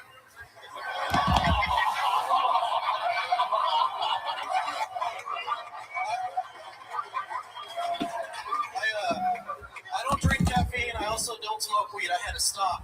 I was smoking too much weed. You know, you smoke too much weed when you start ordering ingredients instead of items at the drive-thru window. Like, let me get the chicken with the rice and the beans and the cheese and the tortilla. They're like, sir, we can't help you with that. Well, why not? This is a free country. Customers always right. Sir, this is a Wells Fargo motor bank. We're going to have to ask you to put your shirt back on. I got one more. Sure, if you want to, go ahead, Dante. Absolutely. In all seriousness, my nephew goes to school not too far from here. And every day he gets bullied, he gets picked on, he gets his lunch stolen. And I don't even want to imagine what happens to him, you know, after I drop him off. Dante Verduzco, you hold on to that microphone, Dante. Look at that, the crowd loves you, Dante. Wow, Dante. Look at you, solid set the entire way through. Solid set for such a soft gentleman. How long have you been doing stand-up? Approximately 5 years. 5 years, all of it here in San Antonio? No, in El Paso. Represent 915. El Paso. Wow, so you made a little drive to come out here, huh? Took a Greyhound bus, 10 hours, then go back tomorrow. You're going back to El Paso tomorrow? Fuck yeah. My goodness gracious. El Paso. It wasn't my first time on a Greyhound. First time on a Greyhound? It wasn't, just in case people were... What was the turbulence like? Oh my God! Oh, thank God the old lady grabbed my hand! Anyway, so 10 hours on a Greyhound. Yeah. My goodness gracious. Wow. So now you know what it was like for your parents who landed in El Paso and were just like, this is good enough. El Paso. You ever seen El Paso before, Joel? No. It's more Mexican than Mexico. It is literally. Sounds nice. Literally. Can you drink the water there? Take it easy, Esteban Curry. Wait, what'd you call him? He's trying to fucking roast me, this fuck. What'd you call him? I was on your side, you fuck. Look at this. These Mexicans, different gangs. That's what happens. Flour and corn tortilla. That's right. That's right. Two different worlds. Yeah. One's hot, one's mild. One's home, one's away. Hey, I love it. So El Paso, Texas, 5 years you've been doing stand-up there. And you came here all the way for this, for Kill Tony. It's incredible. 10 hours means you traveled farther than the lady from North Carolina did. That is mind-boggling. It's great. A brown man on a Greyhound. Incredible. Wow, what do you do for work in El Paso? I'm a teacher by trade, but my license expired, so right now I'm just a landlord, property management. Hell yeah, absolutely. What kind of teaching do you do? Social studies, geography. Very good, very good. Fuck yeah. When your license expired, what do you have to do to get that back? 2 years, gotta just reapply. I don't think I want to teach social studies anymore. I think I want to teach ESL. What's ESL? English as a second language, like. Oh, yeah, absolutely. Either that or SPED, special education. Yeah, special education. Absolutely. You can learn something from old Tiny Mouth Jenkins over there. I love it. What do you do for fun? Any hobbies or anything like that we should know about? I like to read, play guitar. I speak Italian. Do you speak Italian? Yeah, I have jokes about it, but can you say something in Italian that something romantic or something like that for the ladies out there? Ladies, ready? Oh. Dal finestre alle pareti, finché il sudore gocciole basso mie palle e tutti questi femmini strisciati. Wow, look at that. God damn. Oh my God. Wow, this wetback just made her have a wet front. That's incredible. Wow, look at that. Yeah, T-switch. Yeah, his Italian roughly translates to I came in my pants the first time I saw you. My goodness gracious. What did you say to her? What did you say in English? I said to the windows, to the walls, to the sweat drips down my ball. Wow, look at that. My goodness. Little John from a big one. Wow. Dante, is there anything else crazy about your life that we should know about before we let you go? Yeah, I taught myself how to read. That's about it. But that's it? Yeah. I love it. Well, man, what a way to close an episode. You're an absolute monster. Next time you make it to a Kill Tony, wherever it is, wherever it may be, hit us up on your way in and we'll give you a minute on us. How about that? Dante Verduzco, ladies and gentlemen. What a way to end an episode. Did you guys have fun tonight? All right. Well, we're gonna be slinging posters, signing them, taking pictures with you. Make sure you form a decent line. For those of you listening all around the world, don't forget Calgary, Tempe, Vancouver, Kill Tony East, La Jolla, Ventura, Boston, and Austin, all coming up soon. Nitro Caveman Coffee, Infinite CBD. Thank you for everything. How about a hand for the one and only Jeremiah Watkins?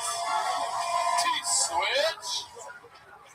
Just got to do it episode of Jeremiah Wonders out with the great Pete Holmes. He's got those dates that I mentioned earlier. He's going to Buffalo, Syracuse, and Albany in the month of February. JeremiahWatkins.com. Also, Tahoe coming up on the 16th. Anything else, Jeremiah? Yeah, follow me on social media at Jeremiah Stand Up and check out my YouTube page at youtube.com/Jeremiah Watkins. Down in Texas. Absolutely. Guys, you know him. You love him. The one and only Ludwig's very own Gilbert Tolan in the house. Can I give a shout out to Yoni Levin from Best Barbecue Show and 2M Smokehouse? They brought us a bunch of delicious food today. It was Hell yeah. Oh, Say it again. Say it again. Get that plug out there clean. You guys all need to try this fucking barbecue. I know you all have your favorite place, but this guy, Best Barbecue? Yeah, Best Barbecue on Instagram. And you have to spell out barbecue. Best Barbecue, all one word. Yeah. And we got it from 2M Smokehouse, and his name's Yoni Levin, so thanks a lot. And 2M Smokehouse is in Austin, is that right? Yes. No. Here. Here. Wow, unbelievable Get the stuff. corn. Get the corn. Yeah, get everything, the corn, the potato salad, the pickles, fucking the brisket, the meats, the sausage, everything was incredible. We thank you so much for that. And we thank you guys. Thanks for coming out. We'll see you again next time, right, man? Guys, thanks a lot. I love you. Good night.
Secret Group at Houston, Texas. For a brand new episode of Kill Tony. Get for Tony Hinchcliffe. Houston, let's see how loud this place can get all at once. Okie dokie. Very good. Hey, look, everybody, it's Brian Redband. Holy moly, what energy in this room right now. Look at this. How exciting. Doing it tonight. We had a fun stand-up show. How many of you were at the stand-up show earlier? Good loyal fan base. Some of you just come for the podcast and you're missing out. A bunch of fun. Yeah, losers is right, dude. Fuck yeah. Thanks, bro. So the fun train continues as just like you found out, probably listening to the podcast. Kill Tony tours all the time. We're back here tomorrow for another sold-out Kill Tony here in Houston, which, by the way, fun fact, holds the record for most road shows ever for Kill Tony. Houston is I can't explain why. own this venue, so this might be a couple of the last shows ever at the Secret Group. So, sorry, we've been told that we might have to move to a bigger venue, so be on the lookout for that in the future. But the fun train continues. Kill Tony Calgary coming up with 4 stand-up shows in Calgary. I do stand-up on my own in Tempe, Arizona. Kill Tony Vancouver, the 21st, in a giant venue selling out quick. Kill Tony East just announced in Swansea, Massachusetts, right between Boston and Providence. Kill Tony La Jolla, March 5th. Kill Tony Ventura, California, March 12th. Kill Tony Boston, April 9th. Stand-up shows 10th and 11th, 4 stand-up shows in Boston. And Kill Tony Austin, April 25th at the Moon Tower Comedy Festival, Austin, Texas. Yet again, we make our way to beautiful Texas, the United States of America, the best damn country in the world, with our great leader, Donald Trump. Am I right, people? He's a cool, badass dude. Hey, CBD. Today's episode is brought to you, believe it or not, by Infinite CBD. Infinite CBD is here to help you stick to your New Year's resolution. If you're in the gym and feeling sore, get their Freezing Point topical cream. It's great and easy to use. I love CBD. Like, I have a bad neck from having a bad bed for so long, and I rub it on my neck. Sometimes I let Tony rub it on my neck. I do it all the time. I rub it on his neck while vomiting everywhere. He vomits on my ass while he's rubbing it on my neck. And if Tony's not around, they have Infinite CBD gummy bears, and that's really great. They have he has a gummy bear rub it on his neck when I'm not around. He has no teeth, this guy. That's right. Infinite CBD offers the cleanest and purest forms of CBD available. It gives you all the benefits of marijuana without getting high. Other companies use CBD oil, not Infinite CBD. No, they use a double extraction method followed by refining the CBD, which results in products that are over 99% CBD and are third-party tested for guaranteed purity. CBD works for me and Red Band. And if you go to Infinite, there you go. Perfect timing there, as always. Infinite CBD works for me, and if you go to infinitecbd.com, you can see which one of their products is right for you. Go to infinitecbd.com and use the code Tony15 to get 15% off your order. That's infinitecbd.com. Use the code Tony15 for 15% off. You guys ready to start the show tonight? I think you are. Feels good in here. Powerful. Houston, Texas. As with all of our road shows, we go guestless on these shows. No reason to bring anybody in. I did hit up my good friend, Houston resident, the great and powerful Ron White, to see if he was in town. Yeah. However, he wasn't in town, so there's no guests tonight. However, we do have a band on this show, ladies and gentlemen. It's true. That's right. A lot of people like them. Every single episode, they commit to being different characters. We never know what they're going to be. Extra weird green room situation tonight. This place is downgraded behind the scenes, and they had to use a room separator made of an extra wooden staircase. So we weren't allowed to look at one part of the green room for the last 10 minutes while they got ready. So we don't know. Maybe it's a brand new character. Maybe it's the return of some great characters that we've seen before in the past on this show. Let's all find out what they are together, shall we? It's the best damn band in the land, the Kill Tony Band. Jeremiah Watkins and Chilbert Jimenez. Let's see what they are tonight. What?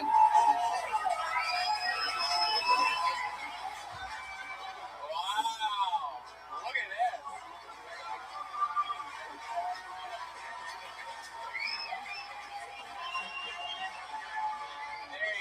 Very good.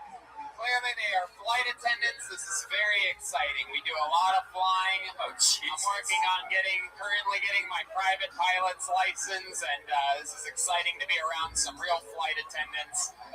Normally in the type of flying that I do, I don't get normal flight attendants in the back of the airplane, so it's going to be exciting to get to work with a couple tonight. This is the first time you've been on this show, correct? Of course. Wow. Oh. Your stereotypical male flight attendant. Good evening, Captain Hinchcliffe. Hello. Nice to meet you. What's your name, little buckaroonie? My name's Gavin, but you can call me whatever you want. Oh, okay. Wow. Very good. And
Watch on,